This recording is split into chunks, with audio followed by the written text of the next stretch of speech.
Let's call the meeting to order.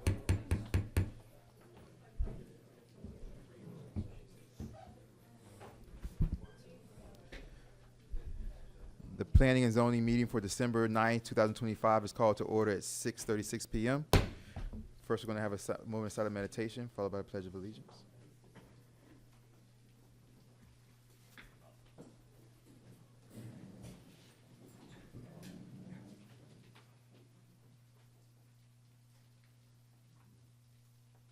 Pledge allegiance to the flag of the United States of America, to the republic for which it stands, one nation, under God, indivisible, liberty and justice for all. Thank you very much. Madam Clerk, please have a roll call, please. Roll call. Chair Nickerson. Here. Vice Chair Martin's not here yet. Member Erbaum. Present. Member Winters. Present. Member Lightfoot Ward has not showed up. Also present for the record, Janice Jacoby, Village Clerk. Attorney Geller. Thank you very much. Do I have a motion to approve the agenda? So moved. Moved by Member Winters. Do I have a second? Second. Is my microphone working? Second by Member today filling in as the Vice Chair. Erbaum. Do I have everybody say aye? Do I have a motion? Aye. Aye. All opposed say nay. Nay. Was that a nay? Is this working? No. Okay. Hearing none, moving right along. Moving to the first agenda item, this is agenda item E1. Will the individuals from the site plan 205 Northeast 87th Street, Soulful, please come up? Come up to one of the podiums. May I please have Ms. Hammonds first come up? Ms. Hammonds also, you guys can come up. Ms. Hammonds also come up to the other podium.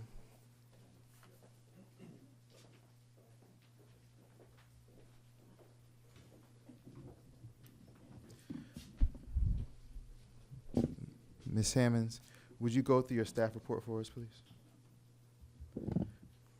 Just hit the highlights for us and go through your staff report. Also, your recommendation. Good evening. Is this working? Yes. Okay. This is applicant the applicant TOL Real Estate LLC is requesting site plan approval for construction of a new K through 12 private school located at 245 Northeast 87th Street. The site plan is 1.8 acres in size, comprising of 2 adjacent lots. There are which currently is an empty church and a residential building on the lots. Both of these buildings will be demolished. The proposed school use is permitted under Chapter 24, and the proposed school is 32,362 square feet in size. There will be 9 proposed on-site parking spaces at this site. The off-site parking lot spans 0.3 acres, comprising of 2 separate neighboring lots. The buildings on these lots will also be demolished. There are 33 proposed off-site parking spaces to be located at this site. The school and the off-site parking were reviewed in accordance with the code's development standards and found to be in compliance. Several applications are being sought here tonight. There's a special exception, in addition to the site plan, a special exception, administrative adjustment, a comprehensive plan amendment, and a property rezone adjustment are all requested. A special exception is required for projects on lots over 10,000 square feet, and this lot is proposed to have dense landscaping around the school to provide a blend with the neighborhood and the existing neighborhood. While the current landscape plan proposes some tree removal and replacement, the overall mitigation plan far exceeds what the county will require. And Durham approval for the landscape plan is required as part of this site plan. The site also proposes to be fully enclosed with a perimeter wall to limit noise and other impacts to the neighbors. This applicant meets the standards for special exception and site plan approval. The administrative adjustment request is for the off-site parking lot.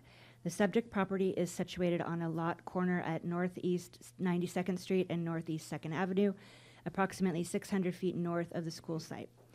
The site consists of 2 parcels located at 190 Northeast 90th Street and 8690 Northeast 2nd Avenue. The lots will be united and recorded in a unity of title. The current zoning allows for parking lots as a single use. The code allows for the proposed parking area to be located within 1,000 feet, and the applicant meets the standards for an administrative adjustment. The next application is for the rezone. The applicant requests the rezone of this property at 245 Northeast 87th Street from Zone 3 to Zone 4. Upon approval of a future land use map amendment and to medium-density mixed use, the new zoning district will be compatible with the comprehensive plan, as required by Section 1761 of the code. This applicant meets the standards for rezoning. The applicant is finally requesting an amendment to the comprehensive plan future land use map for this property located at 245 Northeast 87th Street, changing the zoning designation from single-family resident, the future land use designation from single-family residential to medium-density mixed use.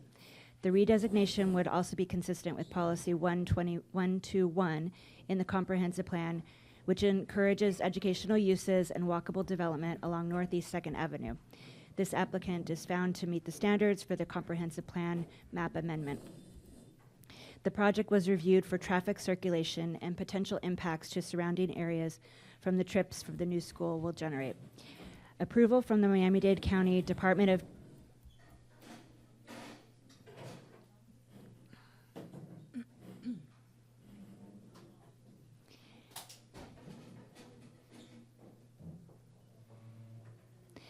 Approval from the Miami-Dade County Department of Transportation and Public Works regarding traffic management and circulation is still outstanding at this time.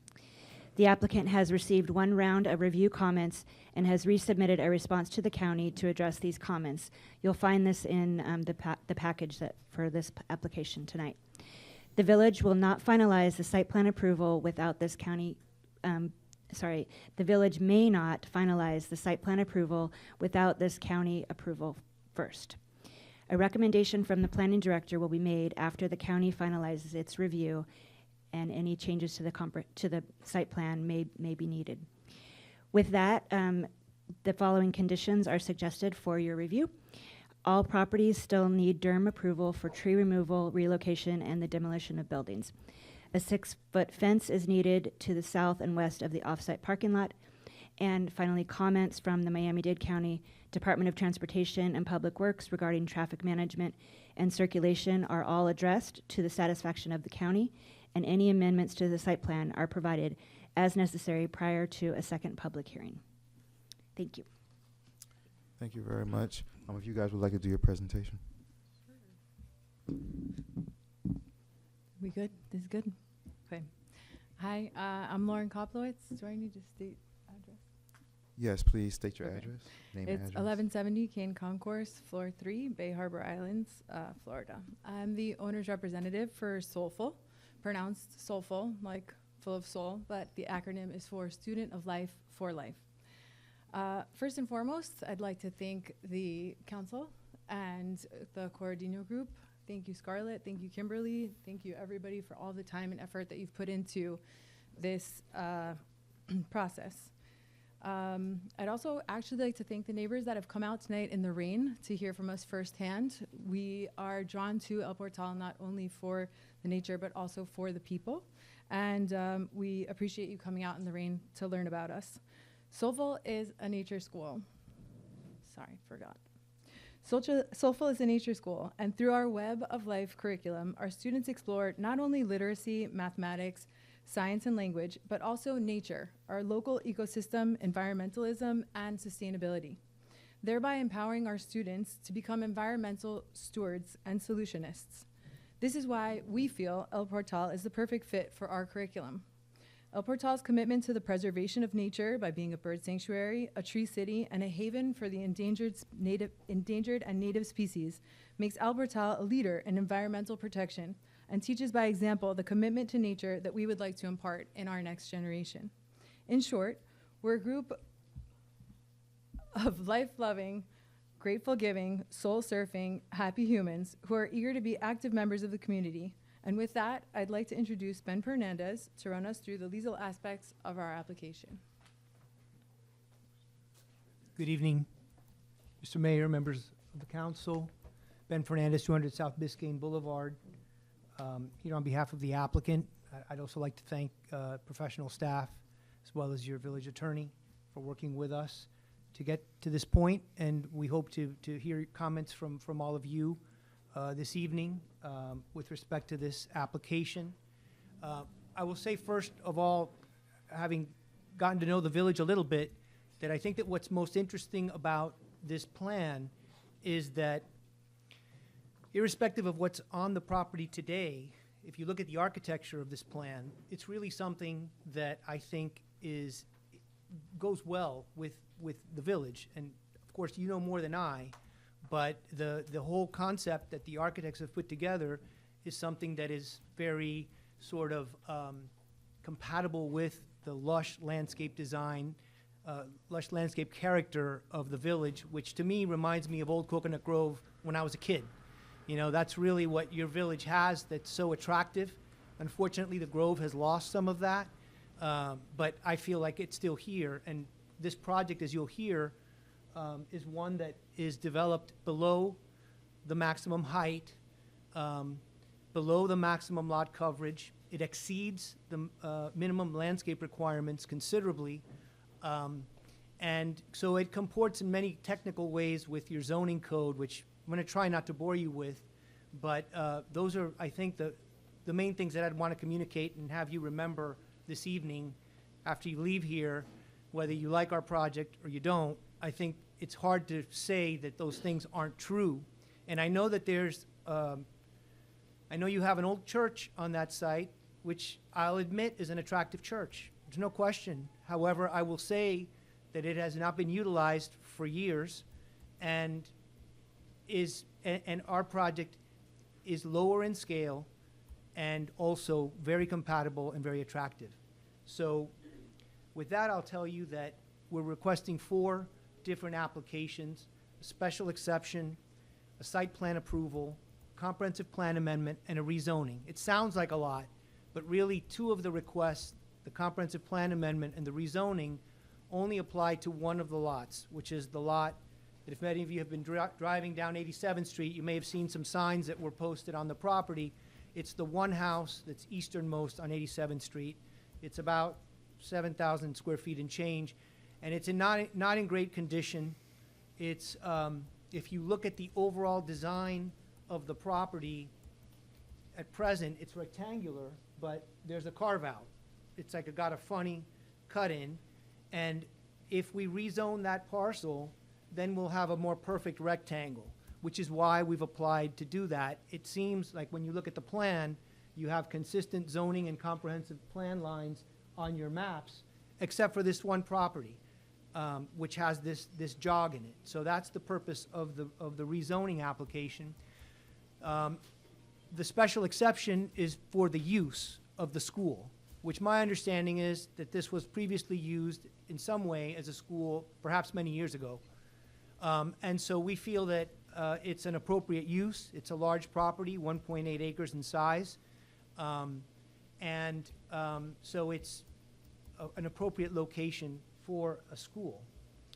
The property is mostly zoned Z4, which is your Main Street zoning district, and one of the lots that we're rezoning, is zone Z3.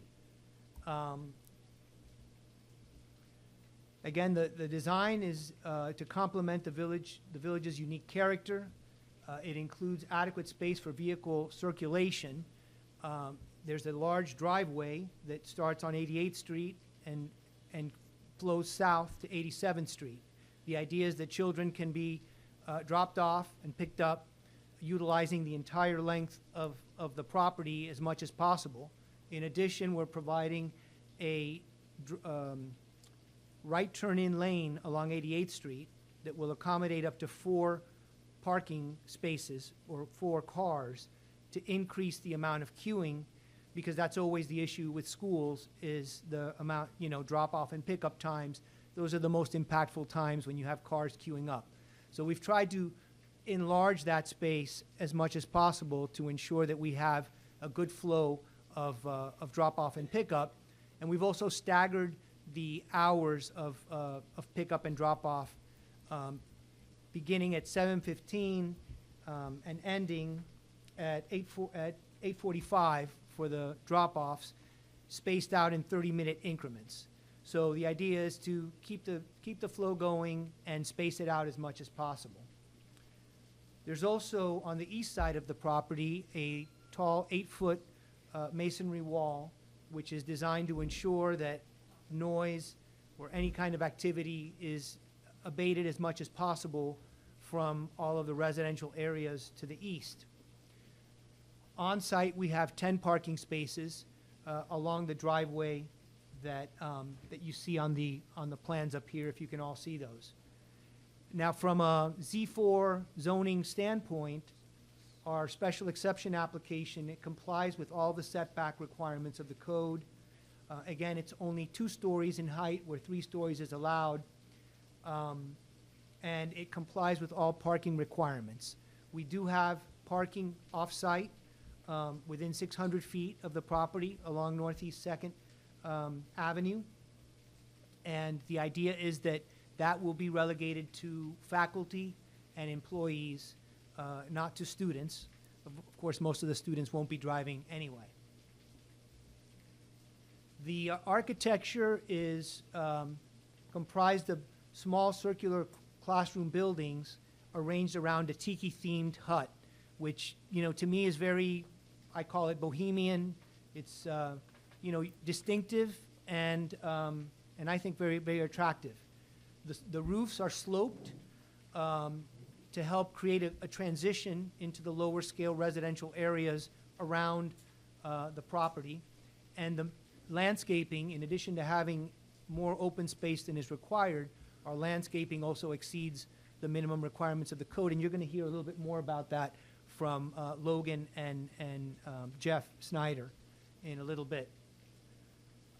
Again, the breakdown is we have 150 students from kindergarten through 5th grade, 120 students from grades 6 through 8, and 80 students from 9th to 12th grade.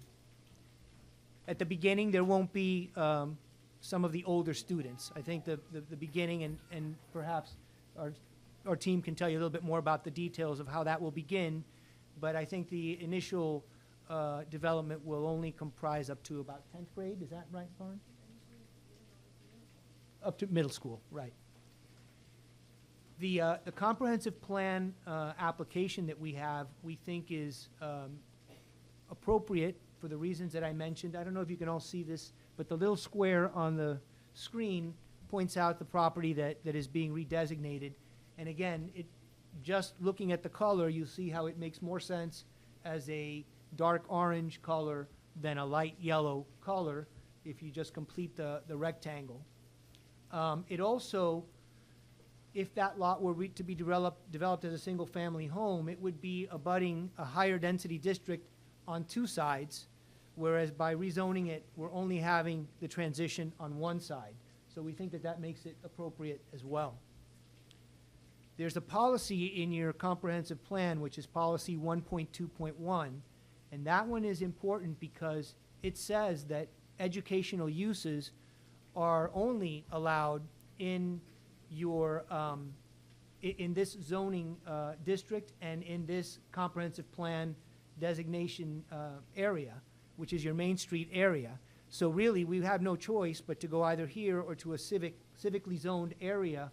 And the only other area that I think is zoned civic is maybe Horace Mann and maybe where we are today. But I don't think that there's any other place.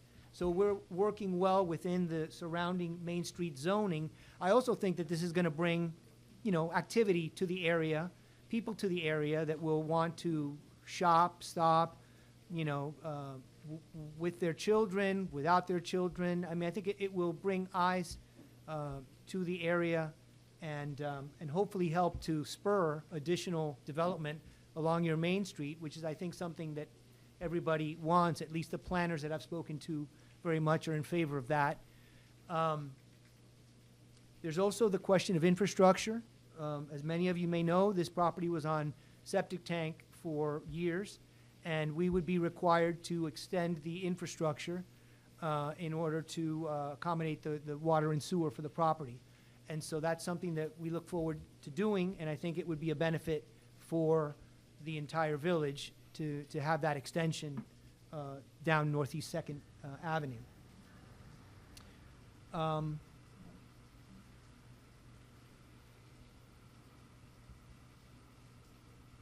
This is the parking plan. You can see that, well, the property is very lushly landscaped, and I think I'm going to turn it over to Jeff to tell you a little bit more about that, because he knows more about it. But both this property and the off-street parking property are within 600 feet of each other. And I've already touched on the traffic operation plan. The staggered pickup and drop-off that I described is in the traffic study that was submitted together with the application. And it is being reviewed by Miami-Dade County, as Ms. Hammonds indicated. And by the time we come back to you for the next hearing, we hope to have more information to you on that front. So Jeff, do you want to talk a little bit about? Or Logan? Go ahead. Thank you. Hi there.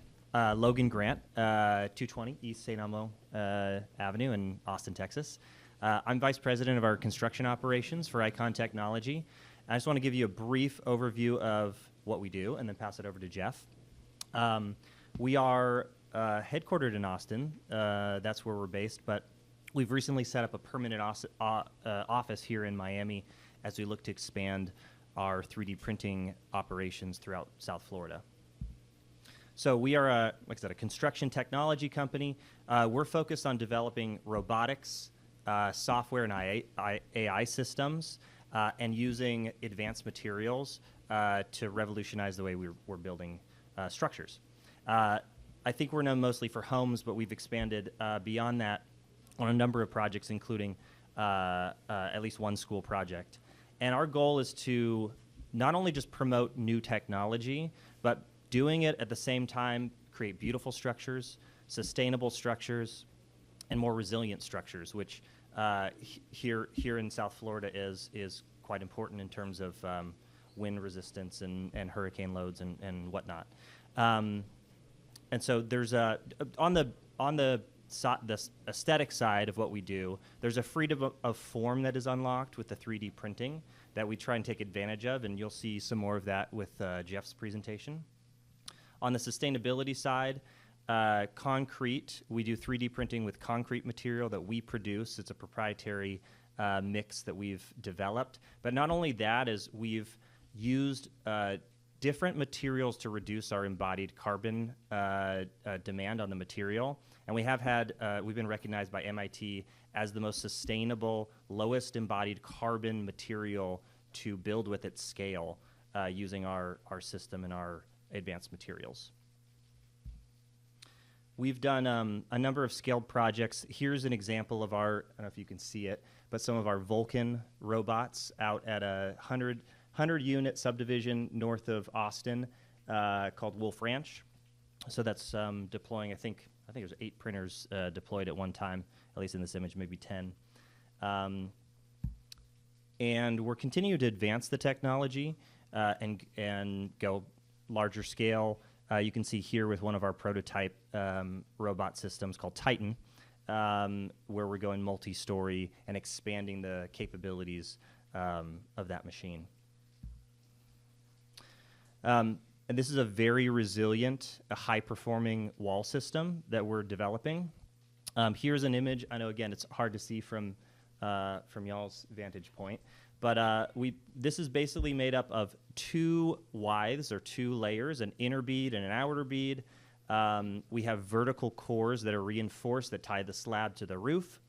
And then we have inline reinforcement at each of the layers that we're printing. So when we're printing, we do it 1 layer at a time. And so there's a fully structural reinforced system. And we also insulate it, so you end up getting incredible thermal performance out of the wall system too. And a video speaks 1,000 words, so just wanted to give a quick video.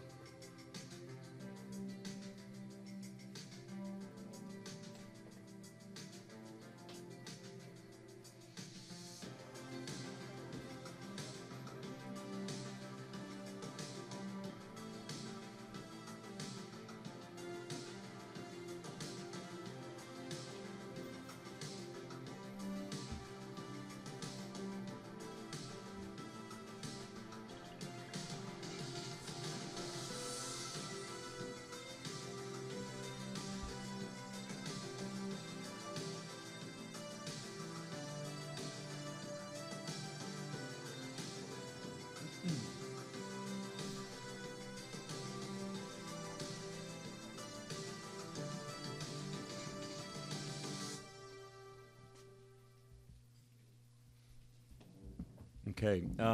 My name is Jeff Snyder, and I'm a senior architect with Icon. I have been managing the construction, or the design, rather, of this structure with a firm out of New York called BIG. And I'm going to walk you through a little bit about the design, a little bit about the landscape.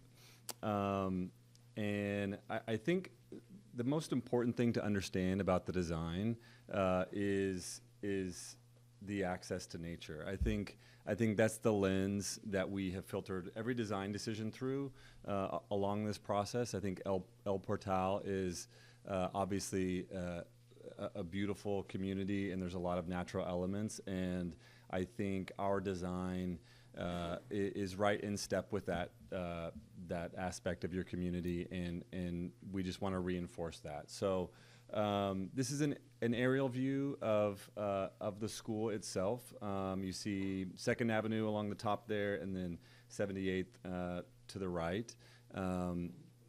The big design move is kind of this horseshoe shape, and this achieves a number of different things for us. It provides like a womb-like courtyard in the center where we have a tiki hut, which will be built by indigenous people. It also provides informal gathering spaces for the students in the center there, where they're protected. Another feature of this is this shape helps kind of hem in some of the noise that could arise from a school, so there's a natural protection there. And then in addition to that, there's an 8-foot masonry wall around the perimeter, which was needed for security, and then also additional noise abatement. As you see the landscape is a huge part of the design. We're planting a ton of trees, a ton of plants. There's an active garden on site, which you'll learn a little bit more about. But we really see this as an ecological haven for the community and for native flora and fauna in the vicinity.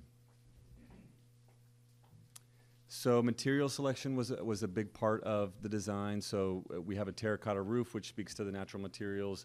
The clay comes from the earth.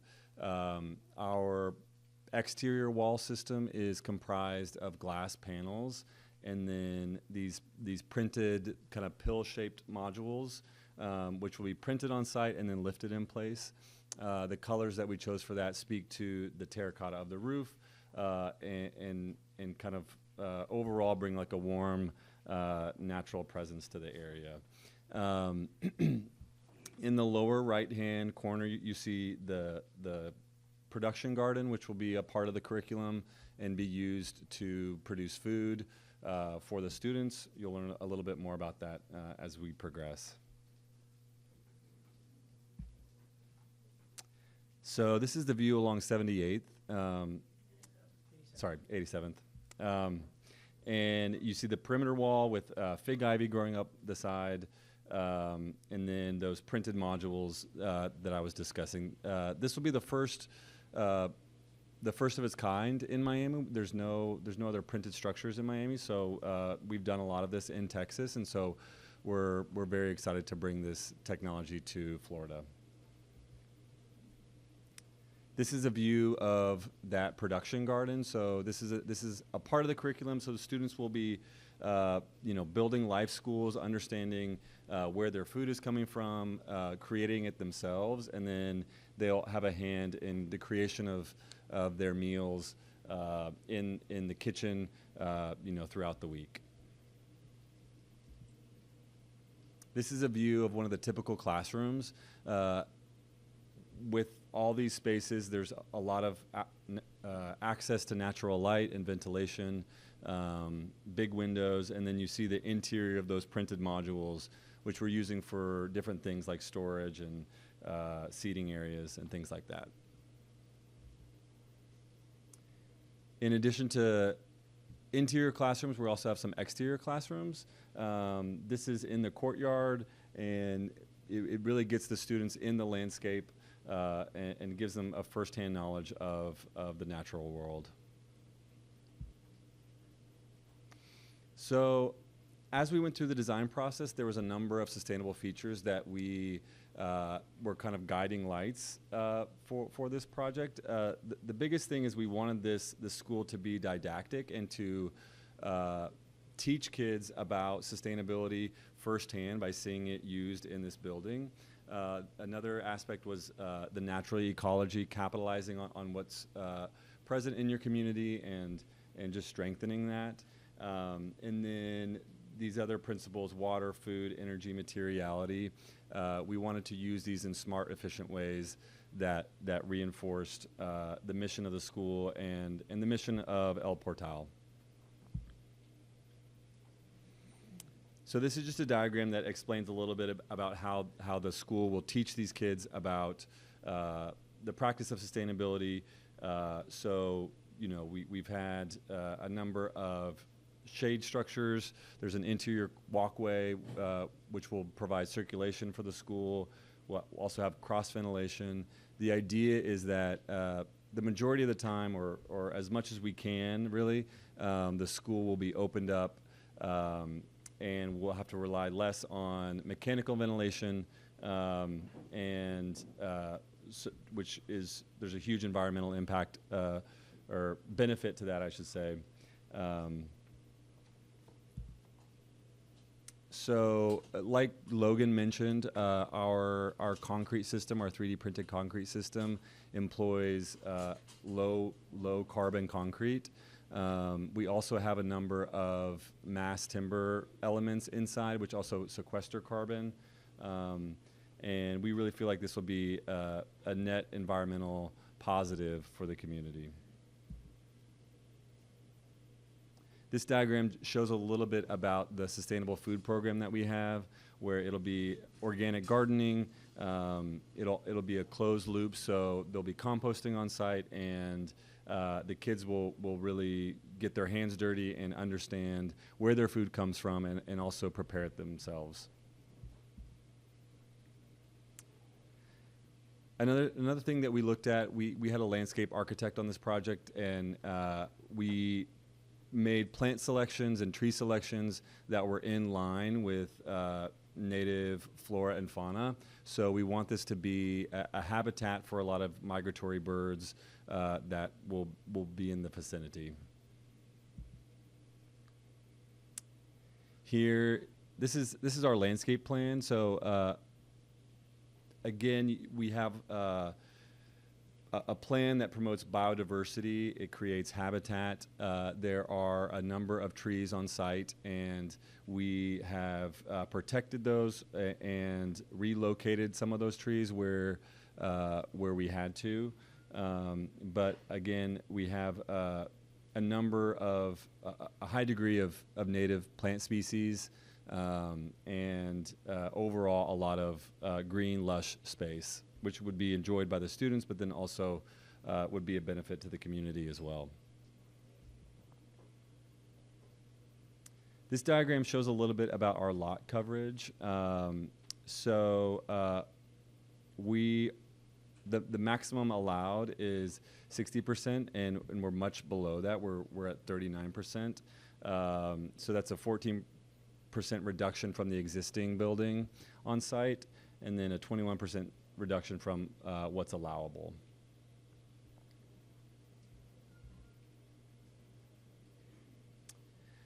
Where we have hardscaping, we've made selections for that, where it's all pervious cover, so it allows water to pass through, which is great for stormwater management and overall ecology health of this area.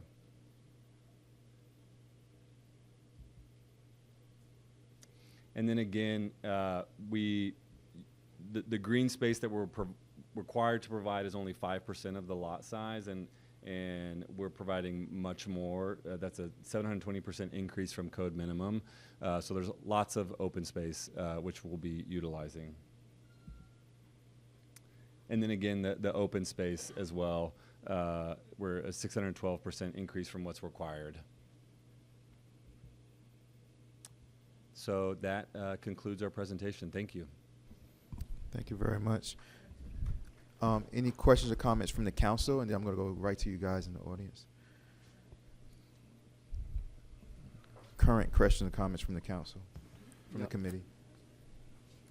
No, I think I'd like to hear from the residents first, Okay. honestly. So we're going to close this. We're going to open up to the public hearing for this particular topic. If you want to speak, come up. You have, say your first name and last name and your address for the record, and you have 3 minutes to speak. Okay. Come on up. It doesn't matter. It's probably better to go to that. Hi, everyone. Edna Edelman, 301 Northeast 88th Street, so just down the street.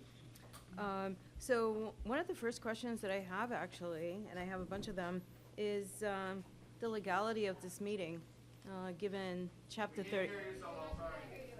My first question really is about the legality of this meeting. I believe Section 303 of the Miami-Dade Code requires at least 10 days' notice. I received my notice today, so I'd like to ask about that. Okay. We'll come back and answer your question. Ms. Okay. Ms. Yes. Then the next question that I have is the sewer plan. I saw a sewer plan on the proposal.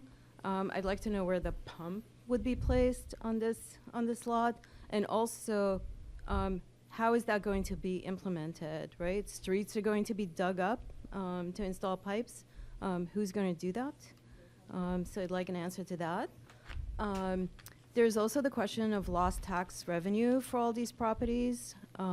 Is there any plan to replace what we're losing?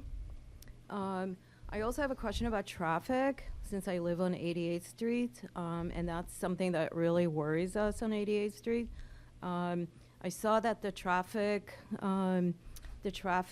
studies were done the week of May 29th, and then again during Thanksgiving week, which is probably not totally representative of traffic flow in the area since school's out.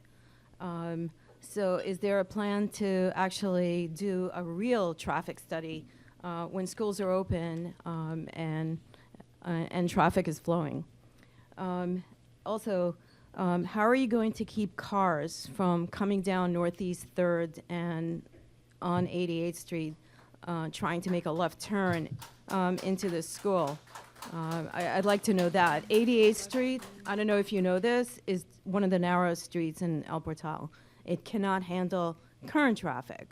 And now we're going to massively add traffic. What is the plan for dealing with that? Where will the turn lane be? I saw mentioning of a turn lane. Where is that going to be carved out on a street that's barely one lane? So I'd like an explanation of that. Also, trash and pickup, recycling, when is that going to happen? Because that also is going to add to traffic. And I do have a question. It may not be the most polite question, but what happens to these properties if the school fails? What is the plan for that, if anything?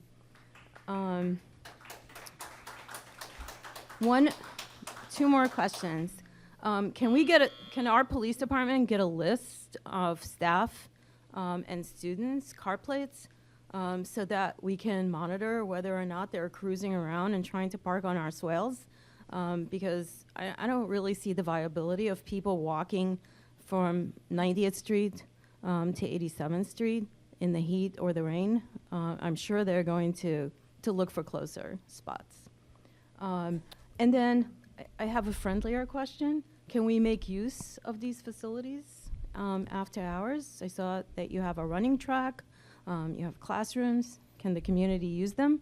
Because otherwise, I'm not really sure what the value is to El Portal of this school. Thank you. Thank you.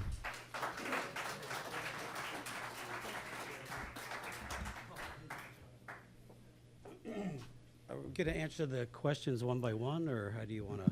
No, like usual, after the way public at the comment end? is when it comes back to the council. Yes. Okay.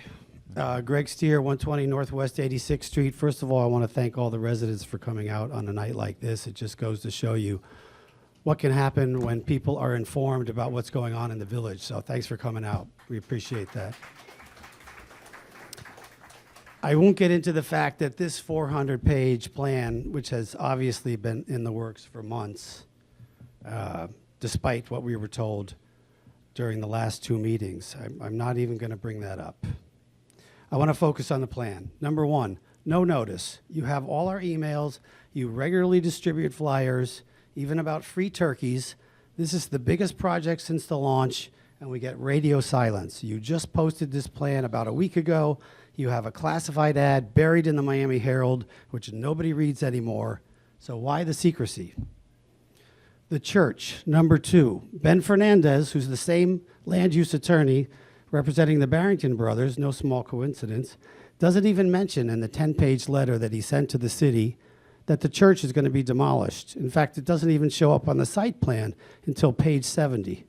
The United Methodist Church has been around since 1940. Another piece of El Portal history being erased without so much as a whimper. Number three, the sewer connection. Edna brought that up. That's no small problem. It's going to require a pump station. It's potentially a huge expense, not to mention the construction and traffic nightmare if they have to close down Northeast 2nd Avenue for a year. Number four, no parking. There's 350 students, 50 staff, and only 9 parking spaces. It's laughable, right? Even the auxiliary lot, which is 3 blocks away and across Northeast 2nd Avenue, only has 30. They make no allowances for student drivers. Anybody who's ever had a teenager in their home knows that at age 16, they get a driver's license and then they want a car. So that's another 80 to 100 cars a day parking on the swales on Northeast 88th Street and Northeast 3rd Avenue. And finally, property taxes. There aren't any. The former owners were paying $100,000 to the county and not even using the property. The new owners paid about $14 million. So their property taxes will be about $300,000, of which $100,000 goes to the village. And since it's non-residential, that number goes up 10% a year. So in 10 years, the village would have gotten $1.7 million in tax revenue. With this plan, we get nothing. We would be better off with a mixed-use, small-scale development as currently allowed by the Z4 zoning. Finally, I don't think the council fully appreciates who they're dealing with. Adam Newman is no ordinary developer. He's very shrewd, he's very persuasive, and he can be utterly ruthless if he doesn't get what he wants. We should not be negotiating a deal of this magnitude without a strong, full-time, professional, experienced village manager in place. There should be no rush to judgment. Let's take a moment and get it right.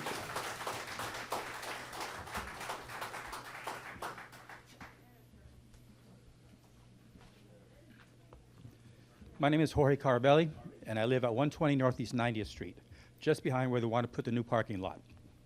My wife and I have been living in El Portal for over 38 years. We moved into this neighborhood because we liked the small town intimacy, the lush tree canopy, and quiet pace. We did not want to live behind a parking lot. This ruins a whole quiet residential neighborhood feel and makes us feel like we're living in some semi-industrial neighborhood. And we wonder, how will this negatively affect our property values? But let's look at the impact on the whole community. I think this whole proposal was rushed with no public input. There are many areas of concern for us all, the residents here, and here are some of mine. The traffic. This report does not mention how Northeast 2nd Avenue is packed most mornings when I-95 is backed up, which is several days a week. Drivers get frustrated and they speed through the alleys and the side streets to avoid traffic on 2nd Avenue. My wife and I have feared for our lives on several occasions when we try and take a nice walk through our neighborhood and have to avoid cars speeding down the alley. Add to this an additional 350 or so cars on a daily basis, the frustration will increase, leading to more cars racing down the side streets and alleys. Plus, the area around the school will be converted to a school zone, slowing down traffic even more. Plus, the pedestrians walking from the parking lot to the school will stop traffic at the crosswalk more often so they can cross 2nd Avenue, thus leading to more traffic slowdowns, more cars racing down the alleys, and speeding down the side streets. The addition of the school and the subsequent traffic will seriously impact the quiet enjoyment of our neighborhood. The students. How many times has El Portal Police been called out to Horace Mann School? Neighbors complaining about children running through their lawns, making noise, causing mischief. Why would we bring that chaos to the central part of our village? Another school? No, thank you. Mhm. Thank you. And the trees. Did I read this right? There are over 90 mature trees will be removed between the two properties. 90 trees? That doesn't make sense. Doesn't this impact our status and our pride of having beautiful mature trees in our community and helping promote being a bird sanctuary? The loss of natural beauty in exchange for a parking lot and a school that we don't need.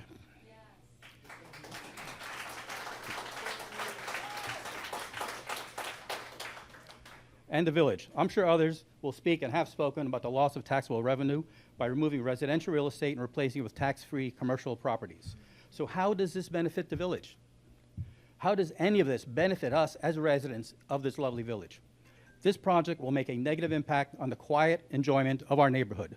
No longer will we be a quiet family community. We will have to contend with additional traffic, lowered revenue, and the loss of these beautiful trees and birds. I strongly object to the granting of this project.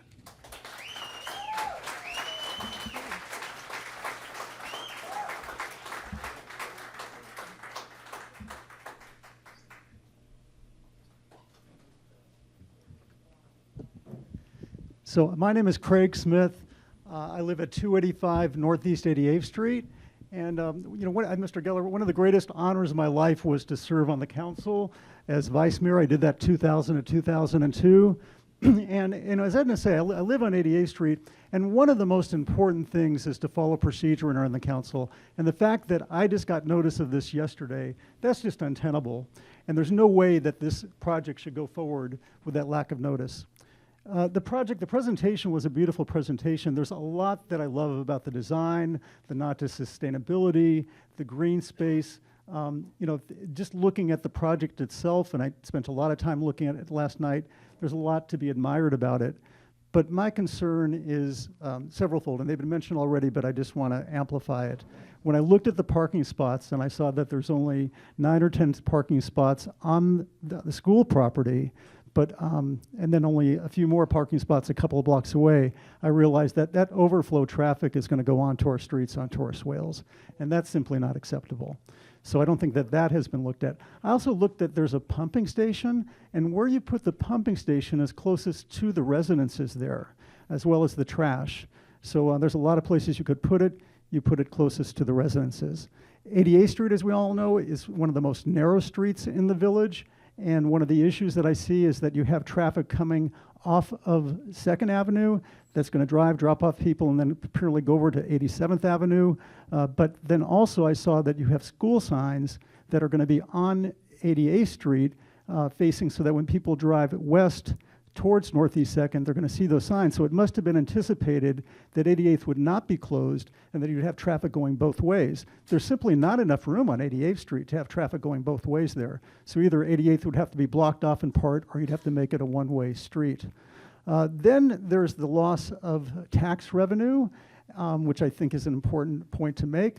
And there's the other point that Edna made too, is that what's the benefit to the village? There was no discussion, is there going to be the possibility of classes or use of the village? I see that it looks somewhat like a fortress. There's an 8-foot wall going around the whole school with security on each side. So it's hardly something that when we walk by that we're going to be able to enjoy the beauty of what's taking place inside, like the students. So certainly this was done more for the benefit of the people inside than us. But I just think that the main issue that I kind of feel in the audience here is that we haven't had time to consider this.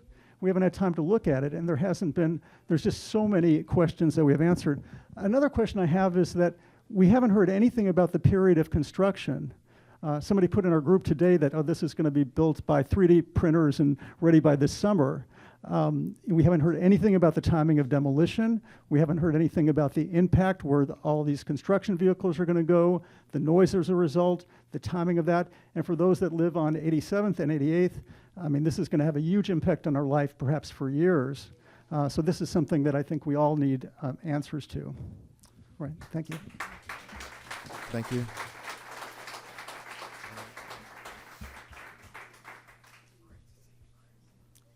Good afternoon, or evening, actually. Ibis Garcia, 500 Northwest 87th Street. I'm going to give you not questions, but a cautionary tale. When I purchased my home in El Portal in 2014, there was, lo and behold, a church abandoned across the street that used to be a school, and it was a private school during the No Kids Left Behind. So what happened after the 90s? The kids got left behind. The school ended up being abandoned. When I bought the house in 2014, it had been empty for quite a long time.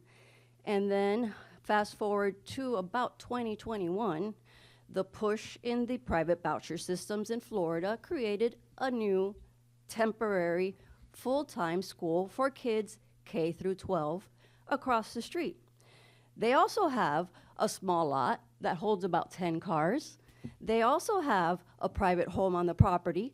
They also have septic with a huge septic mount on it. It's almost the exact duplicate scenario. What I can tell you from experience and what I've lived through in the last 4 years has been chaos. Nothing but pure chaos. I have had to call the police numerous times. And lo and behold, you call the police now, you have to go through 911. You can no longer reach our police anymore because Miami-Dade County changed protocol. So as I call 911 for whatever that day brings, we end up having Miami-Dade police route it through their system to El Portal. And then by the time the police officers actually get there, everything's done. They're all gone. The biggest melee, I can tell you, happened with about 60 of the students. This school holds about 100 students or less. It's not a very big school. K through 12, like I mentioned, the kids come in about 10 in the morning and they leave about 2 in the afternoon. The big kids leave at noon. When the big kids leave, I can tell you, fighting, cars, traffic, problems. I've had to call the police on one student attacking another student, trying to pull that student out of the car because it was a female and they were having relationship issues. Then the father jumped out, and so the father and the son and the kid were fighting on the street. Again, this is all happening on 5th Avenue and Northwest 87th Street. So today, I took some video of what happened this afternoon, which is right about noon when the kids left school. They always use my swale to turn around, and so there are cones on all the swales of all the houses of all my neighbors because of the amount of traffic that literally they don't bother to go into their driveways to park. No, the parents are privileged, so therefore they have to stay in the middle of the road as their children come out of school and get into their cars, holding up traffic and not allowing people to get past. I'm surprised somebody hasn't been hit by a car. But the day that I'm talking about, the melee was so big that there were over 60 children on the house across the street from me in full-on fighting mode. 60, with parents.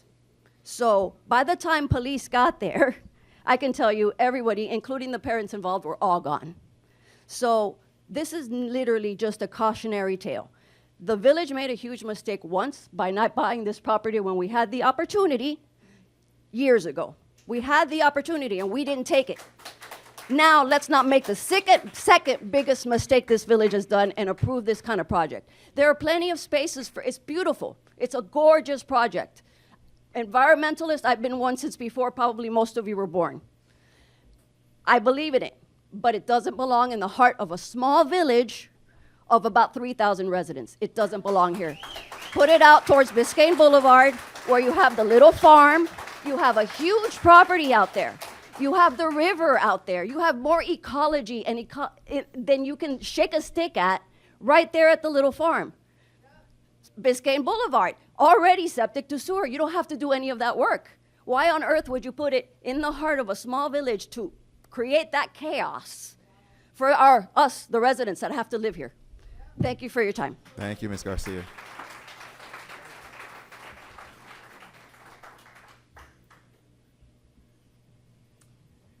Good evening. My name is Chantal Rodriguez. I'm at 48 Northeast 86th Street.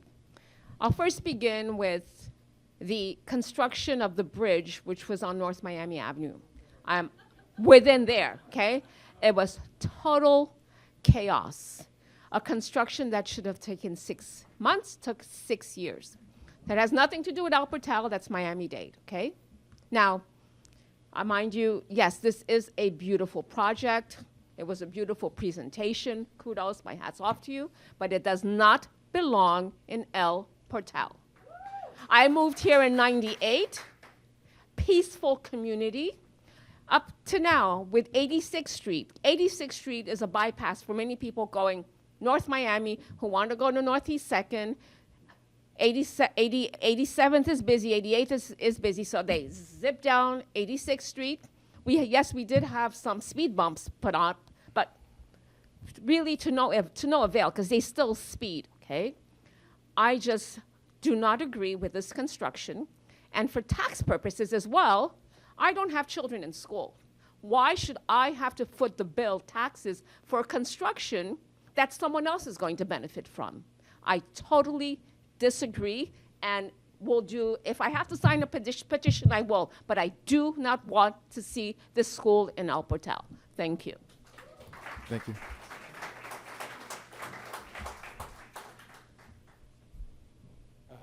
Hi, Marcus Leone, 456 Northeast 88th Street, and this is a big turnout tonight, and I wanted to voice, I guess, support and also concern. I'm a resident on 88th Street.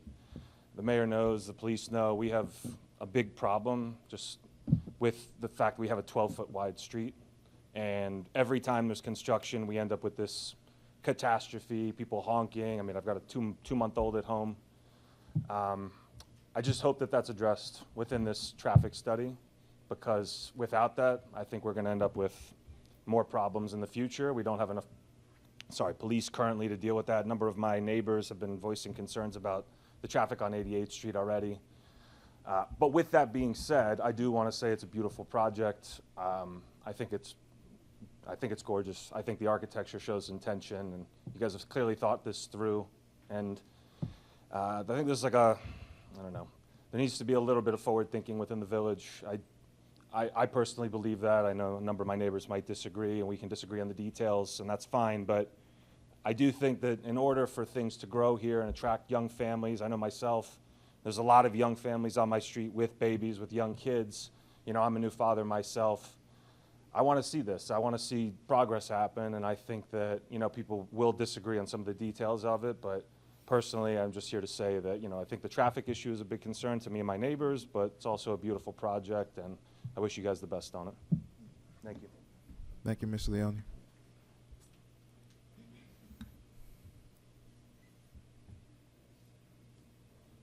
Hi there. I'm Ashley Lucio, and I live at 127 Northeast 90th Street. I'm right down the street from this planned parking lot. And I have several points I'd like to make. One of them is that, you know, despite this project being very lovely, it's beautiful, I think most of us in this room really can appreciate the sustainability aspect of it, the respect it pays to nature, and just the fact that, you know, the students will be learning all of this really great eco stuff, right? However, it's quite tone deaf right now. The fact that you're tearing down 2 multifamilies to put parking spaces for 32 cars, I think is, you know, when we're in the middle of a housing crisis in Miami, okay? There's an affordability issue. People can't find homes. People are homeless. They can't afford the rents. There's not enough housing. There's not enough affordable housing, right?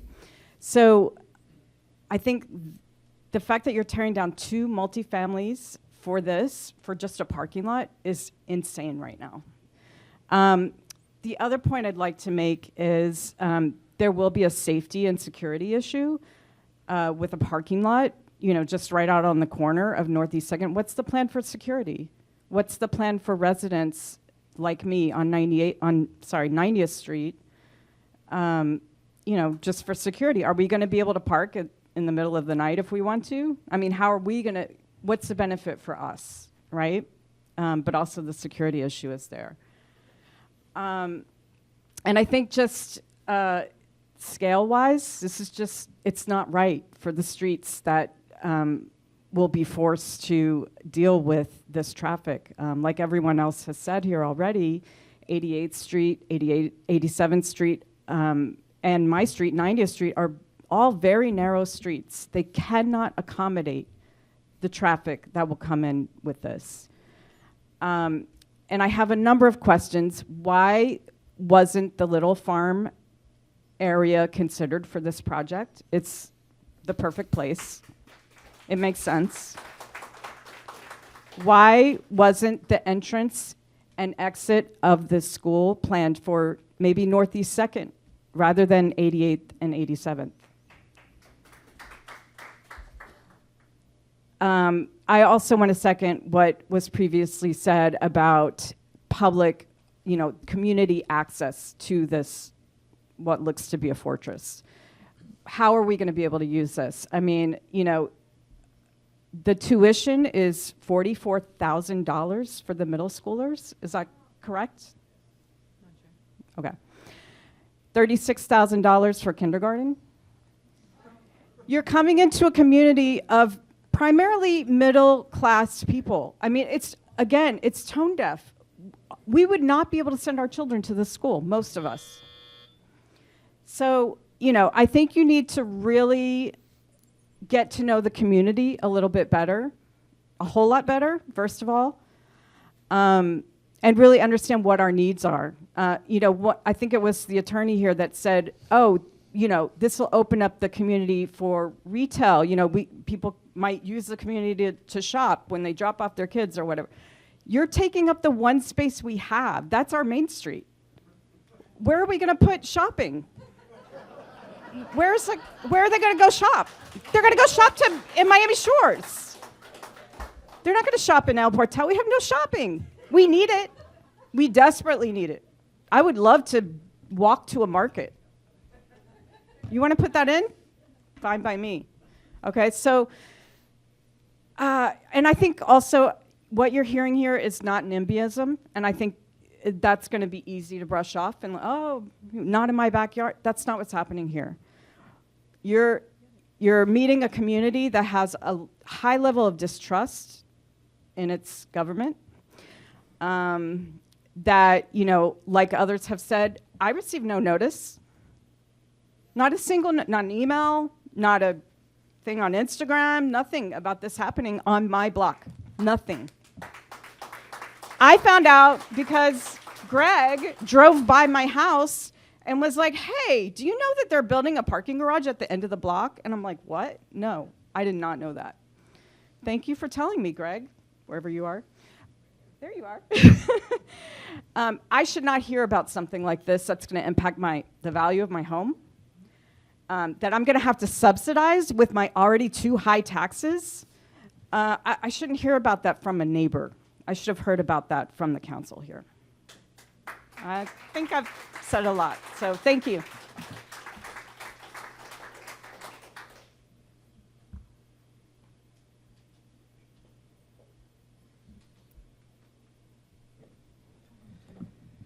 Hi, good evening.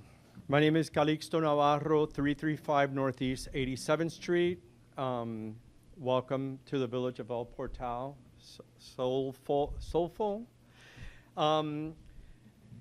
I just wanted to reiterate, I want to discuss another aspect of the school. I want to reiterate, it is gorgeous. It is absolutely stunning. I love the project. I'll be just a few feet away from you. I'm right on 87th Street. And I think everybody's touched on the main topics. Number one,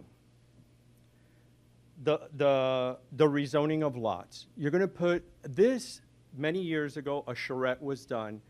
You're putting the school where we're supposed to have shops. This is our downtown. And you're building a gorgeous compound that will be surrounded by an 8-foot wall. Although I love the lush green landscape, and I converted my whole house also to native Florida plants, but this will be a non-for-profit, meaning that we are losing in revenue two multifamilies, two lots. There was a house that paid the taxes at the end of my street, gone. It was demolished, was finished demolished today. And the other lot, they were paying taxes, and the school as well, the old school. But here is the problem that I think, as residents, and hear this, and this goes to Ben. So listen up, Ben and Geller. Geller, listen, you're the two attorneys here. When they were going, when the Archdiocese owned that property at one time, and they had nuns there that were cloistered, and they asked permission to build an 8-foot wall, because remember, cloistered nuns cannot leave the convent. The village said no. The Archdiocese sold it. Then we had Cushman School, who, also very deep pockets, came and wanted to build a school there. We said no. Then Cristo Rey came and wanted to put a school there, and we said no. They were non-for-profit, would not generate income for the village. Does this open up the village to lawsuits from the Archdiocese? And maybe, you know, Archbishop Wensky would love to have some money in his coffers, and I'm sure Cushman School would love to have money in his coffers and sue the village. The problem is that the size of the village is smaller than any condo on Miami Beach. You're looking at, this is about 50% of the village here, okay? It's a tiny village, and to lose millions of dollars in revenue, we have to pick up the tab, and then you have built this gorgeous compound that is not, I mean, you know, it's just surrounded by an 8-foot wall that we've always said, no, this is not welcoming. We said it to the nuns, we said it to the other schools, and, you know, and here we are, we're back here again, when it should have been coffee shop, stores, something really entertaining. Can we be sued, Geller? Can we be sued? Are we opening up ourselves to a lawsuit because we denied all these other people for the same reasons that we're going to allow them to do it? Can we be sued? Because now we're going to have to pick up the tab. Yes, the taxpayers, us. So here we go, we're back here. I love the school. You know where that school would go beautifully? It would go beautifully. Adam Newman owns the old immigration building, okay? That's City of Miami. That is City of Miami. There's sewer system there. There is everything. You just have to tie up. You're only paying, what, 20 feet to do a sewer line and hook up to 79th Street. You have that it's going to be a really nice, I love I'm a realtor, so I love this and I love development, but I don't think this is appropriate to a tiny village like that. The impact it will do to us is really cost prohibitive, okay? And then on top of it, really, nobody's going to be able to use that. You're going to tear up our street. We're going to have to spend years dealing with doing the sewer line pump station. And let me tell you, that pump station, they stink. That raw sewage flows up to the top, and then they got to pump it out. It stinks, and it's going next to the houses. So, you know, that's not fun, you know. So I'm just being fair. Put it on Biscayne Boulevard in a little farm. Hey, that's our land. That's El Portal's land. Put it on the little farm. And then add the complex, because I believe that they're going to do, I believe that what Adam Newman is planning, there's really nice low-rise buildings with commercial and stuff. This would fit beautifully in that concept. I mean, it's a gorgeous, I just don't think it really fits there. And I wish Adam Newman, I think he could do beautiful spec homes there that are going between $2.5 and $3 million in El Portal. Imagine how much tax revenue the citizens can get from all those lots with a $3 million home sitting on there. Quite a bit of money, huh? To go to zero, goose egg, and have an impact of all these people in that school. But don't take it away from us. Put it in the little farm. Put it in the little farm. Thank you. Thank you.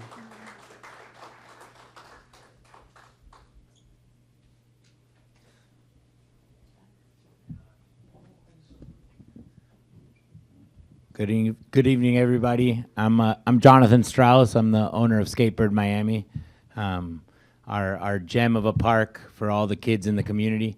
I know the family that's behind this very well, and I'm here in support of it because I have children that are of the ages that can attend the school.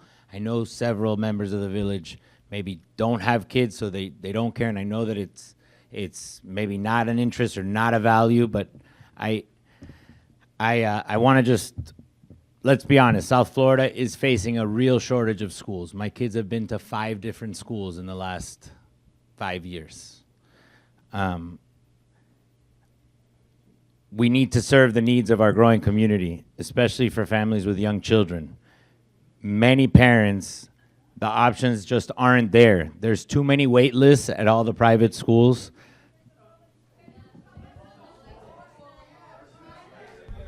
Excuse me, guys. No yelling from the audience, please. Please. Thank you. I'm not them. I'm one of you guys, okay? So let me speak, please. Excuse me. We have to have decorum, please. The school system definitely needs a game changer, and it needs something that'll pioneer something new. Soulful is more than just another school. It's an answer to the pressing need for accessible, quality education here where our children or future families that move into the neighborhood, which will drive the tax dollars higher for the village because the property values will go up.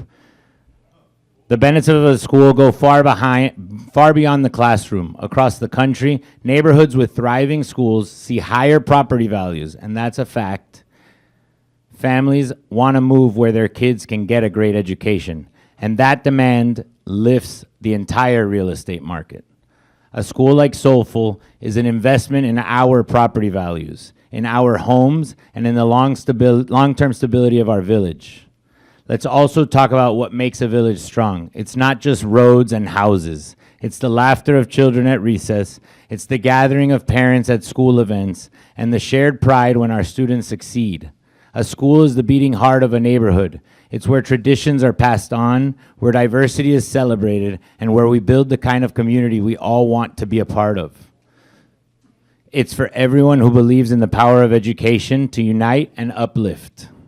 Now, I know some are concerned about the tax revenue, but the reality is schools don't take away from a village's financial health. They add to it. Higher home values mean higher property tax revenues over time.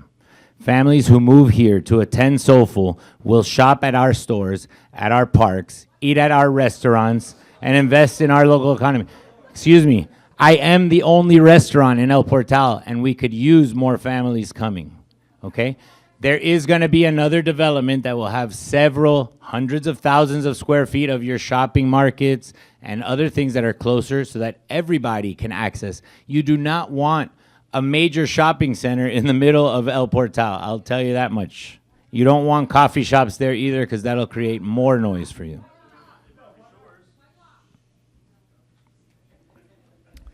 Tonight, I urge you to see that Soulful what it truly is. It's a foundation for children, a boost for property values, and a catalyst for a stronger, more connected village. Let's build the kind of neighborhood we can all be proud of together. Thank you very much. Can we please address decorum here, Next. Mr. Mayor? Thank you very much. Next individual, please come up and say your name and address for the record.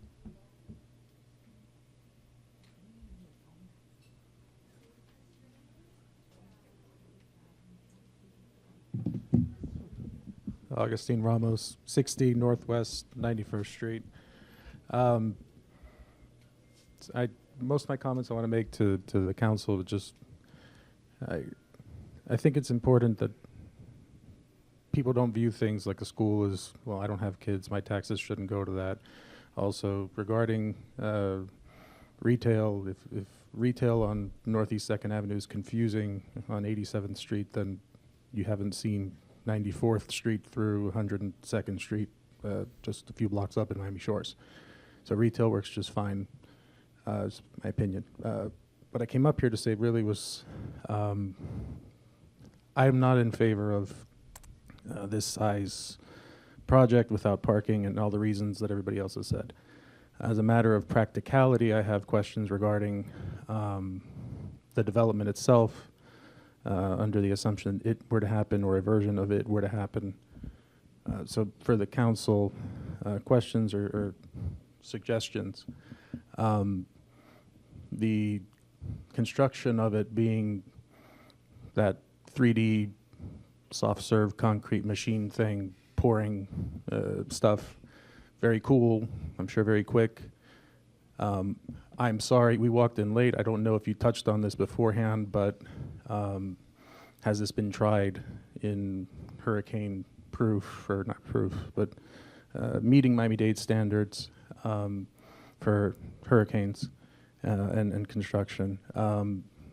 The other thing is, I don't know if the construction company is a part of the developer, which comes with its implications as far as the pockets and how much money there might be, depending on how they're set up and the limits to the funds being invested in it, or if it's a third party. But if it's a third party, very avant-garde construction, and I know nothing about the company, I'm not saying I know anything, but in the event the construction company were to cease to exist and not be able to finish, I think it would be very hard for someone to finish the project based on that very particular way of building. It's not having somebody else come and put more concrete blocks and finish what somebody else started. So I would suggest, if not already part of the package, getting some kind of financial disclosure, prior experience, examples of where there were delays or overruns, what they look like, how much they cost, how long it took to undo stuff. Do you have to knock the whole thing that was poured down and start over? Those type of logistical questions, I think, should be asked of the contractor.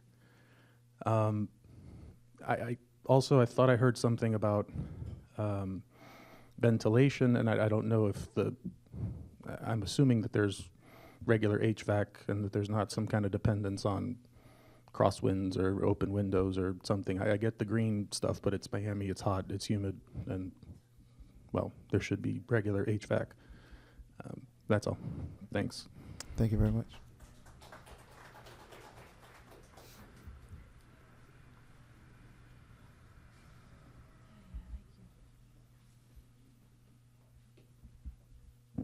Hi, my name is Kayla De La Cerda, and I live at 124 Northeast 89th Street.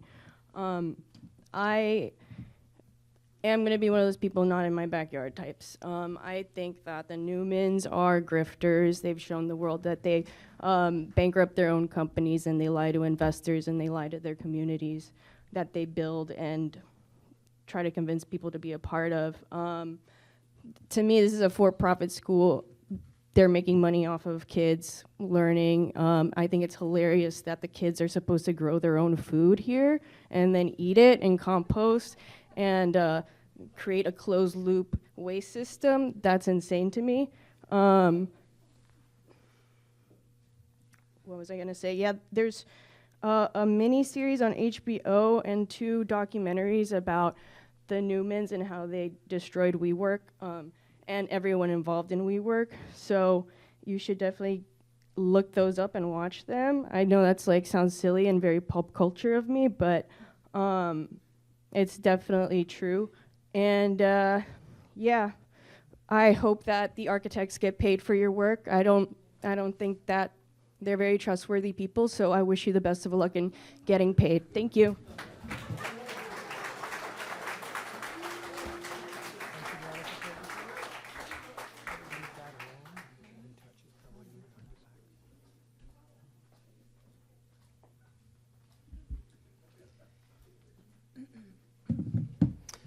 Hello, Alberto. I'm on 8750 North Miami Avenue.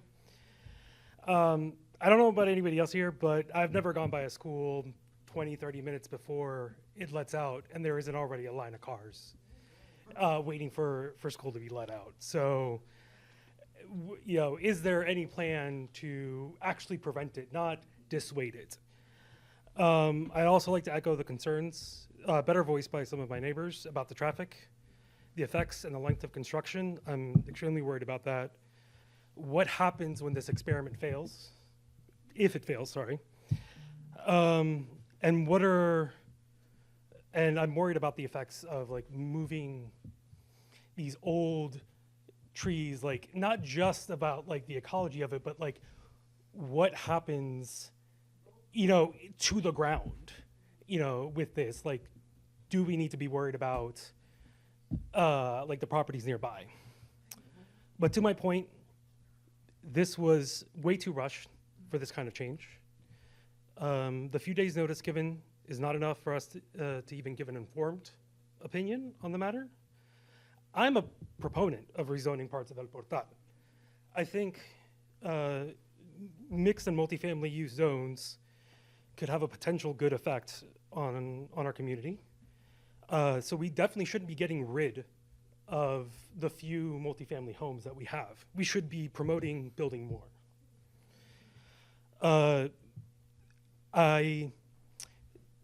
Some people that are pro this have voiced an opinion on, their property values.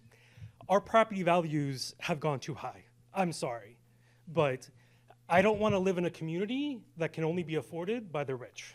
I moved here to be part of a community. I ask that any vote on any approval be deferred at least until the county has submitted their approvals, but even then, I would ask that you vote no.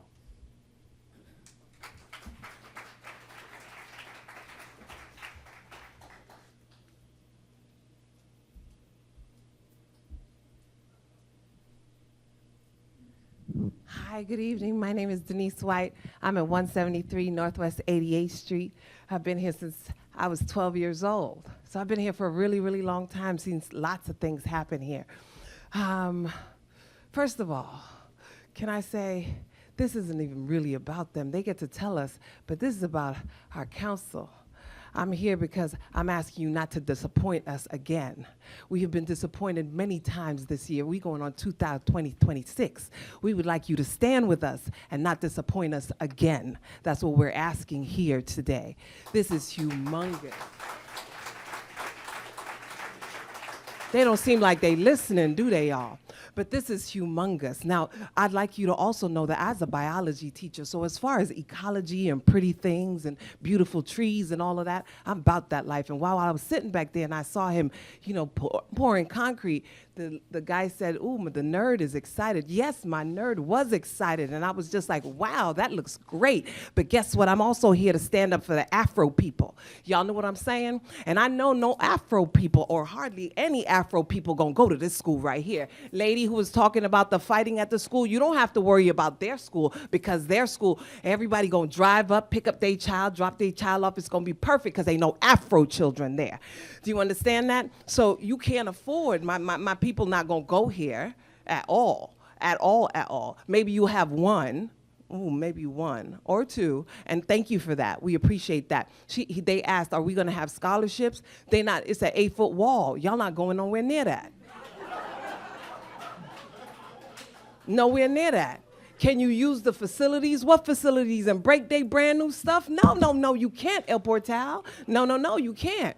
So, here we are again. It's this little itsy bitsy space, and the man is right. It's too little. We are, 12 by 4? Mr. George, you said 12 by 4. We are little, and in the littlest place in the world, you want to go put this phenomenal school. It is great. And maybe if it was because I work in public school, y'all. They said send your children to public school. Because charter schools is eating us away. And let me tell you, I work at DJJ, so I work at the jail, the school inside the jail, right? And my kids come in and we ask them what school they go to. They go to a charter school that all they do is sit beside a computer and nobody teaches them. Nobody attends to the fact that they're not okay or the fact that they have learning disabilities. Nobody cares. But the state doesn't care. The government doesn't care. Nobody cares. And then you're going to put another private school over here to take away from my public schools. Yeah, I'm a public school teacher all day, every day. So you're going to put another private school in this place, another private school. Now, the gentleman said, but schools, and if the school is a success, it's going to be great, and it's going to bring stuff in. Yes, but we have a deficit, boo, here in El Portal. You got to come to the meetings. Ooh, the meetings is where it's at. So we are at a deficit of like $500,000, right? Oh, they gave me time up. That's crazy, but I'm going to keep going, though. Anyway. Thank you, baby. Thank you. So we had a deficit of $500,000. So another thing where they're not going to pay no taxes, that's worrying to me right now. And then I got people building a roundabout over by Horace Mann, which we didn't need for $700,000. Understand this. What is he paying for? I want to know what Alan Newman paying for. Besides the fact that he paying to, you know, he putting something over here so he get over here for free. Besides that, and if you was a billionaire, why you need something for free? You should offer to pay us anyway, regardless whether you put in a nonprofit or non-nonprofit. You's a billionaire. $1 billion. You know, for $1 billion, you know I could give each one of y'all $1 million and still be okay. Y'all understand how much $1 billion is? Then we got the little lady just said, but sometimes y'all start stuff and y'all don't finish stuff. Y'all gonna finish this though? The Afro people wanna know. I'm just saying, y'all gonna finish this though? And if you come in there and you ruck us all up and you pull everything all up in El Portal, just like all the developers that my council just happens to just let us walk all up in here. They just let us let the developers walk all up in our house, do whatever they wanna do. They're not giving hardly anything back. They give little things back. The other day we had some guy, he said, oh, is that y'all? Said, you gonna build some stuff over here or somewhere? They said they were gonna build stuff, right, George? And then we found out that they got a tax cut. So what we thought was gonna come in, didn't come in. Our deficit is still $500,000. We still don't have no roads. I still have residents who have houses that are flooded. I hear my council doing all kinds. Thank you, Mr. Mayor, for Christmas and Thanksgiving and the turkeys. We appreciate you. We appreciate all of that. I thank you very, very much. But what I'm asking is, are we fixing what needs to be fixed? I saw park benches. I saw the little trail, got things I could exercise with. Thank you very much for all of that. But my road's still messed up, and my place is still getting flooded, and I'm still confused. And come election day, I promise we gonna make it happen. Now, I would like to, like everybody else, move this just a little bit back, because, you know, I need election day to fix this, y'all. Amen?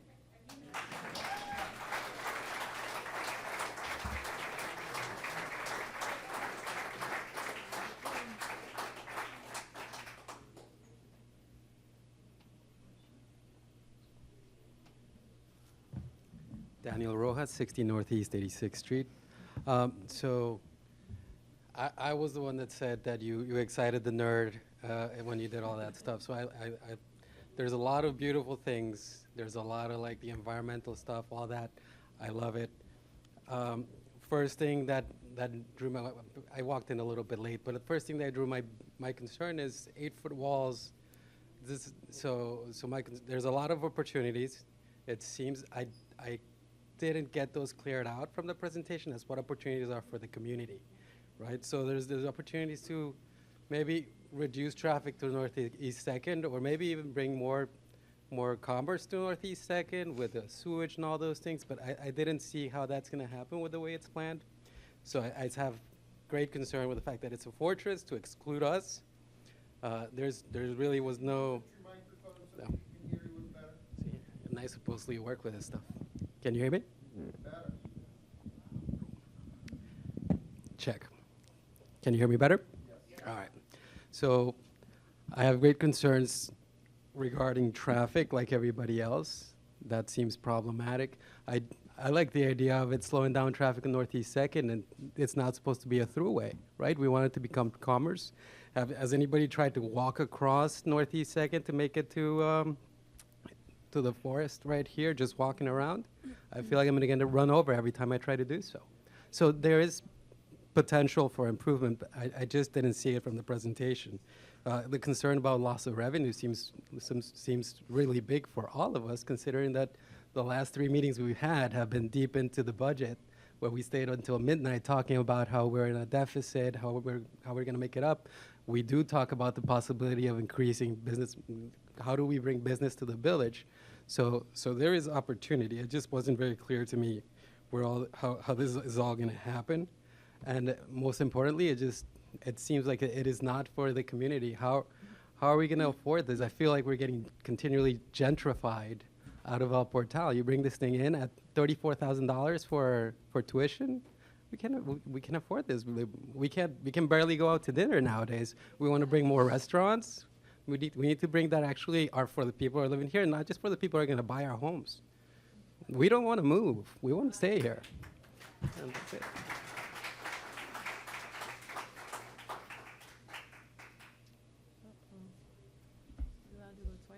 I don't know if this is kosher, but I have another. I'm doing a repeat. So, again, Ashley Lucio. Hold on 1 second. Okay. Madam. No, it's only one time, 3 minutes. Yeah, it's only once. It's only once. Should I? Okay, I'm going to take Vamari's time. All Thank right. you, Vamari. So, and I wanted to come up because there is another point that has not been made. I was hoping it would, and that's why I came back up. So, nobody has talked about the historic preservation of the buildings. And I apologize if you all know this story about the church, and I'm beating a dead horse, but it was recommended under 2 criteria to be under the National Register of Historic Places, okay? I know it's very expensive to refurbish that building. However, I mean, we're not even talking about the fact that it would be demolished. The other thing I would like to bring up is in the survey, in the research survey that was paid by the village to Pluserbia, is that correct? Thank you. So in their survey or their research publication that they put out in 2023 or 2024, they also recommended that Northeast 90th Street at 2nd Avenue, so those homes that you are tearing down, would be recommended for historic preservation as well. That whole area. There are multiple homes. My neighbors, Jorge and Janet, live in a beautiful Spanish cottage home, Vamari and Nariman as well. So you have a very unique street there. And, it's a mix of really historic homes, as well as like ranch homes and things like that. But I just want to make a nod to the fact that we are tearing down buildings that are possibly historic. And I don't really think that's right. That's it.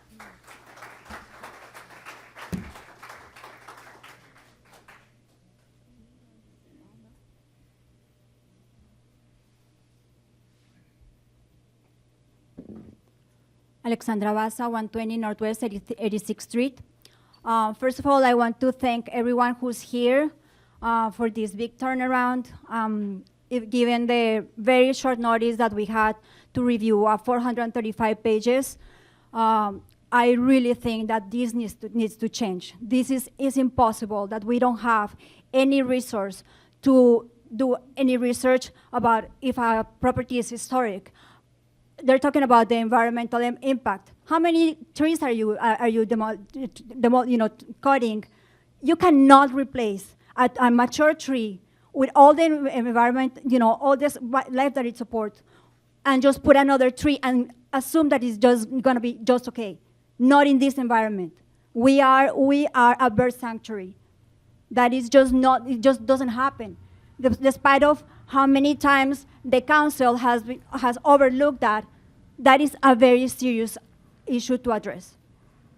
I honestly think that this community deserves better, deserves to be treated with respect. We're a community of business owners, smart people. We can all have, our voices heard, and our opinions matter, but we're not being heard for a change. Now they are proposing to change to, do a zoning change that can open the door to have 8-story buildings on Northeast 2nd very easily. If this, happens to be the third or fourth Jewish school that is about to fail. So there are so many things that are to be considered. People, if for any reason you didn't find out, you were not looking on Thursday, you would not be here. It's absolutely unfair the way that we have been treated. So I really urge you guys, and I don't even understand why we're missing 2 council members in one of the biggest discussions that we have. I mean, how many people do we have here? This is unbelievable. It's disrespectful.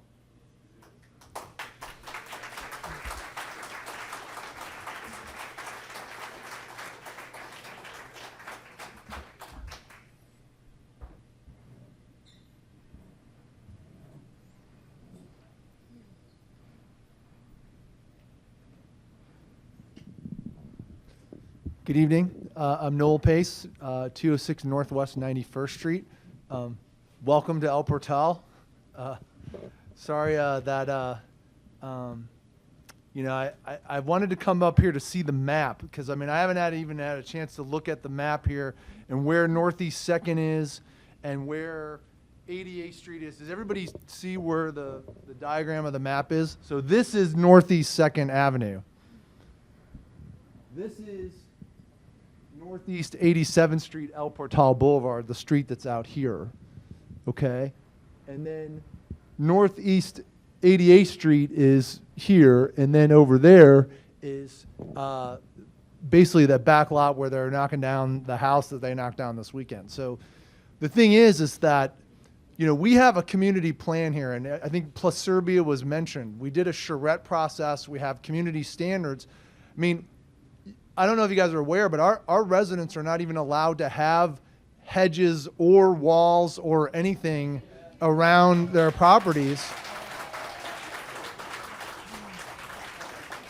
I can tell you the house that we bought does have a variance and does have a wall, but that's because children were coming into the property from the school that we bordered, Horace Mann, and they were having attractive nuisance issues there, and this was over 25 years ago. So, what I would really ask you guys to do is that you guys have heard a bunch of issues tonight.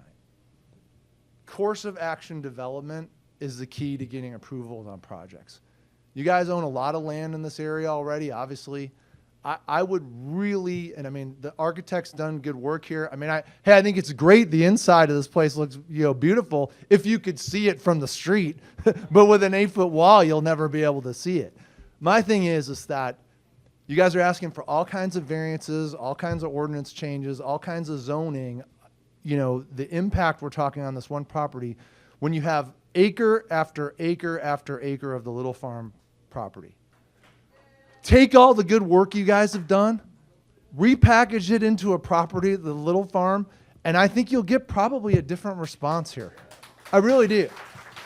And so, no one is saying not in my backyard, but maybe it's not this yard, okay? But there's lots of yards here that are available. And so, hey, I'm trying to be reasonable, and as a business owner here, our property on 87th Street is right across from here. So the traffic that's going to come through out at 87th Street is right in front of our property on 87th Street. And so, hey, as good neighbors, I personally think that you have a lot of good work that's been done here. There has been some thought to this. I love the sustainability aspect of it. But I think, again, somebody mentioned, they're putting the whole brand new Pelican bird process across the river from there. There's all kinds of nature activities that are on the Little River, that are at the Little Farm, that this school would be oriented toward, I think, in a better location. And that's all I have to say. Thank you. Thank you very much.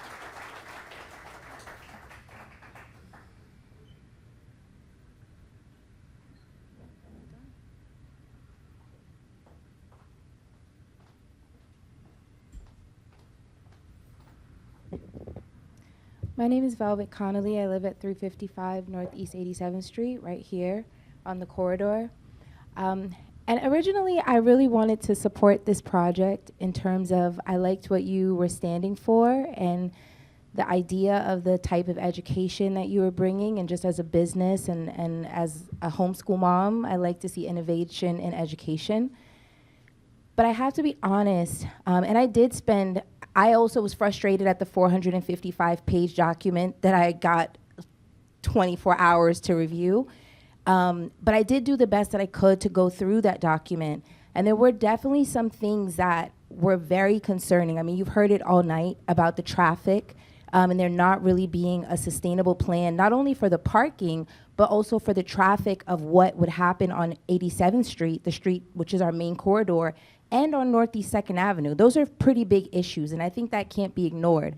But I think what's most troubling to me, as I've sat in many of these meetings with developers that have come, I want to see progress take place in El Portal. I'm not a person who believes that we should stay the same or that we should just see ourselves as a small place who does small things. But I am very troubled that there's an environment and a climate that seems to have been created that keeps allowing people to take advantage of this community. And that, for me, is just unacceptable. For you guys to come and suggest a $40,000 a year school and you're not going to pay taxes, you're not going to give anything back to the community is not acceptable. I understand you didn't create those rules. I understand that that's not a policy that you presented, but it is one that you seem to be fine benefiting from. And I would really like to see people come to this community and have a level of integrity that says, even though the rules say that I can take advantage, I would like to propose that I don't do that to you. And I think that that mentality would go a lot further than this kind of pay to play, right? And so I don't know, as far as like this location, this definitely seems like there are a lot of issues that need to be worked out before this could be a feasible plan. I don't know that this is the right location for this. You know, obviously you've heard other suggestions of where else it could be. There may be some ideas that could come up, that you could come up with that would allow this to be viable in the location it's in. I'm a big thinker. I think solutions are possible. So I'm not shutting that down, but I'm more concerned at the idea that something like this would come into our community at any location and not truly be a benefit to this community, and that you have all these high-level thinkers who have not come up with any ideas of how you can pour into this community. I don't want to see presentations about grand ideas that don't benefit this community. And I think any level of thinking that says you win and we lose is not going to fly in El Portal. So that's just all I have to say.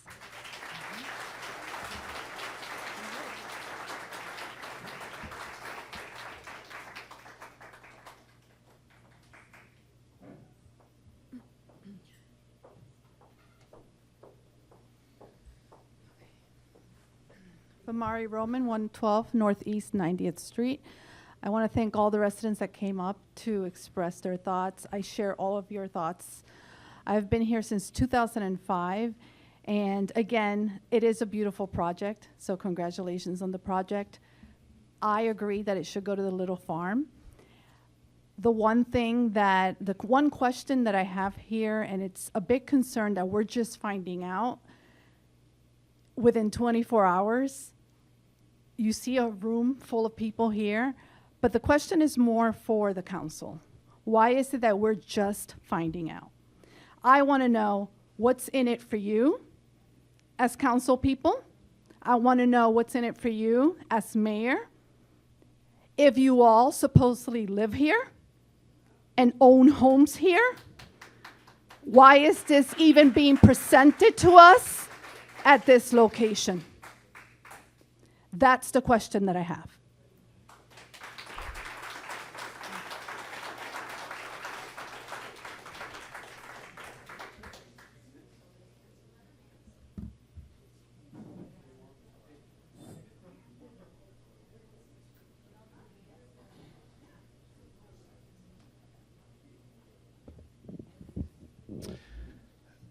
My name is George Alvarez. I live at 165 Northwest 88th Street. When I was 4 years old, I was admitted to the preschool at the Raider Methodist Church, where I attended for a year, and I distinctly remember being in a play in which I dressed as an alligator and sang a song. I thank the Methodist Church for allowing me to attend pre-kindergarten there, despite the fact we were nowhere near Methodist. They were very nice. El Portel is very nice. And it's very nice to see everybody out here. This happened within a couple days. Somebody called me and said, okay, there's a 400 some odd page document about this project. I've found that a bit of a hurdle to get over in a short number of days. Another thing that I find a bit of a hurdle to get over is that we do not have a city manager in which to not only negotiate some of the finer points of this agreement, we are behind on nearly everything. So on a personal note, I've got no problem with a school being at this location. I think the devil is in the details. I've got no problem with the scholastic goals that I read about, but I do think that the devil is in the details. If the school should win, that is to say, be built where it is, then there will be cars lined up on 2nd Avenue, 90th Street, 89th Street, 88th Street, 87th Street. It will be a cluster zone. If the school fails, then we don't know what happens to that space. So whatever happens, and if the school actually doesn't go in that spot, let's say by some miracle, the school ends up in the little farm property. Let's just say that that happens, theoretically speaking. Or let's say it ends up, well, wherever it ends up, maybe the INS building, the former INS building. Whatever happens, there's going to be pros and cons. And if we don't get an opportunity and enough time to read and study and get good legal counsel on the pros and cons so that we can make a decision, or so that we can politely encourage our counsel to make the decisions that we want, then we're screwed. Then we're not being listened to. There are some facts. We don't need to get into them too much. Attendance in public school is down. So for those who say that schools are hard to come by, Horace Mann's at about 50% attendance. That is a huge danger to this community. If they close down Horace Mann, well, we might have 2 little farms popping up. So that's putting the cart before the horse. I'm hoping that the council and the mayor was good enough to hang out with me the other day. We always enjoy my conversations. And I hope that the 3 council people here and the 2 that are not here will make it an urgent priority to give us the time so that we can decide what the pros and cons are. We don't want to root for a school that's going to screw up the character of the village. We don't want to root against it either, when it might end up being a good thing. We don't know, because the devil's in the details and none of us has a crystal ball. So I'm going to encourage the council to table this for now. We do not have a city manager. Of the, I don't know how many pages of the 400 some odd pages that I was able to read, I found a few things that I believe were counter to the goals and objectives of our comprehensive plan when it comes to current land usage, future land usage, and resiliency, questions unanswered.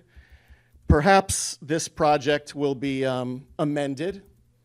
And I follow Bjark Ingels on Instagram, so that's got to count for something. Fan, and maybe I follow you guys too.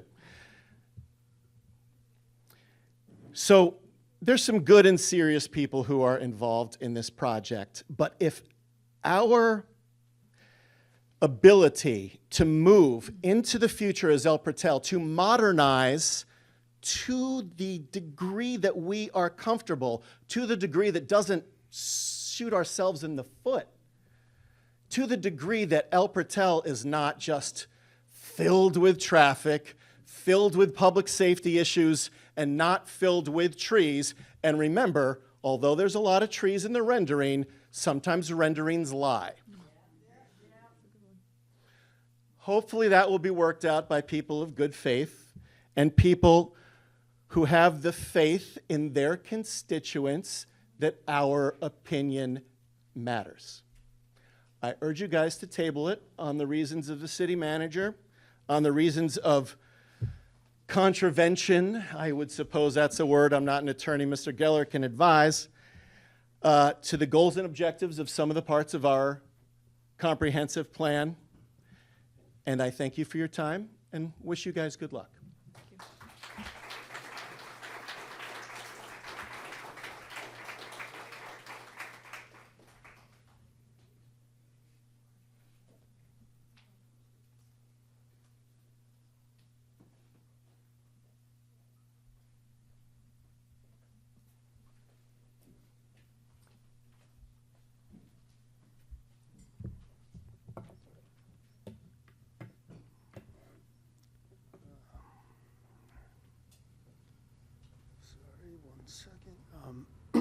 Scott Kobrick, 400 Northeast 85th Street.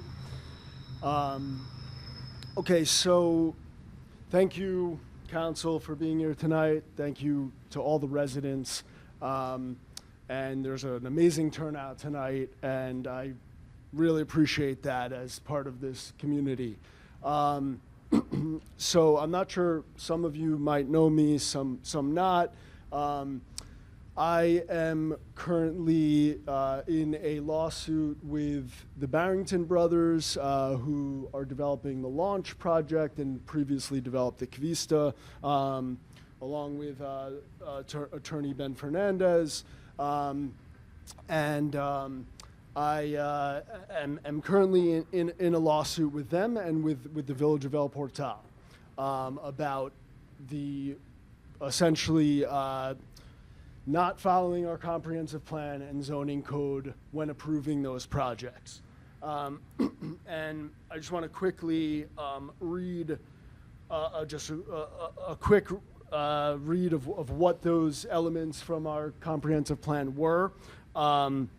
There was, from the coastal management element of our comprehensive plan, objective 1.1, retain the natural limited waterfront stretch on Little River Canal.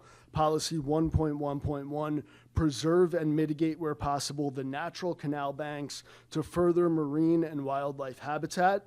Objective 1.3, improve the environmental quality of Little River Canal. Policy 1.5.1, continue to coordinate with Miami-Dade County Office of Resilience to shape the Little River Adaptation Action Area. From the conservation element, Goal 1, to preserve and enhance the natural features in El Portal. Objective 1.6, to ensure that resources are effectively managed to preserve, protect, and enhance the natural systems, wildlife, fisheries, and habitat. Policy 1.6.1, the village shall continue to protect its natural resources to continue to provide a haven to local wildlife. Those were from our comprehensive plan. From our zoning code, section 2419, environmentally sensitive areas, states, I won't read the whole thing, but essentially reinforces those ideas and blatantly states, explicitly states that those trees and natural banks were supposed to be preserved. I do not blame our council. I do not blame the mayor or anybody. I blame the system for what happened here. And a lot of the things that have been mentioned tonight are the reason that this lawsuit is taking place and that I have had to spend tens of thousands of dollars that I really don't have to put towards trying to maintain the laws in our village, and what the comprehensive plan was supposed to state. And part of that was, a big part of that was notice. And a lot of people have mentioned that tonight. And I said that throughout every single meeting that came here. I wish we would have gotten the turnout during those that is here tonight. and I don't think we would be in this place, but a lot of, I don't believe that the council had even received these documents, with time to review them for that project prior, and it seems like the same exact thing is happening here. So that is a major, major issue when we're talking about big projects like this that seems to be recurring, and I really cannot believe that it's happening the same way. Now, that notice is not when the clerk sends out the email. That notice is it's the level of public engagement that we need in this village, or that we want in this village, before these things are gotten to the point where they're done deals. So great things. I will say, this project, I love it.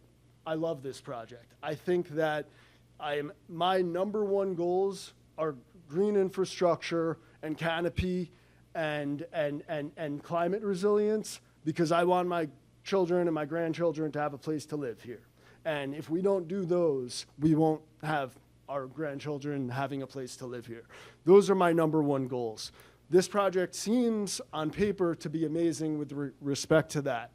But again, I have not really had a chance, because I just heard about this from a neighbor. I got the email, on whenever, a few days ago. And I have not had time to review the tree plan, have not had time to review the extremely long traffic study, which I see seems to be a major, major concern for so many people. And with the former project and with this, other concurrency studies that were supposed to be done. Again, the mixed use from the other project, there was a variance. We lost mixed use. That was supposed to be mixed use project. Now we're losing potentially mixed use here. And again, yes, it seems like a fair proposal to potentially have it moved. But if it can be worked out, I heard that there were some, traffic, different pickup times, et cetera, et cetera. So if that can be worked out, great, but none of us have had time to review that and understand it. And it might be that it is a good fit for there and can add to the retail and other mixed use that we want there. Okay. So anyway, yeah, I think that the biggest thing is the notice and the time. The construction stuff looks great.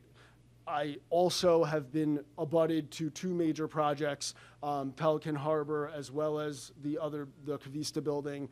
Noise from construction is something that hasn't been mentioned that I do want to mention. I am wondering if this equipment is quieter, et cetera, but certainly, a perimeter of, that can be created for containing that noise would be greatly appreciated. And the other big thing and the last big thing is that if this project does end up going here, the historic preservation element and maintaining the character, supposedly this church, which I think is the only church in El Portal, or at least the most prominent one and most historical one, was built in 1926.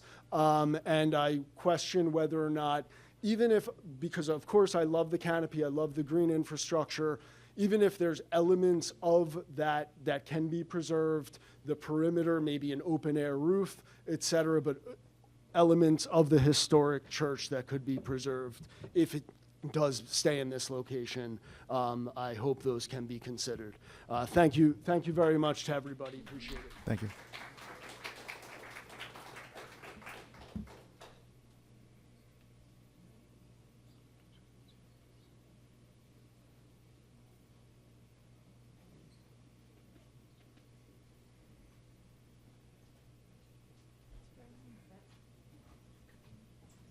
Good evening, Council. Good evening, everybody. Luis Perella, 103 Northeast 89th Street. I just asked the Council to reconsider these projects, and I'm not in, the school looks beautiful, like everybody has said it before. The project looks amazing, and I don't want to put kibosh on the whole project, but the concern is actually the parking issue. And the parking is actually something that is needed for the school to take place.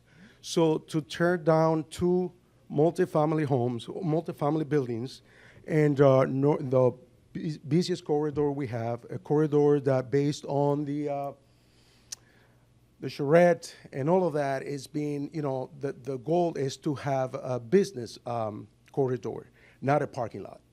So it's not a big, right now it's not a big area. It's a 10,000 square footage when you add the 2 lots, right? But just to put up a parking lot on Northeast 2nd, and mind it, the next 2 other properties are also multifamily properties. One of them is also selling for $1.4 million. So we're talking about a $5 million parking lot right here. That's almost $200,000 per parking space. So that's huge. So it's obviously just to benefit the investor, not to benefit the village whatsoever. So the next thing you will see is them to buy the other 2 properties and build a bigger parking lot because it's needed for the school. Right now they're saying 350 students. Maybe, again, they decide to, just put more kids in per room, and then it's all of a sudden you have 500 students. So I just urge the council to reconsider this and be mindful of not just the school, but the parking situation is the most critical point over here. Thank you.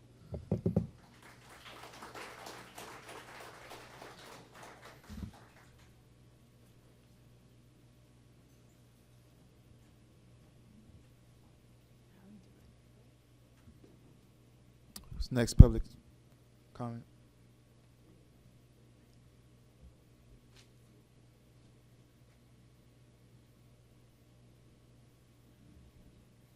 Public comment.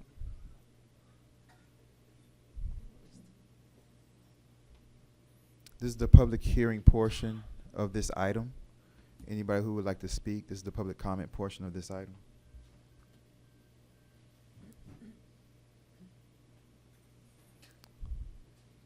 Public hearing portion going once, going twice.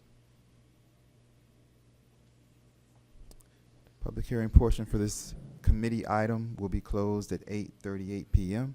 Let's bring it back to the council.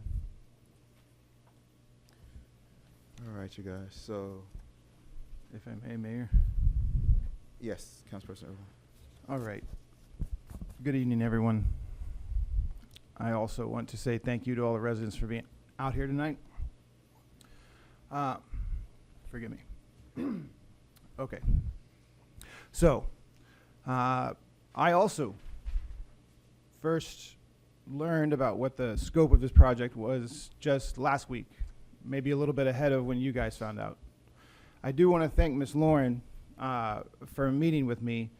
My initial concern about meeting with her was that she would not be able to act as a true voice, title of representative for the developer, but my initial concern meeting her was that she would not have answers, that she would not be someone that I would be able to get information directly from the horse's mouth, as it were.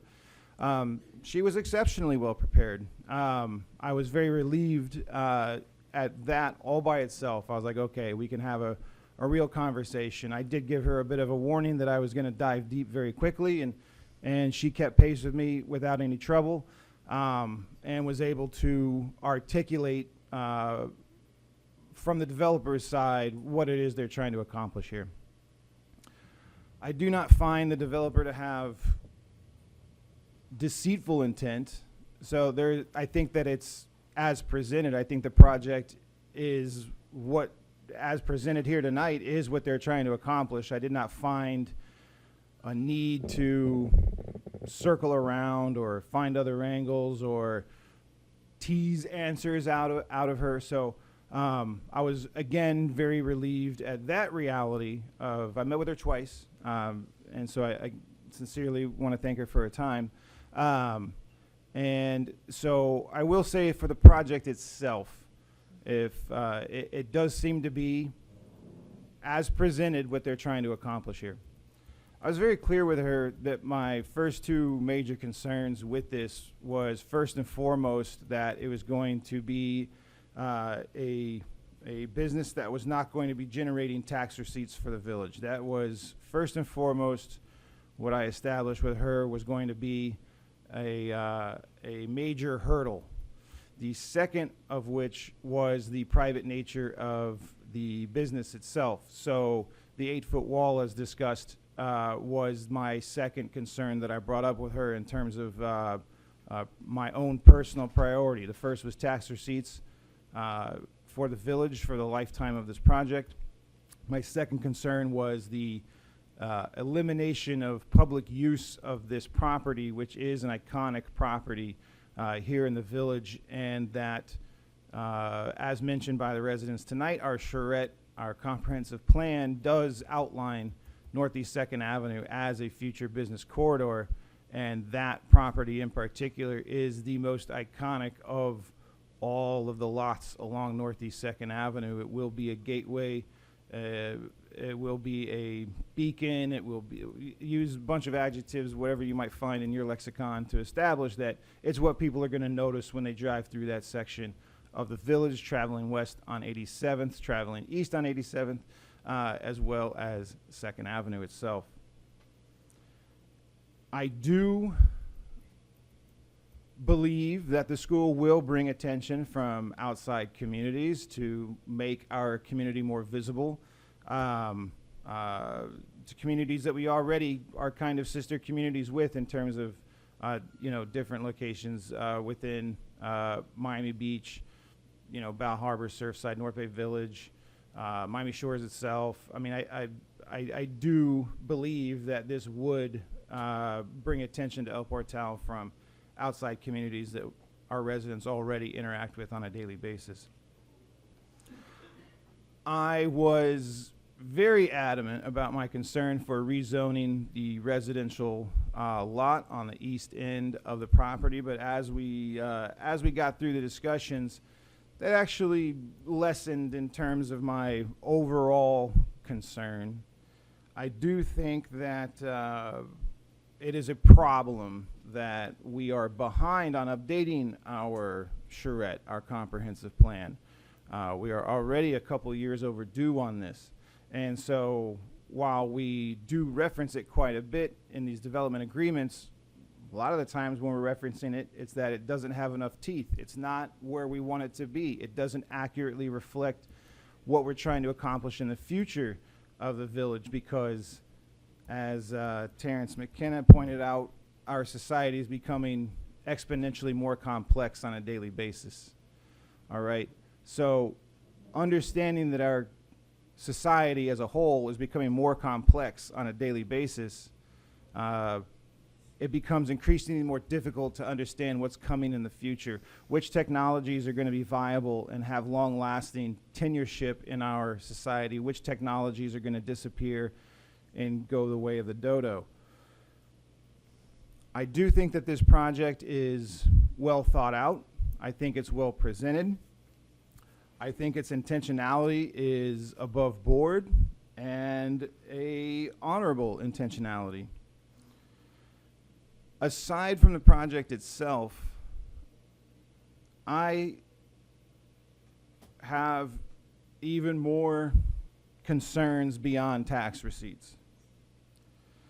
It has been a frustration of mine, as developments have been presented to the council in the past, that we seem to have the village of El Portal, your leadership, us on the council, the attorney, the manager, the mayor. I might exclude the clerk from this commentary.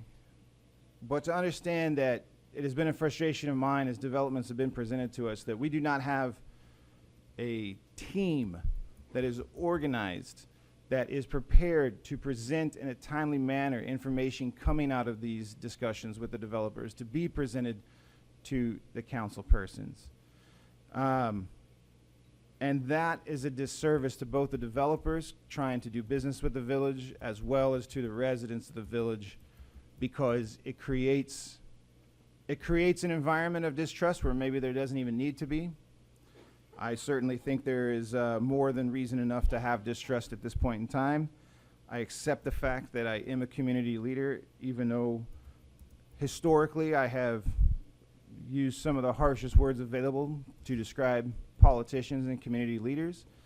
It is a choice that I consciously made when I decided to even run for this seat, that I would have to accept the fact that I would be going to the other side and accepting all of everything that comes with it. So I actually do think that you need to hold your council responsible in any way that is reasonable and prudent, up to and including unelecting people, as in electing other people.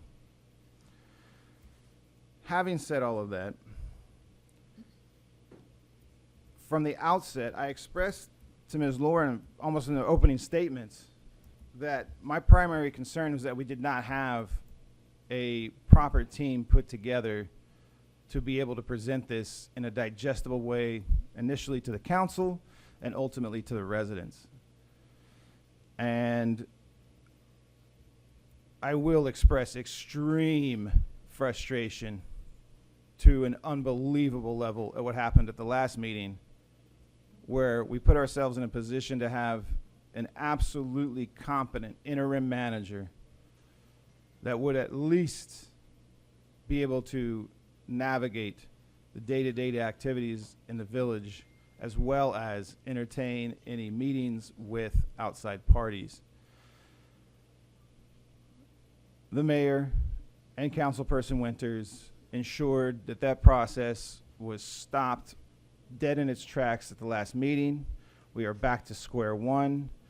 The candidate that was the most qualified and that was chosen by the village, I am hoping will still consider coming to work for us, but as she was not just personally attacked, her entire lifelong career was publicly attacked by Councilperson Winters. So I'm expecting that she's coming back to this council to present some receipts, to defend her good name, and walk right back out the door. That is a problem. That is a problem. It's a problem. For us to go into negotiations on the most iconic lot in the village with no assembled team to competently navigate those discussions to completion, again, as I say, does a disservice not just to the developers, but more importantly, a disservice to the residents. I cannot express how frustrated I am right now. It's not even possible. And so all I can say is that it should be absolutely obvious that we as a village are not in a position to entertain any developer, any development whatsoever, because we do not have a competently organized team to address these issues. I will be bitter for a very long time about this, but I will be also looking for a way to move forward in the most, not just expediency would be great, but competent way possible.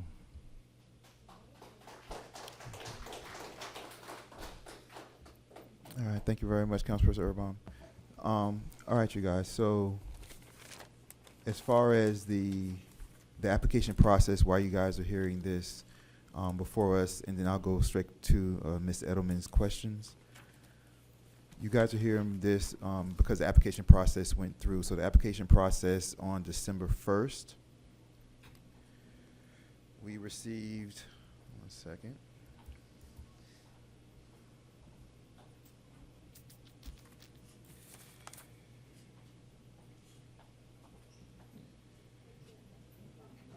On December 1st, we received, we have formally sent the requested documents to the sheriff folder.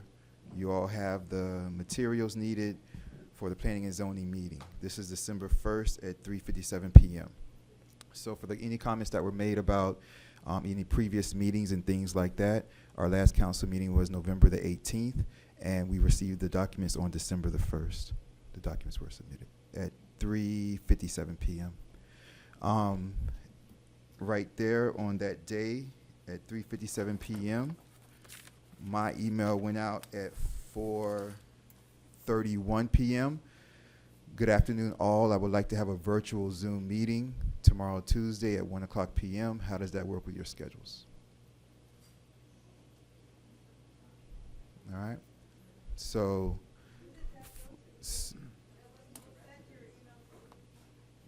no, to them that had just submitted it earlier that day. So what I'm saying is that that there was a comment made saying that we had the documents or we had the site plans prior to December 1st. That was a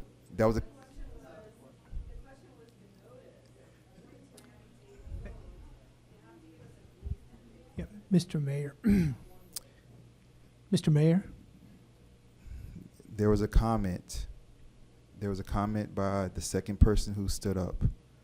And the individual said, we've been told for the past couple of months that there has been no site plan. And I'm saying that our last meeting was November the 18th. On December the 1st is when we were sent the final plans. Yeah, there were two separate comments. One comment was about the notice regarding 10 days, and we need an answer on that from legal. And the other comment was that to the effect that the council had known about this for a few months and had not said anything. And I believe that's what you're addressing now, Mayor Nickerson. That is exactly what I'm addressing right now. So that's the answer to that comment. Ms. Edelman, so the legality of the meeting, the first comment she brought up was the 10 days. I wrote everything down, you guys, so I'm going right in order of everybody's comments. I wrote everything down from everyone, all right? So I was answering the first comment. This comment for Ms. Edelman, you guys, Attorney Fernandez or your team, the legality of the meeting and the 10 days notice, if you guys want to speak on that. Yes, thank you, Mr. Mayor. Thank you. I certainly respect the comments from the neighbors and their desire to have notice. I just want to make it clear for the record that we followed the black letter law in your code with respect to notice. In fact, the letters that you all received in the mail about the meeting tonight is a courtesy notice. It's not required by your code. And our client paid for the notice, which was considerable for both properties. Okay, maybe some of you didn't. Well, okay. All right. If I can explain, some of you live outside the mailing radius, but many If we can, many of you do. My point is simply that the courtesy notice is not required, and we did it. The properties are also posted. They were posted physically with large signs, and they've been posted for over a week. Right on the property. I can show you the pictures. And you guys, and we followed the code, noticing it in the paper. Moreover, we did it. The village didn't do it. We've paid for all of it because I think the village is only accustomed to providing notice, as I understand it, from your interim manager and your clerk, doing it for residential properties. So it's atypical for it to happen in commercial properties. So we went ahead and paid for it all and assisted with it. So I just wanted to make that clear. There was a, you all, so that was answering the legality of the meeting. And it seems like even with that, the process, maybe there needs to be a change in the code for the process. That's what it sounded like. Okay, so maybe something needs to be addressed in the change and adjustment in the code for the process for that.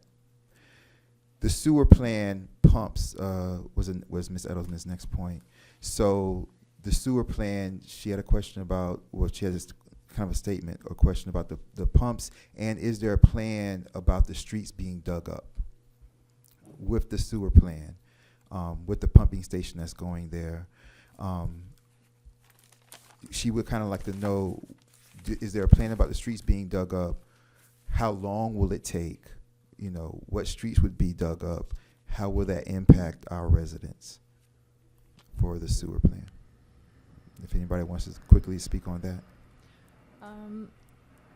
Okay, so can everyone hear me? Can we hear? Okay. So first of all, I do want to say thank you for every single person that came up here and that shared your thoughts. I apologize that I haven't been able to hear them sooner, but we did take many of them into consideration. In reference to, and I'm happy to work with you and to hear you continually. This is not something that is going to be a problem at all. So in reference to Ms. Edelman's question regarding the sewer plan, where the pump is placed and how it's going to be implemented. So the requirement from Miami-Dade County and WASD and WASA is that because we're building a new building, that we do connect to sewer. How that happens is not fully fleshed out. That's the bottom line truth. And the reason that that is not fleshed out is because we have not gone through this process yet. We are here to go through this process, to hear your concerns, and then to move forward through that in order to address them, recognize your community, which we would like to become a part of, and then go from there. So there are very many options when it comes to how sewers are run and how they are pumped, connected to, etc. Really, it's our problem on how to do that, but our goal is not at all to be intrusive. It's not to open your streets. It's not to create traffic. It's quite the opposite. It's to create infrastructure that is possible for future use. Now, that's also not in our hands. That's actually up to WASA, WASD, and the professionals at the Miami-Dade County level, where we are working with some of the best engineers who are very familiar with Miami-Dade County and El Portal. And we are happy to do what it takes between our engineering and with the city in order to do this as quickly, as efficiently, and as least mess as possible. I'm not sure if that answered your question. Is WASD saying that you all have to put in sewer right away, or is there like, because sometimes I know WASD with new developments that have never had sewers, they give like a 2-year, 3-year, or 5-year leeway. Are you guys required to put in sewage right away, or are you guys going to be on the septic tank for a while? So our goal is to have connection as soon as possible. We wouldn't really be able to operate in the long term without water, without sewer. So while there may be some way to mitigate a temporary condition, it's not in our best interest or yours for us to function without it. So it's as quickly as possible and as efficiently as possible. Okay. Yes, that was a really good point. I appreciate that. And we absolutely can look at placing it elsewhere on the property. It was placed there for ease of maintenance. Someone else mentioned, I'm sorry, I'm skipping ahead. I can tell you exactly who, but someone else mentioned trash pickup, recycling pickup. All of that would be done on property. We're not interested in blocking your roads anymore, as that is a major concern. So the pump station was placed for best ease of access and ease of maintenance. We recognize that maybe that was not the best place, and we're absolutely willing to look at alternatives. Thank you very much. What about, so the next thing is the lost tax revenue. Now, I will say that, and I'll get into this a little bit later, but last week, I think it was around Thursday, Wednesday or Thursday, I did list certain conditions that I think should be put in place, and the full property taxes was one of those conditions that I thought should be put in place. There's other conditions that, or pillars that are here that I'll get into later. I want to get everybody's questions answered. But full property taxes is something that I felt should be a condition of the property.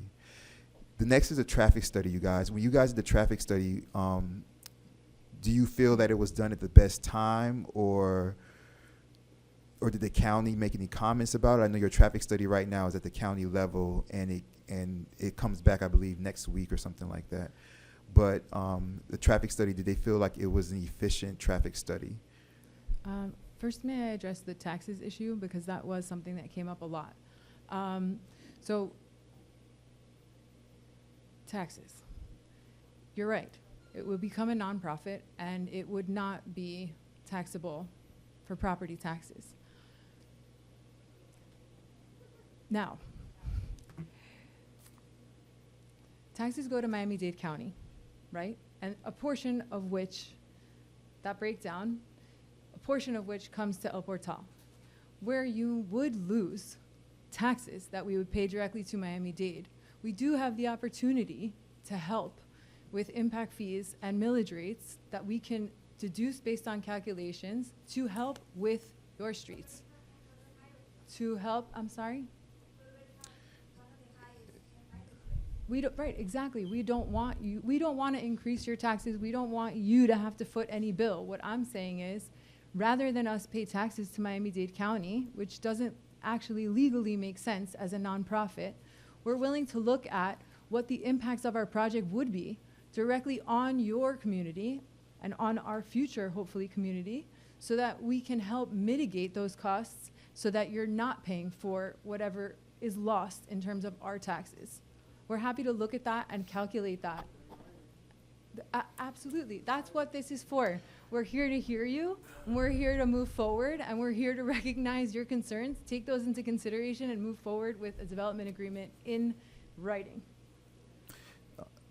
Okay, so next thing, I'm sorry, you mentioned was the traffic study in, traffic have you study. heard, I know you get it back next week. We actually have the traffic study engineer here. I'm not sure if he's allowed to speak or not allowed to speak.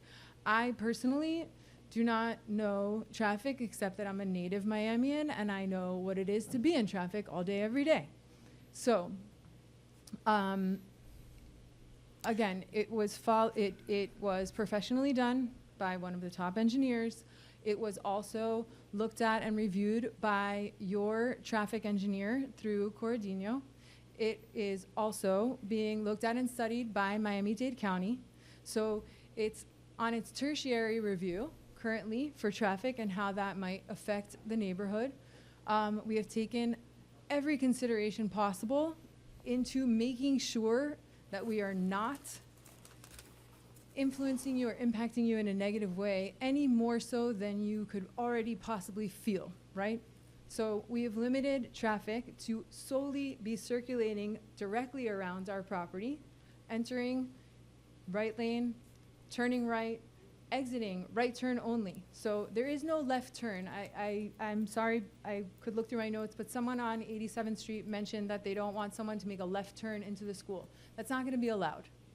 So it's a right turn in only, and we have security, and we are willing to support your police department by helping to fund a police officer, if necessary, 2 police officers, or some portion of their salaries, so that we can have a police officer stationed at our school, in the crosswalk, or wherever is most needed by the community to help mitigate those impacts. So let's address the That is in the study. let's address the traffic, the trash recycling, you all, and let's address, and we still need to address just traffic on 88th as a whole. I know we have the aspect of coming off of Northeast 2nd, making that right turn, and then putting them behind the school, and then coming out of the school and only a right turn onto 87th Street. Right. It kept coming up, the idea of Northeast 2nd being the main place where you do the drop-off and pickups, where you would be coming down Northeast 2nd, therefore the traffic would be on Northeast 2nd. Individuals would pull into the property off of Northeast 2nd and then pull out onto Northeast 2nd. Can you just explain why you guys feel like that wouldn't work for you? So already it was mentioned that Northeast 2nd Avenue has a tremendous amount of traffic when I-95 is backed up, and that people trying to get to work are not able to get to work. It is really untenable, based on the two intersections on either side of the property, to have queuing on Northeast 2nd Avenue in either direction at any time of day. So in making the entrance to the school on the other side, we actually were doing two things. Number one, we were trying to eliminate more traffic passing our property line. So as people would come to school, right, you don't want people leaving school and entering the community to create more traffic for those of you trying to leave your driveways. So by making the entrance into what seems to be the more residential section, we're creating a traffic flow which allows continuous traffic in either direction from Northeast 2nd Avenue, as well as a queuing lane that allows for stacking outside the property, queuing within the property, and then a safe queuing and only right turn out of the property. So it allows for the containment of more cars and traffic. Okay. Yeah.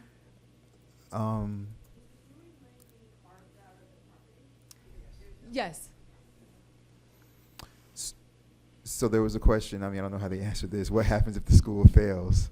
I know they don't plan on failing, but I don't know if much you can say about that. It's a great question. The school has been in existence. Our teaching staff is exemplary. We have some teachers here today that have been teaching and have experience teaching for over 20 years, maybe more.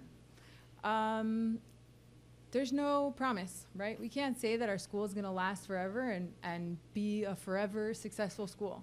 That's really dependent also on you guys. It's really dependent on whether or not we can create the community that we want to create and that our goal is to create. So nobody can promise you success 100%, but what I can promise you is that we're not a business that's here for like in and out. We're not here for $2 and 50 cents, and then we're going to leave you with a vacant building that you can't fill. We're creating something beautiful. We're creating a legacy. I feel that we're creating the gemstone that El Portal should be proud of. It's gorgeous. But I can't tell you that it's going to last forever. It's a school, and it's a nonprofit, so the chances are way higher than if it was a restaurant. The next thing is the next thing that was brought up about was making use of the facilities for El Portal residents, and explain why that wouldn't work for you guys. So this is a tricky one. Right now it's private property, right? So it's an abandoned building that's vacant with a chain link fence and a mesh thing around it. Nothing to look at. I mean, yes, the building happens to be beautiful, and we really did try to save it. That's the truth. But nobody is able to use the facilities as they are, right? That's not going to make anyone feel better in this moment, right? Just because you can't use it now doesn't mean we can't use it in the future. So being that it's going to be a private school, yes, it's not designed for community use in this way. However, and this is a big however, a rising tide lifts all ships, and really, we believe in partnering with the community and doing things to enhance Horace Mann. We have a future meeting, actually next week, with the principal, with Horace Mann, with the district, with a few people, that our goal is to create a curriculum similar to what we are creating for this school, for Soulful, where we'll be creating farms, and we'll creating gardening, and we'll be creating a curriculum regarding earthworks, selling those, selling the produce in farmers markets and making it available to everyone. That's a partnership that we're looking to create, not only in Horace Mann and El Portal, but in many other areas as well. El Portal is our cornerstone. It's our gemstone. It's where we're starting, and it's where we would like to get everyone on board with us. We would really love to create partnerships. We would love to create more green spaces that are usable for the community. Everyone mentioned this parking lot. I hear you, okay? Pave Paradise and put up a parking lot. No one wants it. No one's interested. I could tell you it's going to be a gorgeous parking lot, which it is. It's going to have gorgeously planted, gorgeously native, fenced in for safety parking. However, it's a parking lot. You're right. Now, we can use the parking lot for farmers markets. Why can't we have farmers markets on Sundays? We can use the parking lot for movie nights for kids. Why can't we put up an inflatable movie and have everyone bring a picnic blanket? We can come up with great. All right, you guys. I'm sorry. You guys, Okay. if-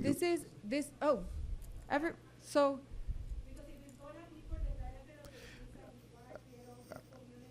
all right. Listen, for decorum, you all, we can't be yelling from the audience. All right.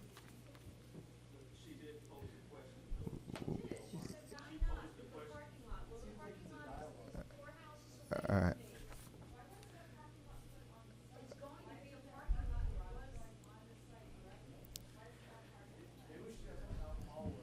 So we understand and we hear you. There can't be the back and forth from the crowd, you guys. All right? It doesn't get picked up on a transcript, it doesn't get picked up on the official records, and we need everything picked up on the official records. Okay, now, if you guys need me to reopen things again for another public hearing, I'll gladly do it. Okay? I'll gladly do it. I'll gladly do it. But for right now, you have to let this part here happen. All right? I appreciate it. I understand.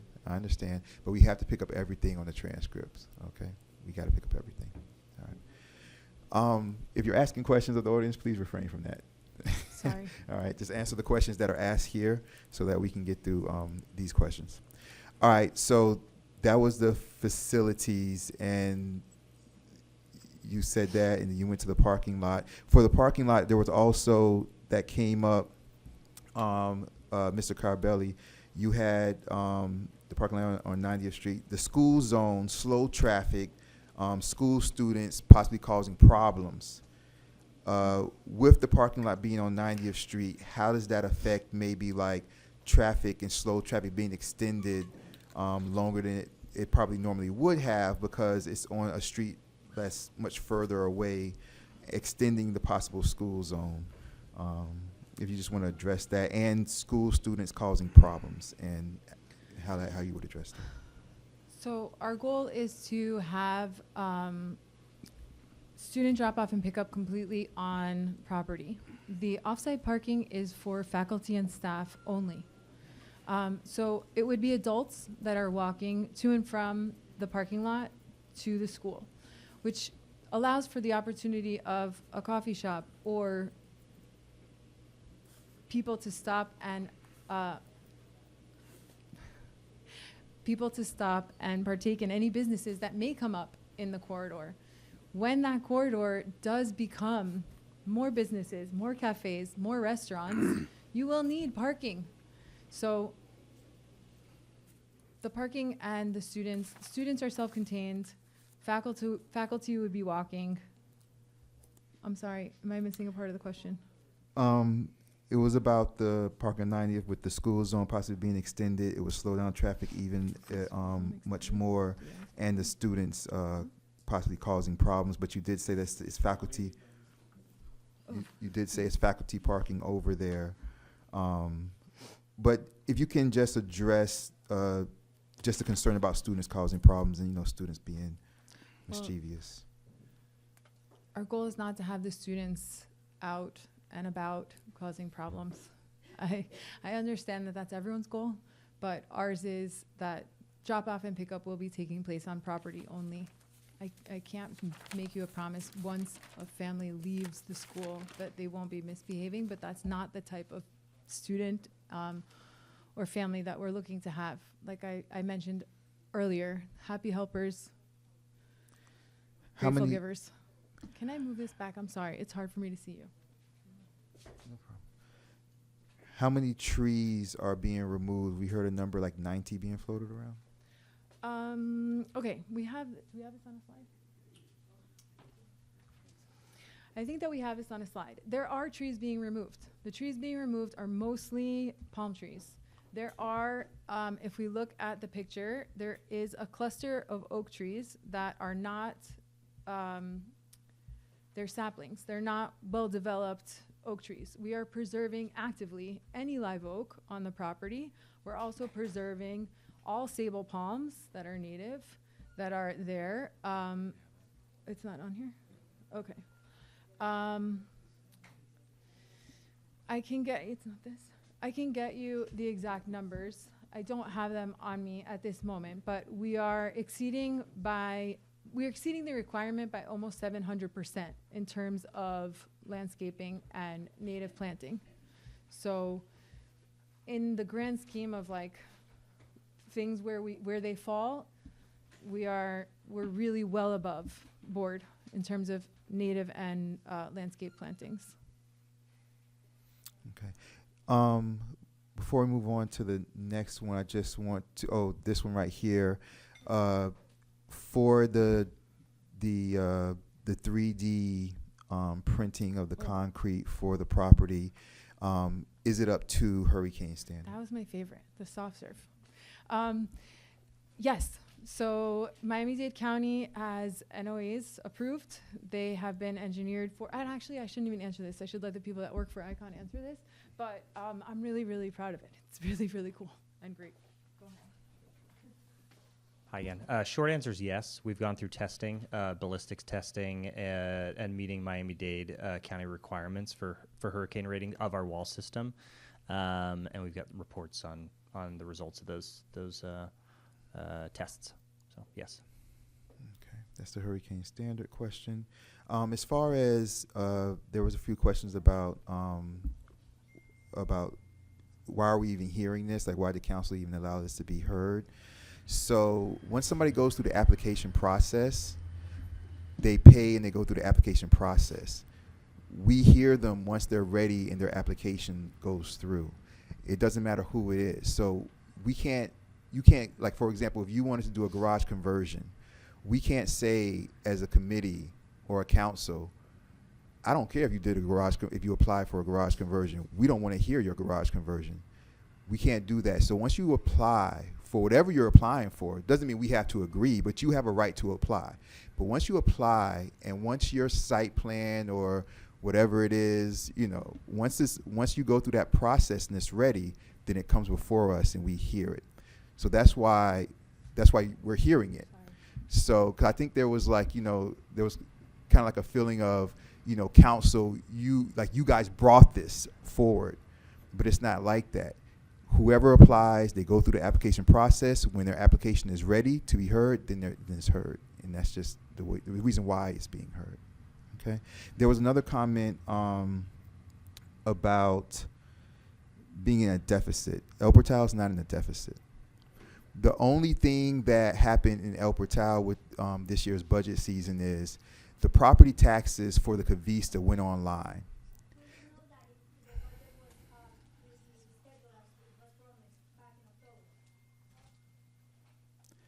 The property taxes for the Cavista went online. When the property taxes for the Cavista went online, we were getting like almost $1 million or $1 million for the property taxes. We get a call about 3-4 days later. The owners of the Cavista development had, without telling us, that they had applied for affordable housing with the federal government. So we get a call a few days later after we get the property tax paper, and it says, oh, this has to be adjusted because they applied for for affordable housing through the federal government months ago, and it just came through.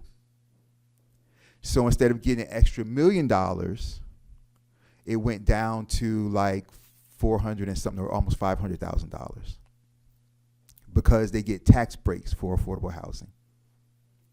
So we're not in a deficit. We're just not receiving, and the Cavista property just went online, you guys. It just went online this budget season. So it's not a deficit. It's not good.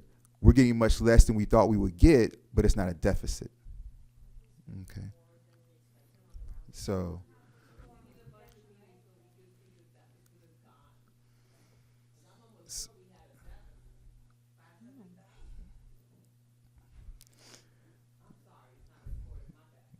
we're not getting as much as we thought we'd get from the Cavisa department. Mr. Smith, we have the parking spots, traffic, pumping. What about the trash?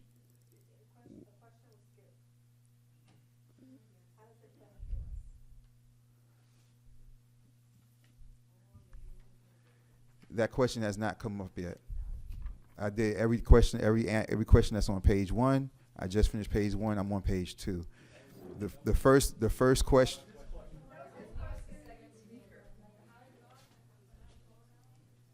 I have here parking lot on 90th Street. I have school zone / slow traffic, school students causing problems, and I have how many trees will be removed. It's 90 trees. If I missed that, I apologize.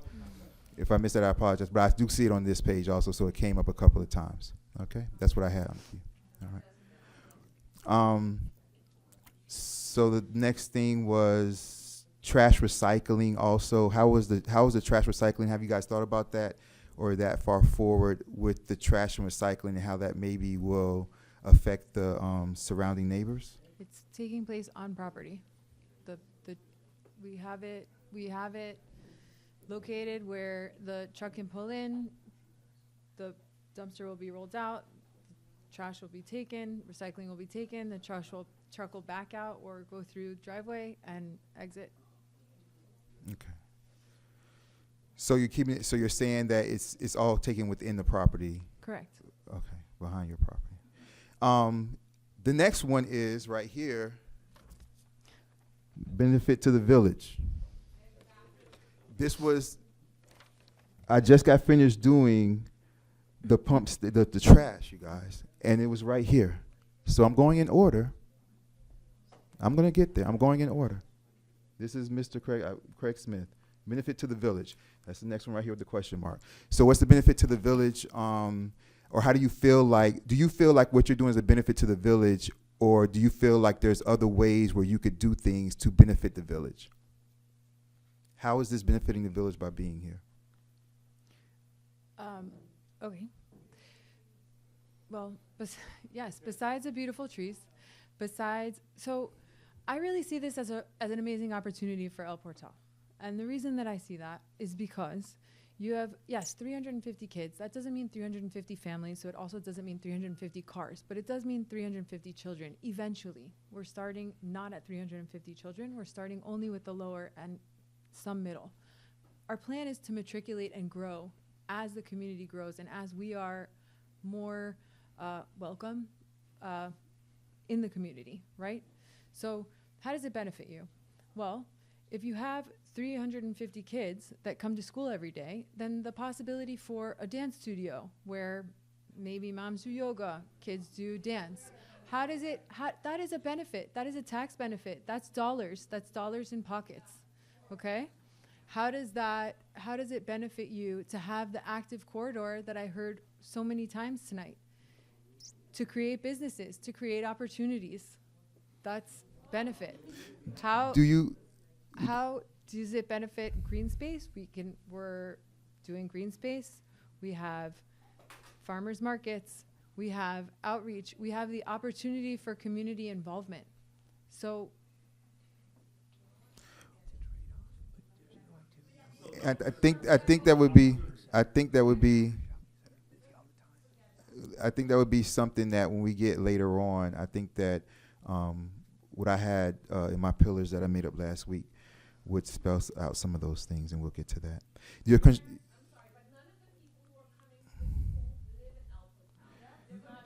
So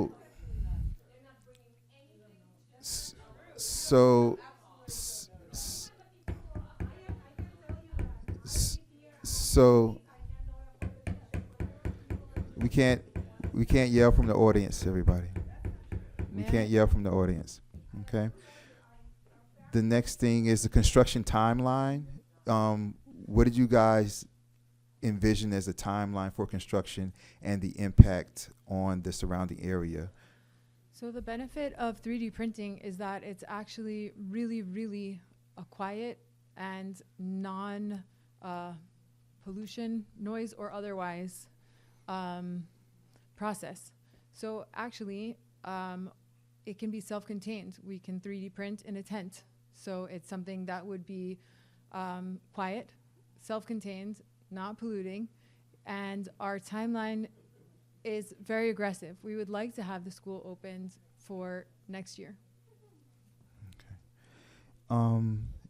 Next, this is property tax What year is this? again. 26. Traffic study, signs of 88th. Housing. So there is a concern about knocking down the existing properties for a parking lot with the concern of affordable housing in Miami-Dade County. There's the concern. Okay, so why not the Little Farm area? Why not the trailer park? So they're actually two separate projects, and they're actually two separate owners. So while there is one investor that is involved in both, the Little Farm is a completely separate ownership group and entity from Soulful. Soulful is, in and of itself, its own property and entity, and it's not like we can just randomly choose. I can't just pick another investor and their property and say, we're gonna put the school here because this makes more sense to other people. This investment was purchased for this project because we feel that it is a great match for El Portal and for the environment. All right, so you're saying that the Little Farm area is a different owner than It's the different investors, yes. different investors. Mhm. The we already spoke about that. The community access for El Portal Roads. Do you guys have any knowledge about the church being historic or possibly moving towards being a historic property? So I did a lot of research on this, and unfortunately, it's not. We could not find anything that makes it historic. It's not designated. It does not meet the criteria, and it actually doesn't even meet the criteria from the Pluserbia group that did your recommendations. We did.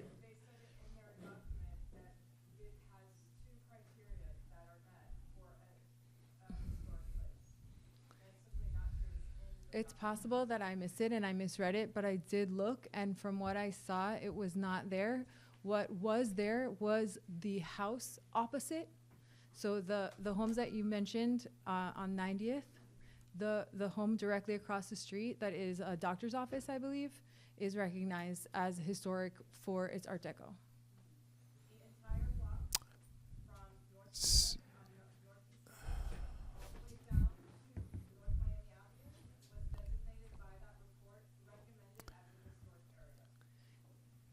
So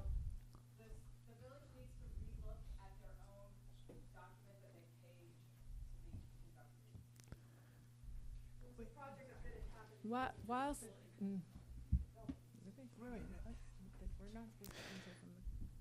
Yeah, we're not supposed to answer from the crowd, but I think we need Uh, staff to clarify that one thing is a recommendation, another thing is a designation. And in fact, in most municipalities, a church building has a higher burden for designation because because every church would want to be designated as a historic church. There are many beautiful churches and religious buildings. So the burden is actually more difficult. It has to be a super high level of architecture to be designated as a historic structure. I just point that out. With all due respect, it may have been recommended, but I think your professional staff would have confirmed that whether or not it's historic. yeah. And wasn't the prior shopping center plan going to demolish the whole thing? They were keeping it? I don't know. I'm asking.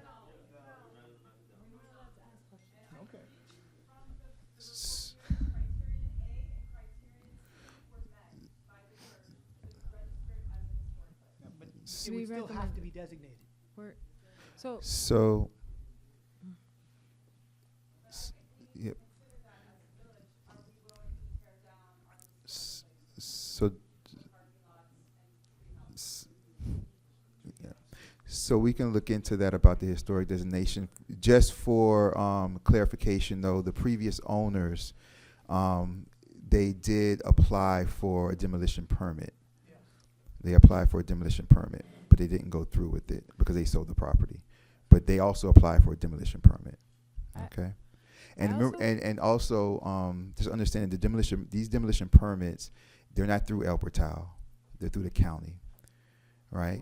Like, we have nothing to do with a demolition permit. The only thing they have to do once they get it is to come and just show us that they were approved for a demolition permit with Miami-Dade County. And the previous owners also had applied for a demolition permit. And they were approved for a demolition permit, the previous owners. Okay, so we should look into that with the historic designation. Well, Go ahead. We actually applied for, through Miami-Dade County and El Portal, for a demolition permit, and we do have a demolition permit to knock down the church. We have not done so out of respect for this process and to hear your voices. So we are legally allowed at this moment. We could have done that already to knock down the church. We have not done so because we were interested in hearing this conversation, but that is the plan, if I'm being completely honest. The lawsuit, Attorney Geller, for the schools that came before and were denied, is there any lawsuit? I think the short answer, if I would think, would be no, because you can approve or deny anyone that comes before you at the discretion of the committee or the council, but I'll let you correct me if I'm wrong. Well, you're not wrong, Mayor. That's a correct statement, but it's only one reason. First of all, yes, there is discretion in what you approve and deny. It's not absolute discretion. It's not unlimited. You have to stay within the law, but there are a lot of reasons why things can be denied. Some of those things were actually not denied. They didn't go forward because in the face of opposition, sometimes people withdrew their plans. But in any case, another reason would be if you are actually denied, then you have the right to challenge that in court. But if you fail to do so, you can't come back years later and say, oh, I wish I had challenged that in court. So for a number of reasons, no, I don't believe we would be subject to that. And if I can add one thing, Mayor, it's a little off that topic. Yes. I think it's important because I don't think it's been said when people say, oh, this should not go forward or be deferred. This whole meeting technically is not a village council meeting. It is a meeting of the Planning and Zoning Board sitting as the land planning agency. That is the first step. But two of the things here, the comp plan amendment and the rezoning, require an ordinance. The others require even site plan approval is a resolution. So site plan and some of the other things absolutely require approval at a full village council meeting, not a planning and zoning committee. That's at least one more, and a public hearing. But the rezoning and the comprehensive plan amendment require an ordinance, and my reading says that that's at least two more meetings, first and second reading in front of the village council. So everyone should understand, even if this land planning agency, this planning and zoning committee approves this tonight, there's a minimum of one for half of it and two more meetings where the full council has to consider this. This is not done tonight or close to it under any circumstances, and I guess that's not been pointed out. So when you say don't act or defer or don't rush ahead with it, this is the first step in a fairly long process. Thank you, Mayor. Thank you. What about HVAC, ventilation, and all those things as far as like you know, the logistics for the contractor and things like that. How is it that, or are you guys, which I assume the answer is yes, but are you guys following the protocol and the procedures that need to be followed when it comes to that? Absolutely. Is this the first property like this that you guys have done? Is it the first property that Soulful has built, or is it the first property that Icon has built? Is the first property that Icon has No. built? Okay. And Icon has built like this type of property with the 3D printing. How many buildings do they have? 300 total? Yeah. 300 structures plus the school. Okay. And with those structures, have there been any problems after the structures were built? No, but I'll. Any problems or compliance problems or anything like that?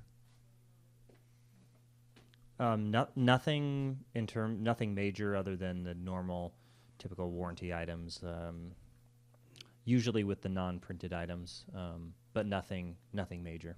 Okay, all right. As far as the relocation of the old trees, that's something that is a concern, especially like the mature trees. How many mature trees are you relocating? There are a few. It depends on how you look at them. There are sable palms that are being preserved and moved.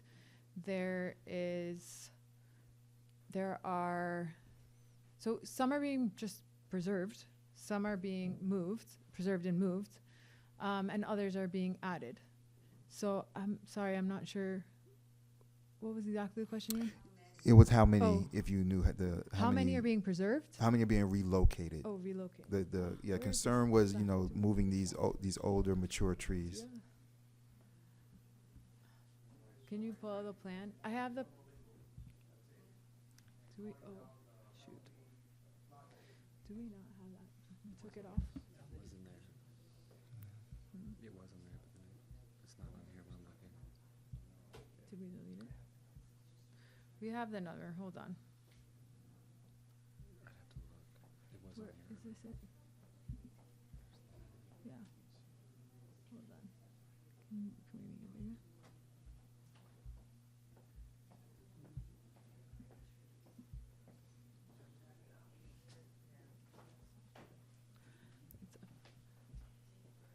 Existing trees.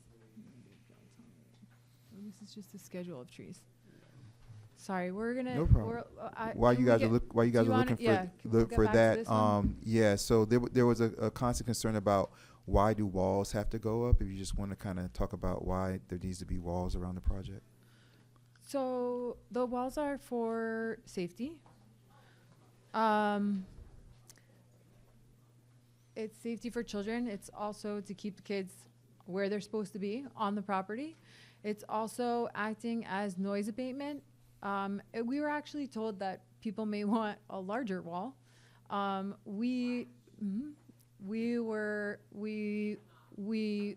the wall because we felt that it was going to be too high. And it has been brought to our attention that perhaps the residents that are abutting the property would want a higher wall, which is not allowed per code, but it is something that we would explore if the residents wanted it. I'm a little bit surprised by the reaction based on our input previously. So I'm not really sure what more to say. So that's for that. As far as different location, application process, notice the parking. So the location continues to come up, you guys. The property taxes and taking advantage. The process, the notice, asking the table, the comp plan, parking. As far as Madam Clerk, there were a couple people that said that they got a notice 24 hours ago. No, it was sent out Thursday. You sent it out Thursday? Yeah. And that was via email? Email. And it's also on the website as of Thursday as well. You know, on the website. Can you walk through the, Madam Clerk, really quickly, if anybody wants to make sure they're on the email list, is it on, it's on the first page of the website? They have to sign up. As it is, it's up to you guys to go up to the website and look at it. You do sign up. Right now, we're having a little bit with Gmail, and I think I've spoken to several, and there's some people that have addressed it, and I've sent it to them. There's at least maybe 5 here that have told me they haven't received it, but they're here tonight because I send it to them, and they've let me notice. Other than that, it's on the website. That's the first. We are getting larger and larger files. So when I send it out, I even spoke to IT.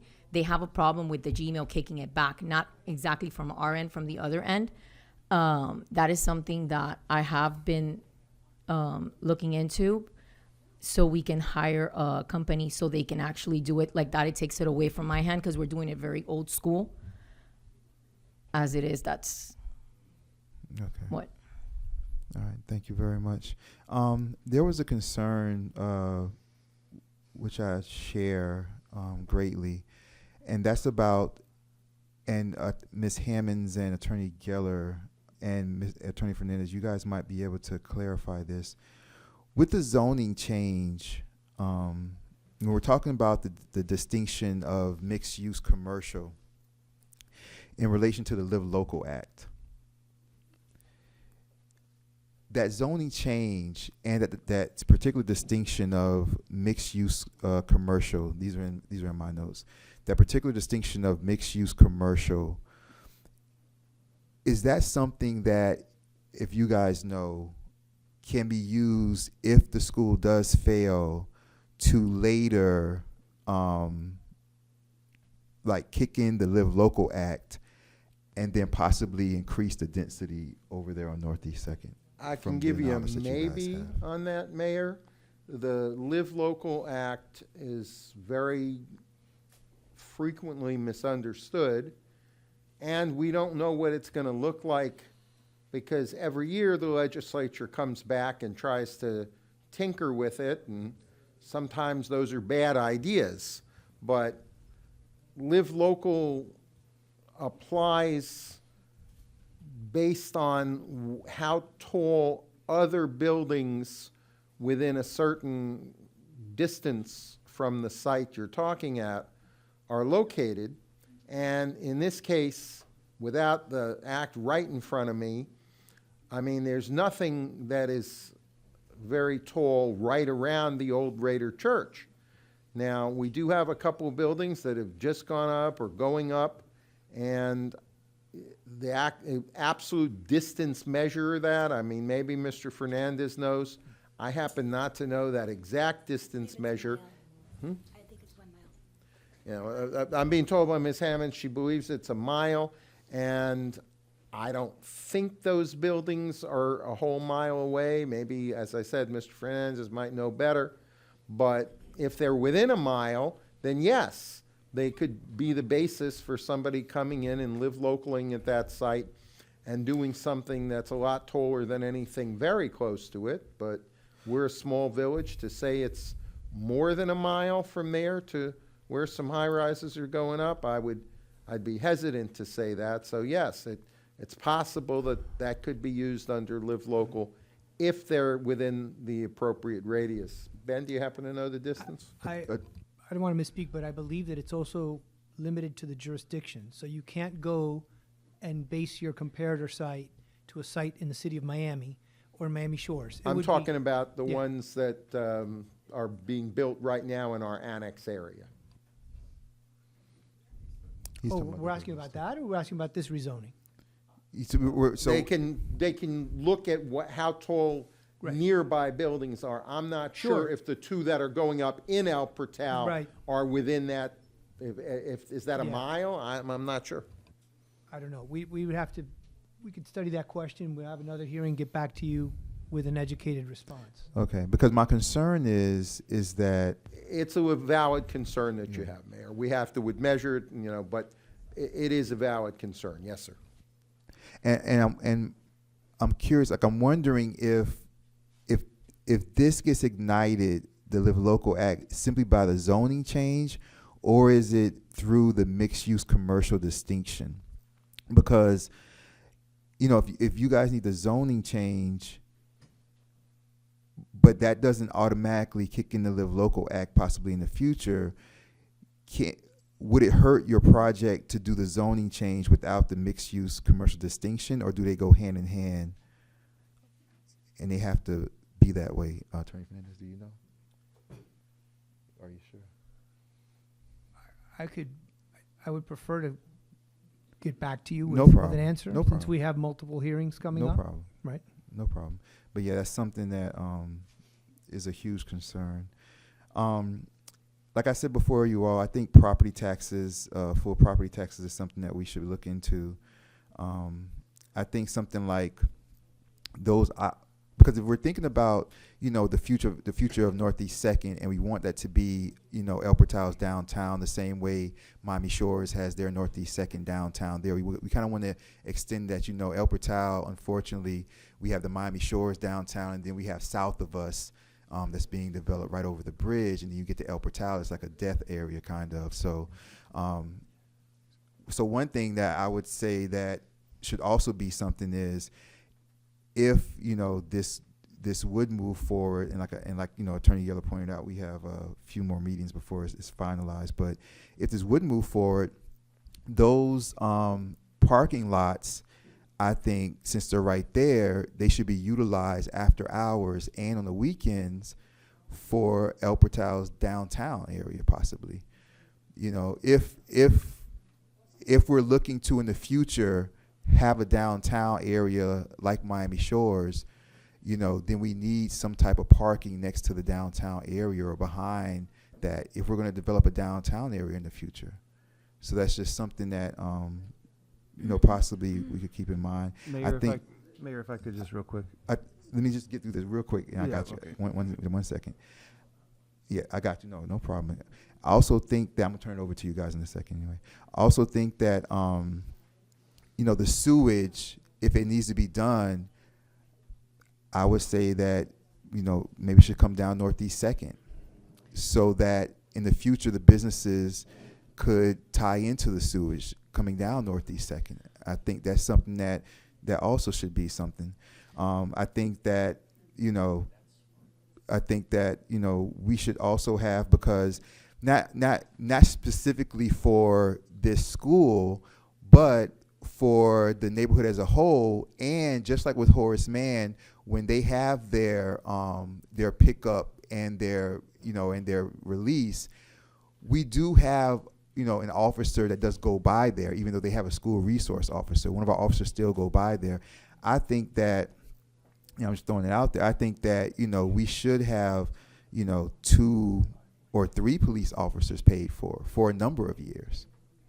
You know, I think that should be something that should be part of that for a significant number of years. You know, I think that should be part of that also. I think also there should be an element of some type of green space purchase, you know, and or development. You know, I think that, for example, right there on Northeast 2nd Avenue, across from 86th Street, you know, where the entrance to Sherwood Forest is, there's that place that used to be the gas station back in the days that was next to the sub shop that's been empty. You know, so many residents for a long time have been asking for a dog park, right? So many residents have been asking for like another park, another green space, and I think that's a part right there we could utilize. I think, you know, more tree planting, more canopy, especially on the west side of El Portal, I think should be something else that should be looked into. And also, you know, there should also be, since we can't, you know, El Portal, we don't collect impact fees, there should be a fee, you know, a monetary fee to help out with our sidewalks that are messed, to help out with the roads, since the roads are going to be impacted by more cars and things like that. So I think those are some of the things we should think about. I still haven't forgotten you guys there, but my committee members, Councilperson Erbaum, you wanted to say something about was it the parking or the sewage?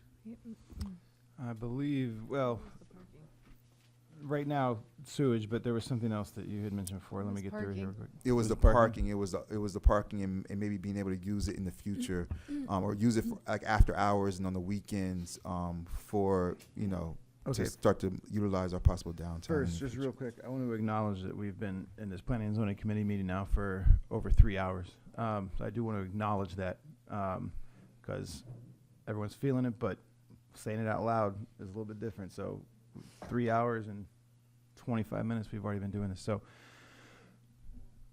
on the sewage, I guess my question would be for Lauren, because from our discussion, is my understanding, I'll finish my statement, you can correct any discrepancies.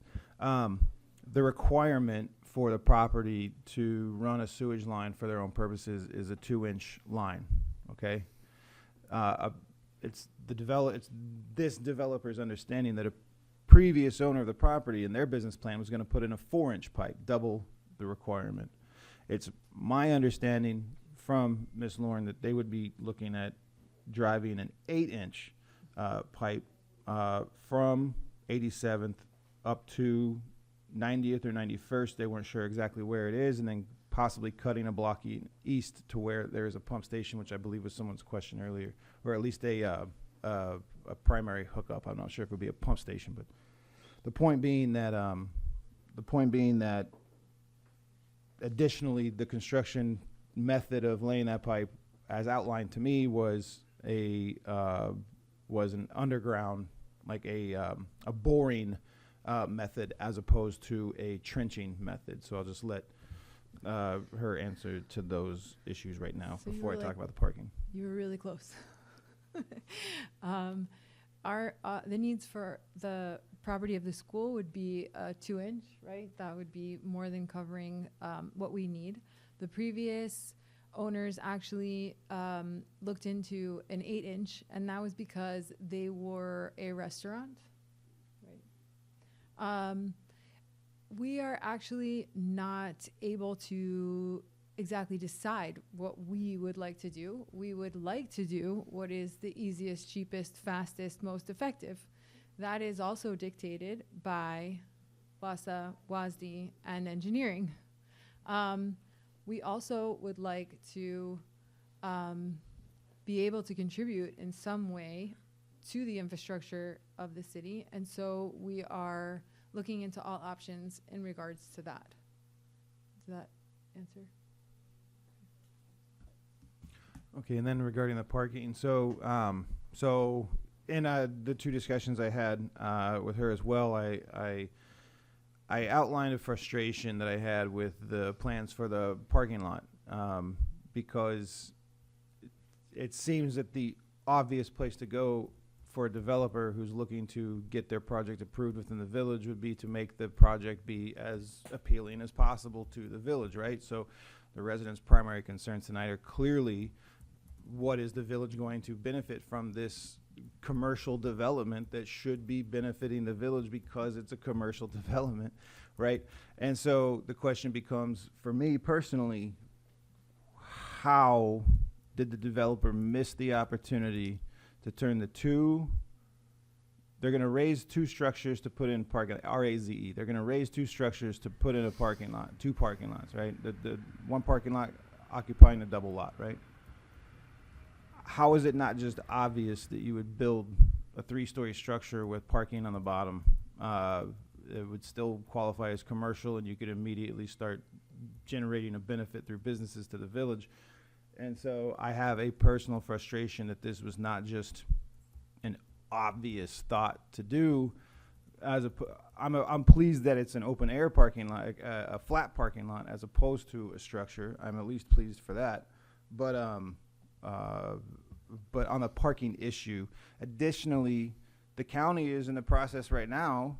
It might be several years, could be a very long time, we don't know, but a road diet is on the menu for Northeast 2nd Avenue for the specific purpose of traffic calming, meaning there would be a median, there would be central turning lanes, there would be upgraded and modernized traffic pedestrian crossing activities, as well as an elimination of one lane north, one lane south to provide for like street curbside parking, things like that. spaces that would be more conducive to buses and the jitneys and the buses, public transportation, to be able to allow traffic to flow still. And so while I am grateful that what they're proposing is probably one of the most beautiful things we're going to see proposed on that lot. That is a fact. That really is a fact. What they're proposing is one of the most beautiful concepts that might be in that commercial space. So that's a pro for the developer, right? My problem is that we, council specifically, but the village in general, does not have its ducks in a row, say that. And while it's nice to have a developer come in and offer things like, this one piece of infrastructure, if that did happen, it would allow other commercial businesses to be developed. And as I had told her, in a healthy, established commercial district, even in a small village like ours, you will probably find a school and you will probably find a parking lot. So picturing El Portal 50 years from now with a fully developed, established commercial district, small businesses, somewhere in there's probably going to be a school, and somewhere in there's probably going to be a parking lot. So you have to, figure out, are we ready now for a school? Are we ready now for a parking lot? And my short answer is no, because we don't have the fully developed plan for Northeast 2nd Avenue. And to the residents' points tonight, that responsibility rests squarely on the shoulders of the council members. So we have got, as a council, from our legal team and from our chartered manager position, we have got to get some planning in order in the village of El Portal. We are backpedaling into the future. May I address one point? Yeah. Is that okay? So you mentioned a multi-story building, right, with parking underneath and perhaps mixed use. I don't think that it's unreasonable to feel that that would fit on Northeast 2nd Avenue. And if that is what the appetite of the community is, there is the possibility that that would be developed. But I do want to be clear that we are offering what we feel in terms of what we're developing on our site, a beautiful project with a beautiful school, and we're unfortunately being met with not the happiest. And that's fine. But if we were to have come in here and say that we are going to raise 2 multifamilies to put a parking lot and mixed use, would we not have received the same pushback? The last project that was on our site was meant to be restaurants. That is exactly what I've heard repeatedly. It was meant to be restaurants. It was meant to be cafes, right? And I understand. And they were turned down. I understand, and they were turned down, right? And then they left because it wasn't feasible, because it wasn't received, it wasn't tenable. So I understand, I hear very clearly the frustration. I understand very clearly the distrust or not understanding of the process. I get it. If there is a vote tonight that says that we are approved to move forward, all that means is that we're approved to move forward in further conversation. It doesn't mean that we're approved to move forward and we're building a building tomorrow, right? That's what that means. So if we're turned down tonight, that means that there is no more possibility here. And I want to be very clear that that's not a future prospect. That's not a future. It doesn't allow for a future if every developer and every person that comes with an opportunity is said, no, not here. No, not that. No, not this. No, not now. It will never become anything. And I think that what we're offering, Okay. I hear you. All right, you guys. All right, I need Councilperson Winters if he wants to speak, and then I'll open it back up, okay? Thank you so much. First, I'd like to thank everyone for coming out today. It's really amazing to see such a turnout and everything you've said has been listened to. I have about 25 pages of notes from everything you said today, so it was wonderful, and I'll do my best to get through this without wasting any time. So, this week, I also just found out about the plans. I got the 455 pages on Friday, so it has been quite an ordeal trying to get through everything. And of course, with everything going on, Lauren showed up and met with me for almost 6 hours the other day as I drilled every single thing that we basically talked about today, trying to find solutions for all the issues that we're going to have to deal with if this actually goes through. Then again, she met with me again today and walked me through the property. We looked at trees. We saw the trees that would need to be removed, which were basically weeds growing out of the rocks that were seeds dropped by animals, and these trees are basically dying inside of concrete. So they're not real trees that they're removing. Everything that's lovely and meets Sherwood Forest, all the oak trees, all the beautiful palms, that not the other palms, but the, you know what I mean. They're keeping all of them. I was even impressed that I noticed trees on the property that I thought were in poor condition, and I saw in poor condition on there, and they were still keeping them. And they're trying to keep the whole view of way that it is still as El Portal. So I want to make it clear, El Portal supports education opportunities. We support children, we support families, we support reasonable development. But supporting a school does not mean approving a project without addressing serious impacts that were exposed in the 455-page document. We also need to remember something essential. This location is in El Portal's business corridor, as established by our charrette. A business corridor, by definition, will have activity, parking, foot traffic, noise, storefronts, community, events, regular movements. This is not a residential cul-de-sac. It's an active district designed to attract economic development.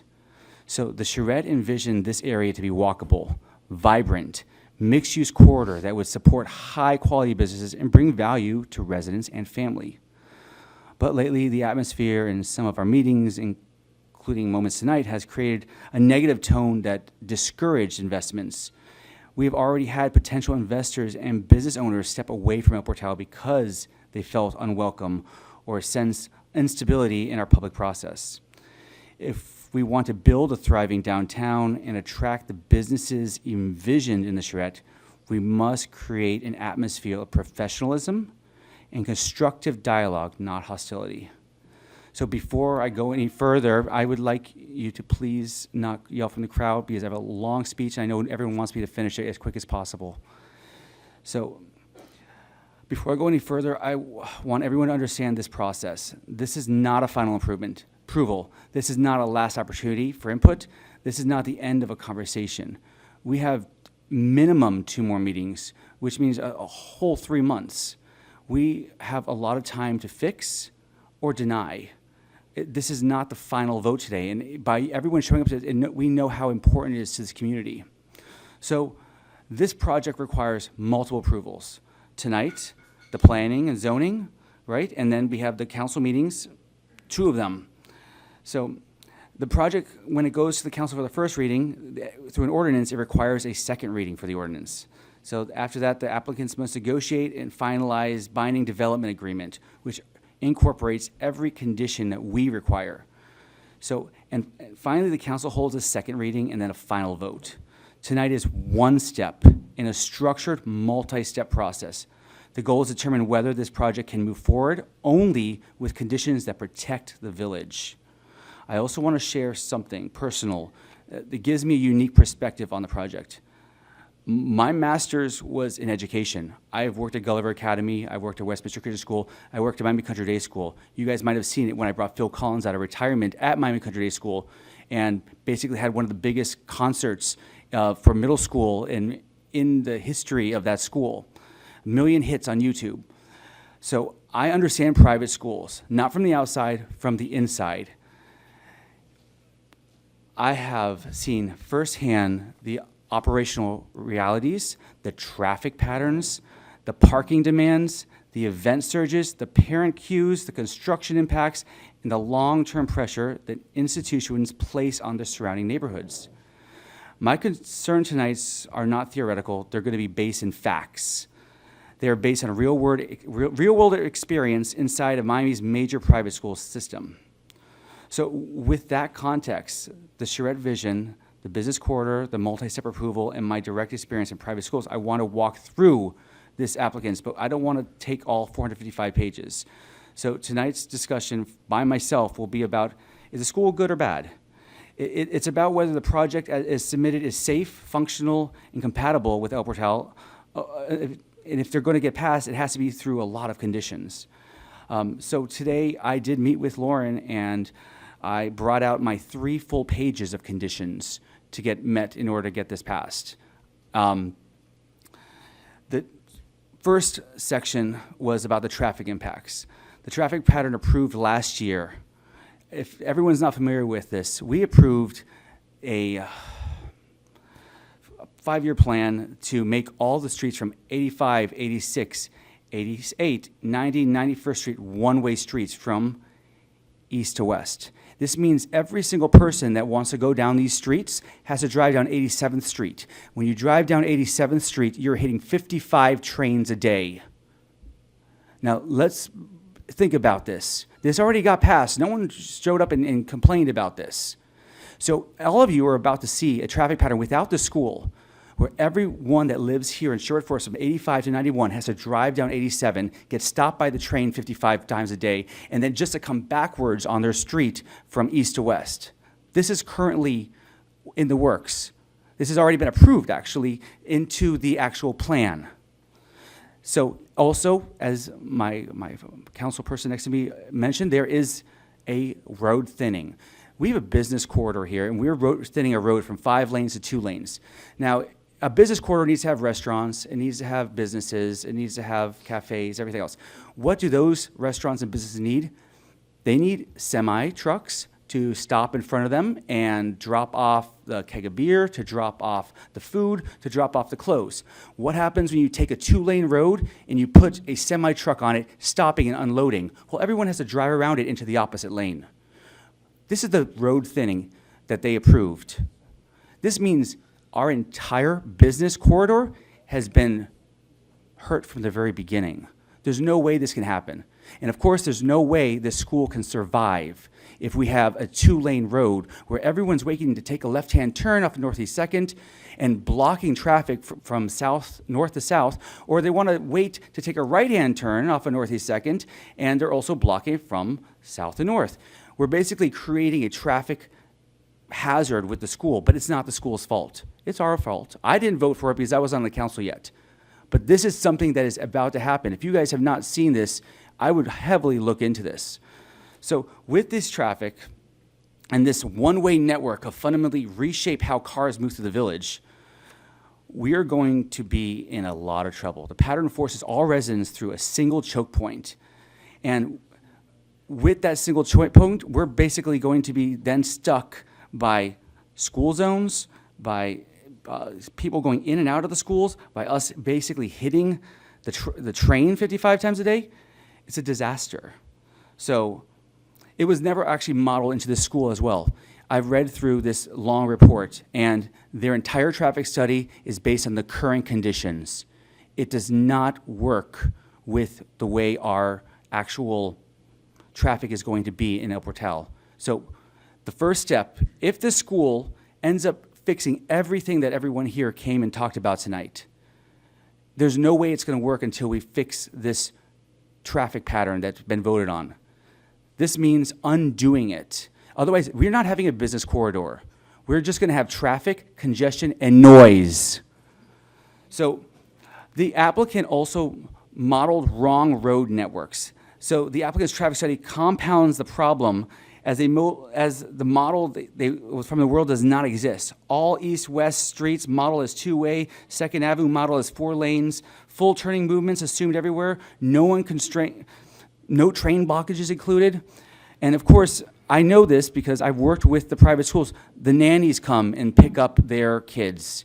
The nannies don't just come at the right time. they come an hour before because they have nothing else to do. So this means they're going to be sitting all around El Portal trying to get to that school.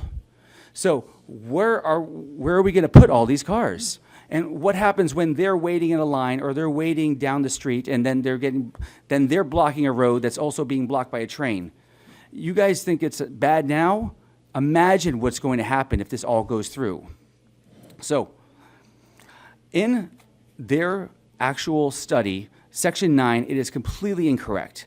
They talk about being prepared for the future traffic. They are not prepared. Now, I've already shared this with them a few days ago, and they are already diligently trying to work and find a way to make it work. But it's up to us on the council to fix this for our business corridor. Whether it's a school or actual businesses, it needs to be fixed. It needs to be fixed fast.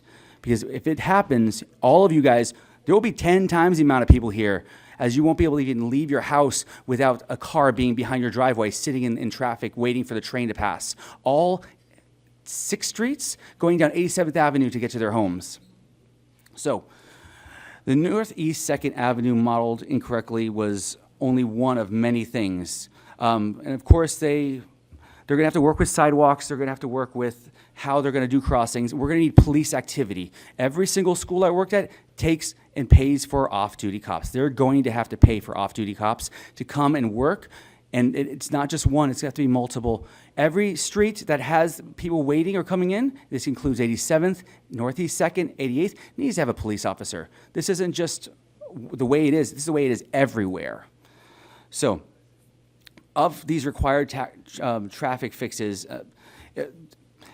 and the whole queue analysis based on incorrect surrogate, we need to talk about the impact for parking and the analysis they did within the Sherwood Forest area.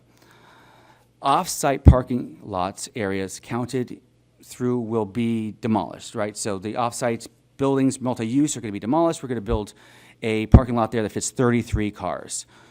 Well, we have a school that's possibly going to have a high school. It's in their plan. So 350 kids, 80 of them are supposed to be high schoolers. Of those 80 high schoolers, 20 in each class, 11th graders and 12th graders will be driving vehicles. That means 40 kids driving vehicles. So 40 people driving vehicles with 33 parking spaces, how will that work?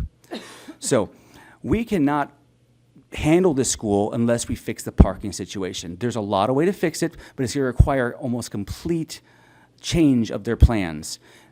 My thoughts on this, they could raise up their building and have a whole underground parking space. Maybe that's stupid, maybe it doesn't work. Another plan, obviously, they mentioned earlier, was to do a 2-story parking structure with business in front. I kind of like that because our dead business district has no restaurants, has no cafes, no bread, no donuts, nothing. But if suddenly they inject it with some kind of business, I want food, honestly, but whatever, a business, and then you do a ground floor basements of parking, then a next floor up so it doesn't look like 2 floors, you could probably put another 60 spaces right there. But that's still, that 60 spaces does not equal 40 11th and 12th graders. It does not equal maybe, I don't know, 4 or 5, how many security guards? 5, 4? How many security guards will you have? They're counted in the faculty. Say again? They're counted in staff and faculty. So how large will the staff and faculty be when the school is fully functional? What is the number? I think that it's on the page of the traffic.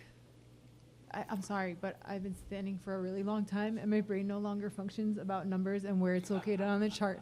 I appreciate that. But it is there, and I promise you that it is per code, if not exceeding the code of whatever the requirement is, plus the number of teachers.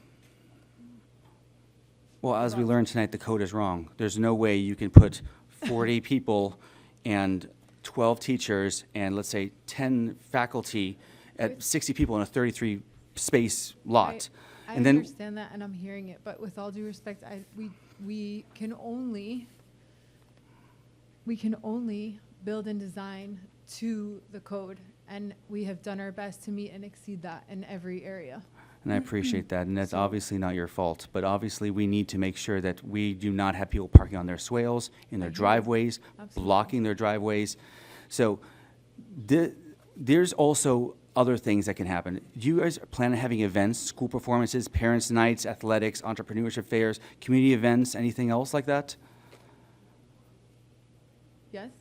Yes. So let's say there's 350 students, and perchance there's three students to a family. That's 120 families. That's 120 cars. So one parent night with 120 cars. Now, let's break that up a little more. Let's say we separate it by lower school, middle school, and upper school. Now we have 40 cars coming for that parents' night. That's still more than 33 parking spaces. So the parking is not going to work, and it needs to be addressed if we're going to move forward. I hear you. So we have ideas for parking solutions. What I want doesn't mean it's what the rest of the neighborhood wants. I would like to see more inside of our corridor, and I see a unhealthy business corridor with not a lot of businesses. I would like to see it grow and thrive and have an injection of life into it. I'd like to not have to walk to Starbucks in Miami Shores and walk to our own little coffee shop here instead. I think it's important that we start this business here, but I don't know if you're the right person to do it or if you're even willing to do it. I don't know that that's up to me. I mean, That's fair. What you're proposing, if I understand you correctly, is that we buy more property and we make more parking lots and we develop more businesses. But what I would like to propose is that we're providing an opportunity for an audience that would patronize businesses that are brought forward by the community. We would like to partner with the community in order to bring business and patronize those businesses. I mean, I'm not really sure if the answer for me to tell you is, sure, we can buy another house or we can buy another. I don't believe that that's what. Decorum, please. I don't believe that that is, based on this evening, I don't believe that that's the appetite or the appropriate response. Yeah, I understand. But I can tell you, as a resident here as well, I would rather drive by and see an ice cream shop with a parking lot behind it that's hidden than just a parking lot by itself. Even though the parking lot you're designing is going to be beautiful, full of plants, and the houses around it are not going to see it. But again, everyone who lives in that area is already in the business corridor, and there will be businesses there if El Portal continues to go towards the charrette, which is what we originally approved. So we need to find a way to make it all applicable. I appreciate everyone's patience because there's a lot to go through. Will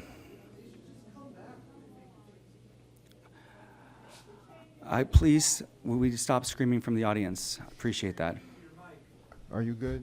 I have not. Okay. I'm just asking everyone to stop yelling out and follow decorum. So the infrastructure and environmental impacts have a lot of problems here in El Portal. We all have septic. I can tell you I have to have my septic system pumped off, and I'm sure a lot of you do too. Some septic systems are failing. There's an opportunity here because as we have lost certain grants over time, there are certain people that have been fired in Washington that I do not know when we're going to get sewers, honestly. I can't tell you that it's going to be 10 years, 20 years, or 50 years.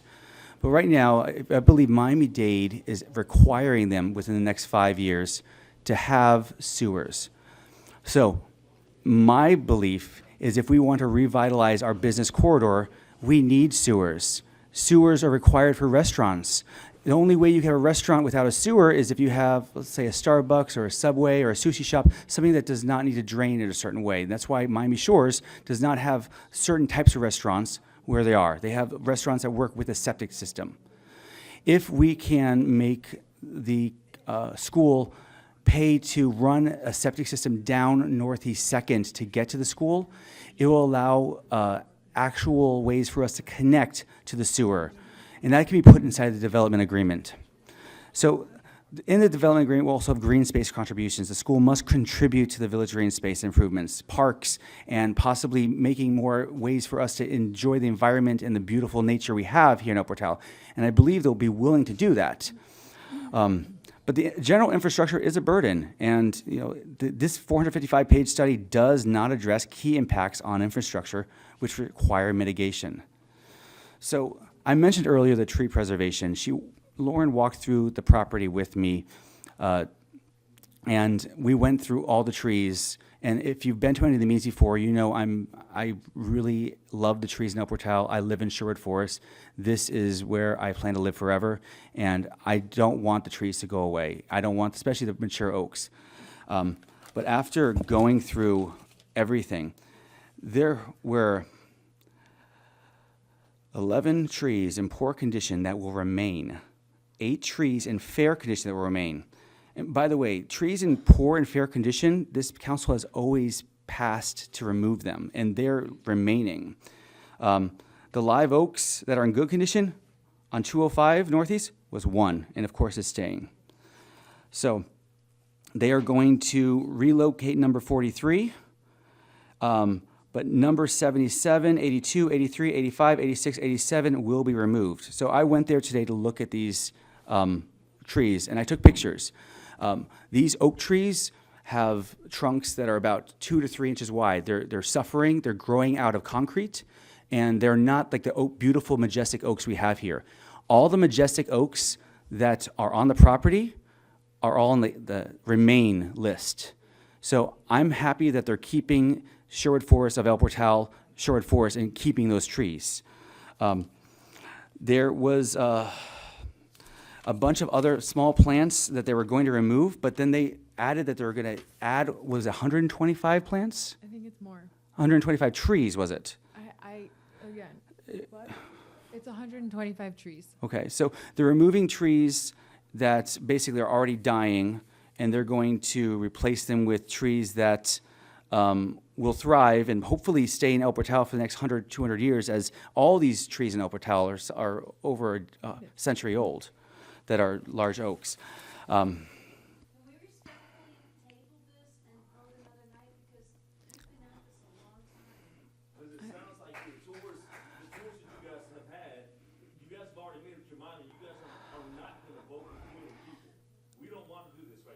Then you should leave. I'm not going to listen to disrespect anymore. There's a decorum here. The decorum is that you do not yell out from the audience. All right, so You mean I yelled noise? So show you the impact of what noise does? Correct. That's an artsy so way of there's saying the no- word noise. All right, so there's Very. no back and forth, you guys. Councilperson Winters, Council. Yeah, I got you. So Councilperson Winters and all the residents in the audience. It's getting late. We do have another meeting with seven individuals that are waiting. I know there's kids in the back because they're waiting for the next meeting before they can leave and go home. Councilperson Winters, can you kind of pull it together? I don't want to cut you off.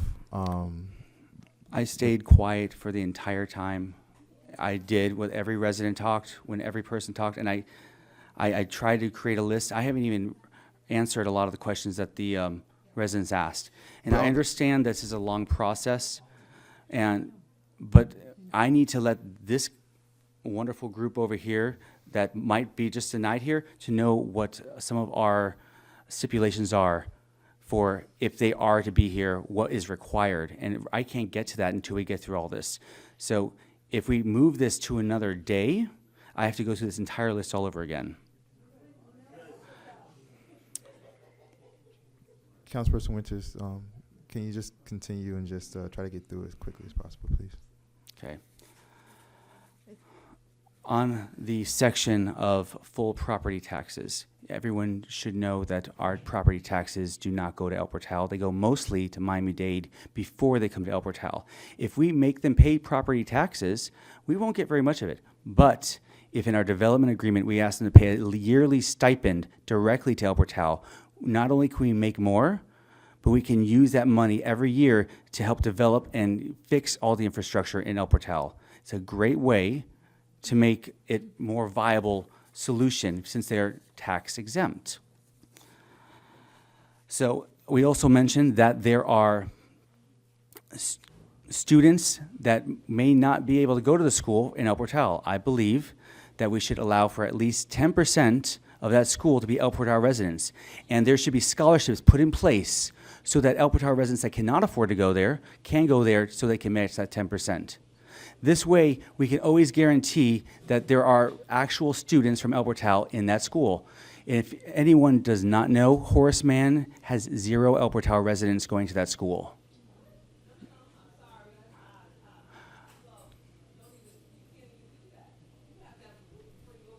All right. Okay, you guys. Councilperson Winters, please continue. Thank you so much. So, on my motions, if I was to do this, there are so many contingencies for approval. These conditions would have to change the mixed-use educational enterprise to not a general mixed use, because the property should be rezoned to permit educational use with accessory mixed-use educational enterprise rights.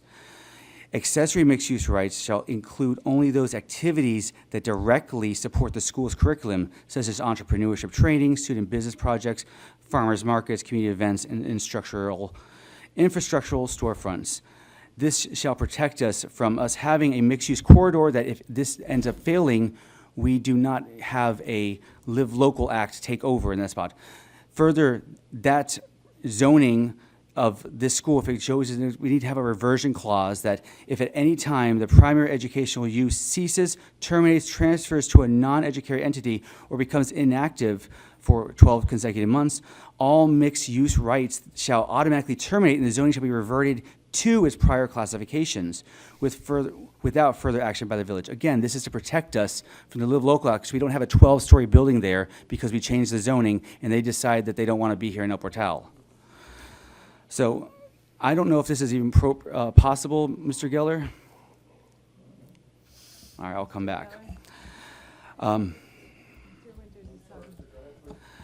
Are we allowed to put inside of development agreement a Live Local Act immunity clause that the applicant shall enter binding that the property should not be eligible to invoke Live Local Act development rights unless a future village council expressly votes to authorize such No, sir, we invocation? can't put a provision in that contradicts state law directly. Okay. One possibility that I was actually just discussing with their counsel is there are some circumstances, possibly, where they can offer a voluntary covenant that restricts their ability to do certain types of development as the owner of the property, and that could be a covenant running with the land.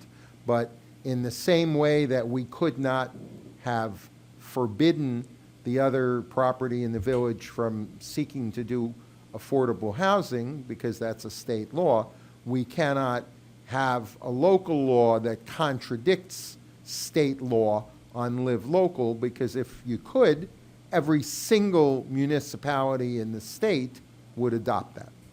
Thank you so much. So, part of the conditions, obviously, I spoke about this earlier, but the traffic and roadways. I'm we sorry, need- but there is more than one way to skin a cat, Council. Okay, thank you so much. We would need to undo this major plan, and Mr. Mayor, I would like to see that on the agenda next month. Whether this school is with us or without us, I can tell that most of the residents here do not want that to happen. We do not want to see one-way streets leading from 87th Avenue onto a two-lane road that's supposed to be a business corridor. So obviously, in the development agreement, we're going to have to ask for impact fees. We're going to have to ask for fees because there are no impact fees. And there's going to have to be timelines and milestones, annual reporting, provisions to run with the land, automatic zone reversions if educational use ceases, traffic, sewer, roadway improvement obligations, public safety funding, parking, access conditions, green space, and tree planting commitments. You know, making everything extremely short, Mr. Mayor, I have over... I'm sorry, Mayor, I don't mean to interrupt. It's getting close to the mark where our charter only permits to 11 o'clock. We do have another meeting to go. That meeting was advertised. There may be people here who want to talk on behalf. Those are hearings. We are way past the mark. So, Mr. Mayor, I do not think I can say all 3 pages of these conditions to approve it tonight, because it's just too long, and we really need to really knock them and make them acceptable before I put them out for a vote. What are the steps that we can take right now?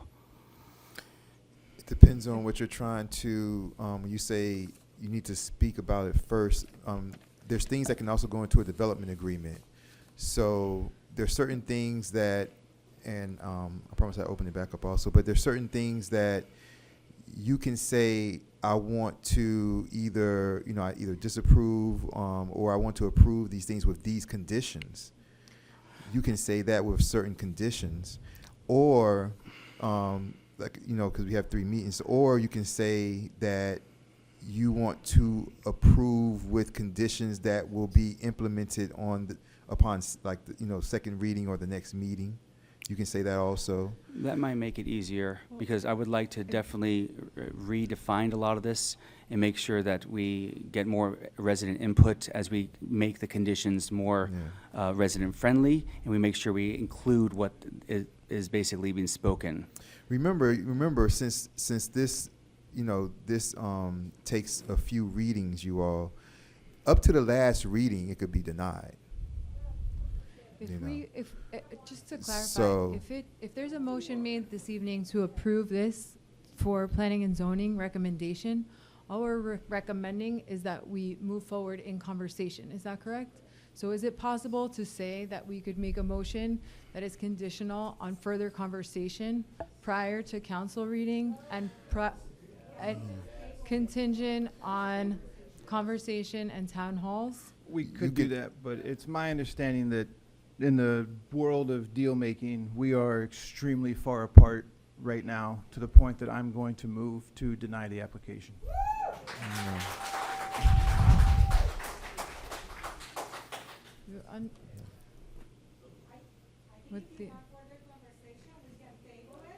That's a motion. I move to deny the application. It's a motion.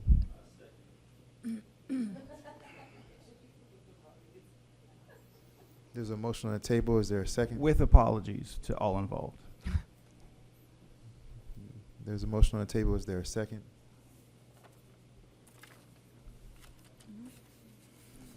Going twice. Is there a second for the motion on the table?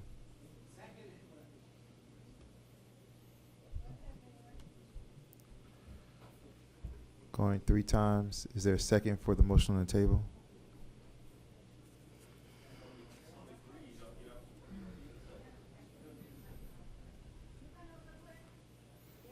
Motion fails for lack of a second. Is there any other motion on the table? I would like to motion for approval with a lot of conditions, and I don't know if we need to have someone writing them down. No? I need the decorum to be fixed, please. Yelling out does not help here. So you have a motion for approval with conditions? With conditions. So condition 1 is a mixed-use educational enterprise, not a general mixed use. Why don't you say this? You have a motion with conditions that you will submit to the village clerk to then be released to the applicant, that they can then negotiate with you.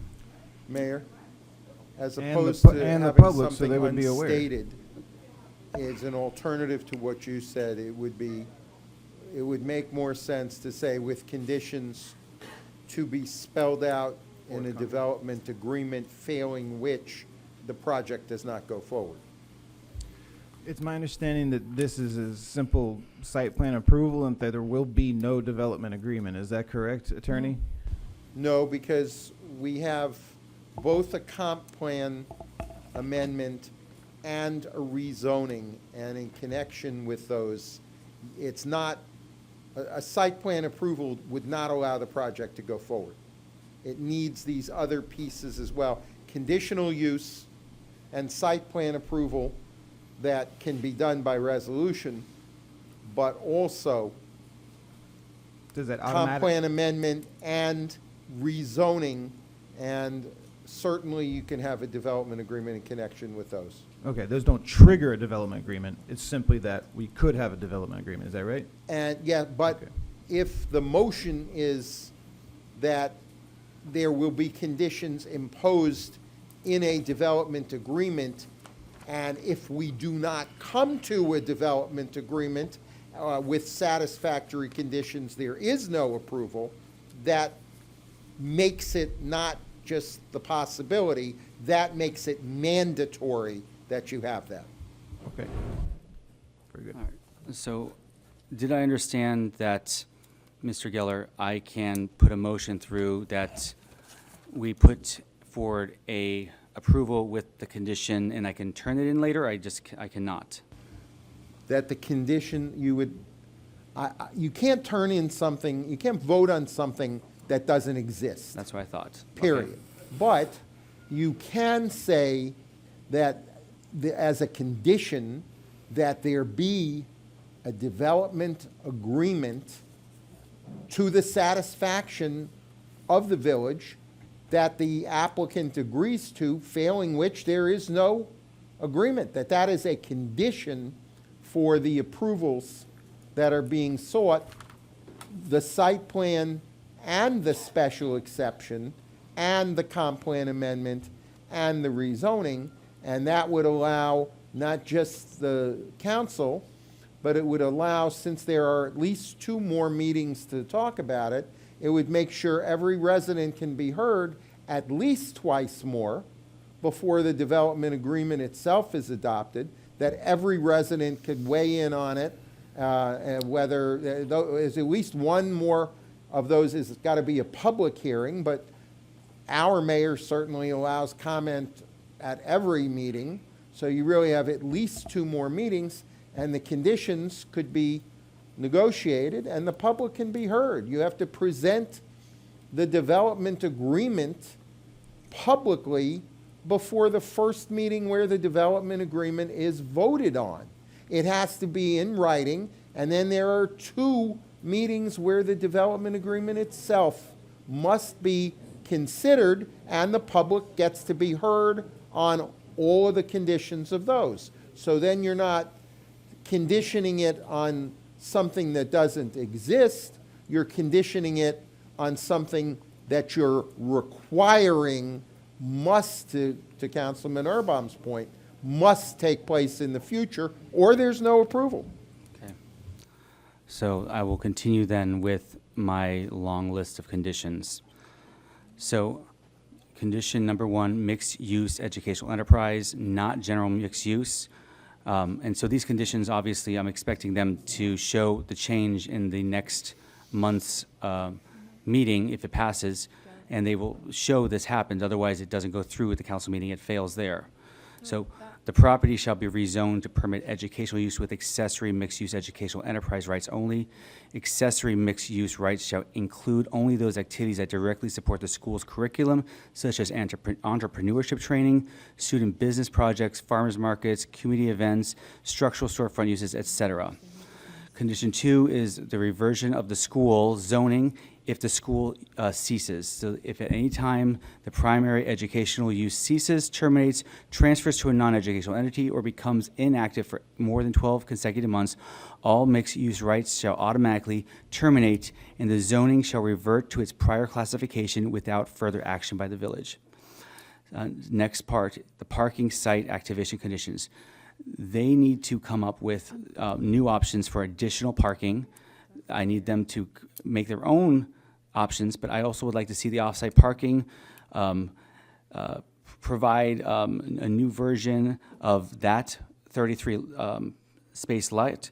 So all off-site parking controlled by the applicant shall be made available for also downtown El Portal public use after school hours and on weekends. I want to see the parking expansion where the applicant shall complete at least one of the following: construct basement parking under the current parking area with storefronts, or secure an additional off-site parking lot that supports school and public access.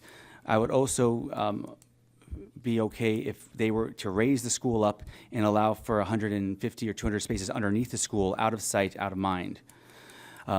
Condition 2.4 now, storefront activation requirement. If the basement parking is constructed, the ground level frontage must include 2 retail storefronts, and at least 1 must be food or beverage establishment.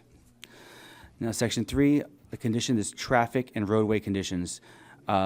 we need to have an updated traffic plan from them, assuming that we are going to fix the actual traffic road diet and one-way streets, assuming that 88th Street continues to stay one-way, but in a different direction from west to east, so that the narrow street of 80th Street does not have extra congestions. This also includes that I would like them to use the entire swale on their their north side as a entrance for their school, so that all people who live on 80th Street do not wait in the line to go into the school. It's a separate road, so there's 2 lanes that I would like to have. First, 1 lane that's there, the second lane built by the school on their property or the swale to actually enter, so it does not restrict traffic into 88th Street. I want to see Sherwood Forest traffic calming roadway improvements. As we will have more traffic on all the Sherwood Forest streets, I'd like you to come up with a plan to mitigate the increased traffic. I want to see different ideas that will basically be funded by the school. And my personal belief is that the thing that will slow down traffic and mitigate the most is cobblestone, but that's also about a $12 million project. Right? So I'm not expecting you to do that, but I'd like to see mitigation done. Show the way you're going to mitigate traffic. Make sure that you're going to mitigate also the off-site parking, and of course, using the way that we're actually going to run the roads.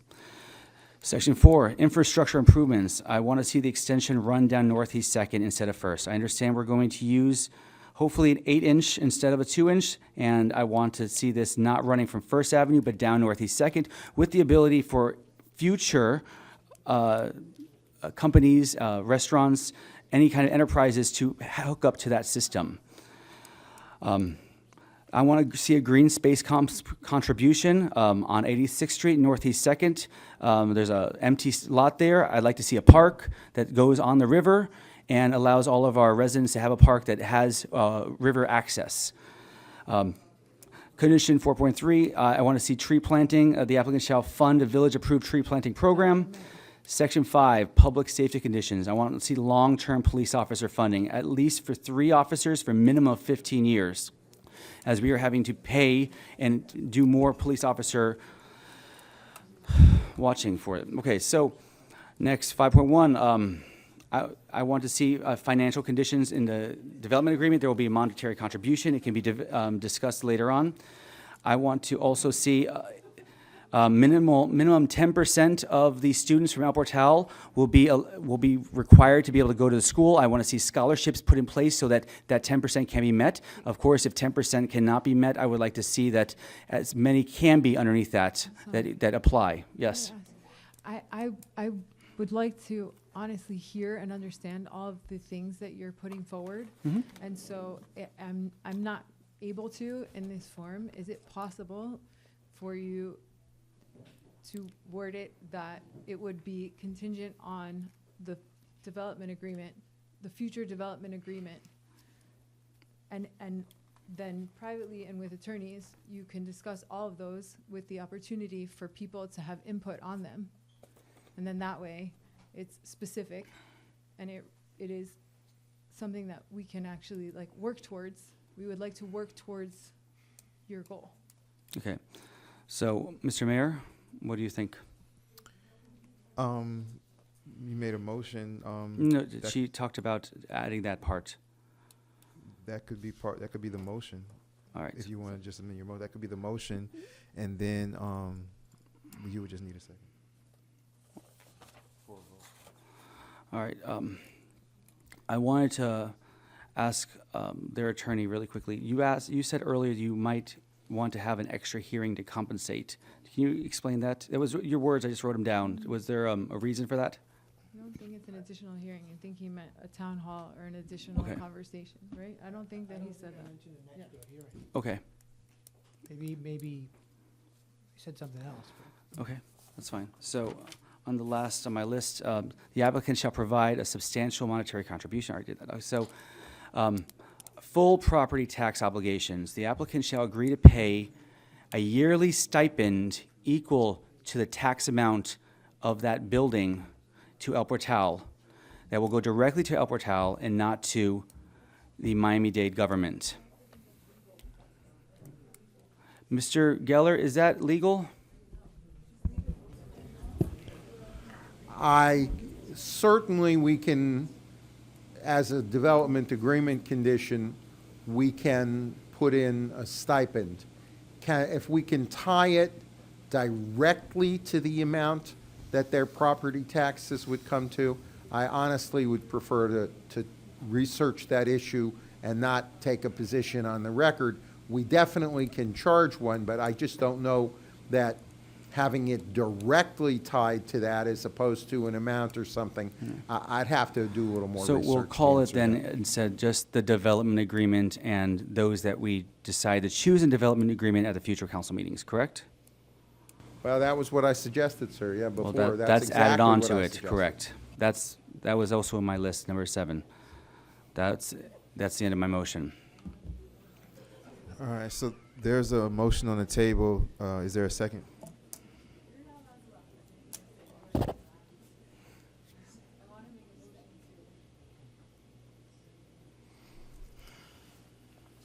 There's a motion on the table. Is there a second? Going once.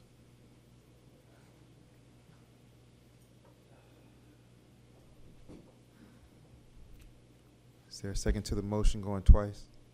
Is the motion, is the motion with the development agreement, is that what the end was? Well, there's a motion right now that is considered the one. I don't.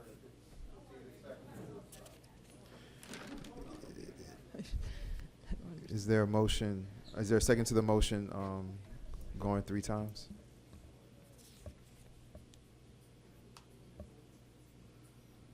Motion fails for lack of a second. All right, then is- I will is- compromise and I will move to table this to a special planning and zoning committee meeting in the first half of January. There's a motion on the table. Is there a second? I'll second it. We have a motion and we have a second. Madam Clerk, may I please have roll call, please? Roll call.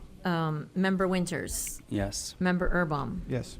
Member Chair Nickerson. Yes. Motion passes 3-2. Thank you very much. Moving on, does anybody want to make any comments, good and welfare? Say your name, address for the record. All right, sorry everybody, but just wanted to make one quick comment. 400 Northeast 85th Street. So, just wanted to ask about if there, or for the future, if this is over now, if there is Listen any. up, we have a good and welfare comment. Is there any distance or for us to look into in the future for the next meeting? We're talking about this as a business district. I know from my experience that there, with a liquor license for restaurants and bars, there's a distance between from schools. So I just wanted to look into that as well. And also I just wanted to make a quick thing about we keep for the next planning and zoning meeting. And the Live Local Act aspect of things. You know, I have looked into that. I believe that, you know, we would like to make sure that there is no chance that this could open up a can of worms for Live Local. So I think that we really should all make a further analysis of that. Thank you very much. Sir, you cannot contradict a state law. You can't say that the Live Local Act does not apply in El Portal, because every city That's not would what say that. That's not what I meant. What I meant is for us to be clear on sort of the uncertain information about the 1 mile radius, whether it's in the jurisdiction, et cetera, Thank which you. there seemed to be a lot of uncertainty on, so. Thank you. Thank you very much. Oh, yes.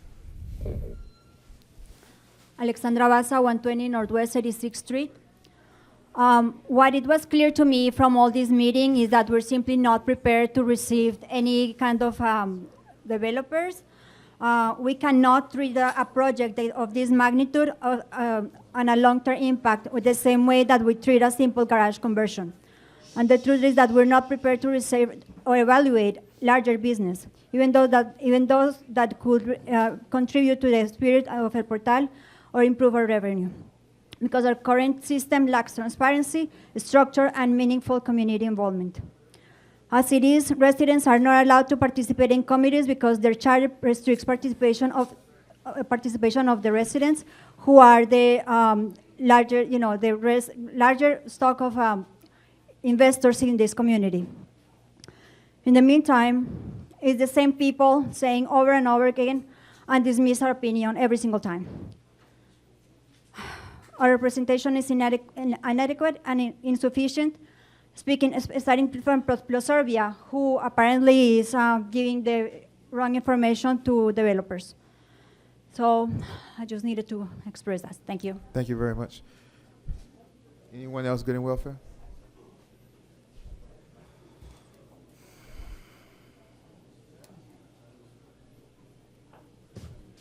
Greg Steer, Northwest, 120 Northwest 86th Street. I just wanted to go over something. You said that you guys didn't receive any information until December 1st.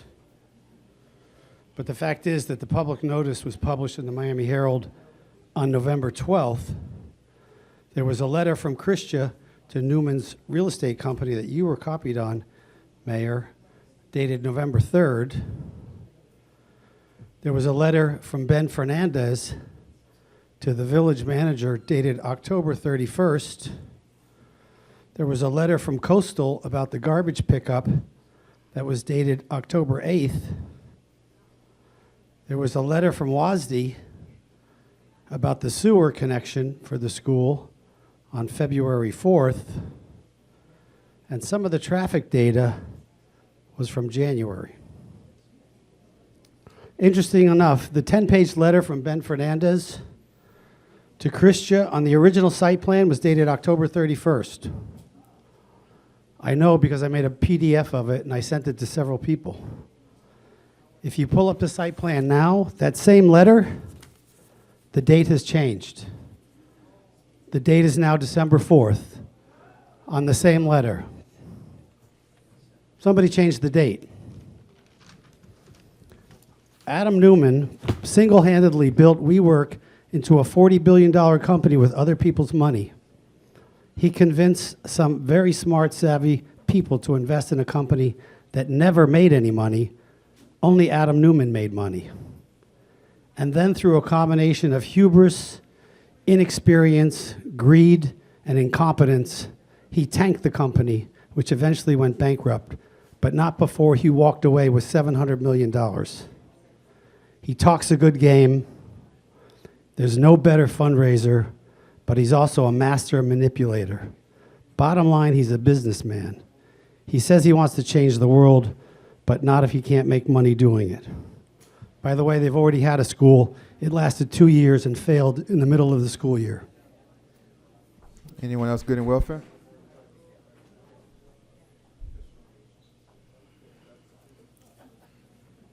Anyone else good in welfare?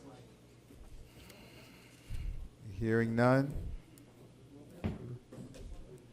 One more good in welfare.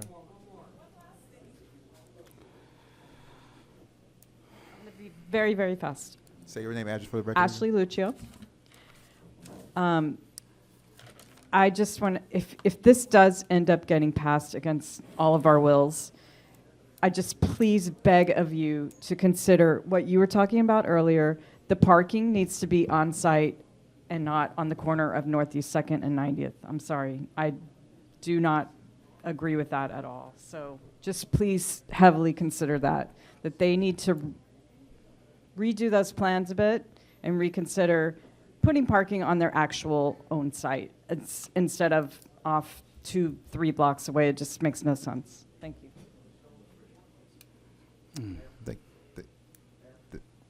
Thank you very much. Anyone else for good in welfare?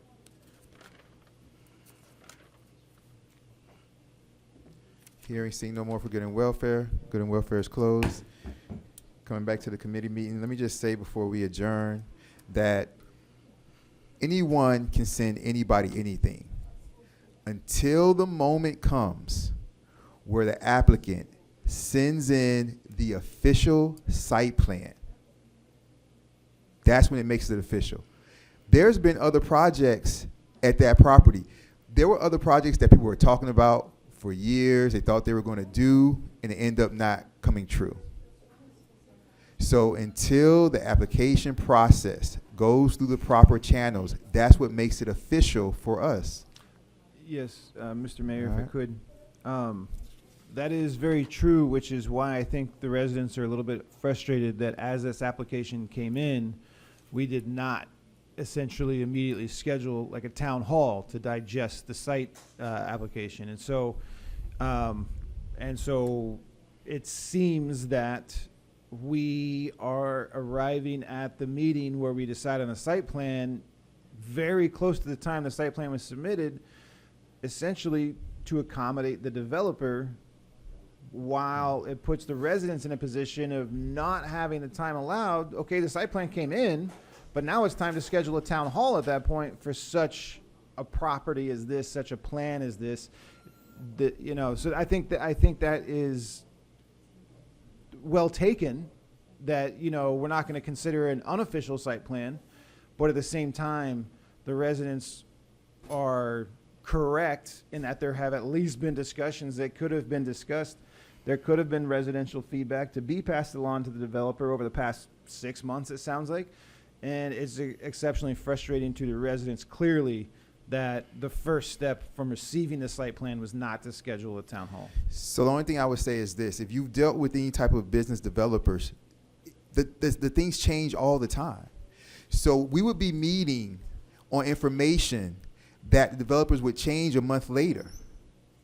Right, but once So- the site plan's submitted, now you have tangible material to go through with the town hall. So once the site plan's submitted, you know, then now it's time to talk about it. So I understand not talking about it before the site plan's submitted, but once the site plan is submitted for a project like this on this specific lot, it just seems like if we had a normal functioning team, manager, attorney, mayor, and whoever else, there might be some residents on that committee as well. It just seems that the natural course of action from receiving this type of site plan would be to immediately schedule a town hall. I understand what you're saying. Anyone else? Good and welfare is closed. Do we have a motion to adjourn? I just wanted to say really quickly, Scott Kobrick, is he still here? I really appreciated what you said earlier. He must be gone. All right. Thank you That's very it. much. Do I have a motion to adjourn? Move to Oh, adjourn. here he is, yeah. Moved by, was that Councilperson Urban? Yes. Or Second. Committee Member Urban, and seconded by, do I have a second? Second. Second by Committee Member Winters. All in favor say aye. Aye. All opposed say no or nay. Hearing none. The Planning and Zoning December Agenda Committee meeting is adjourned at 10:58 p.m.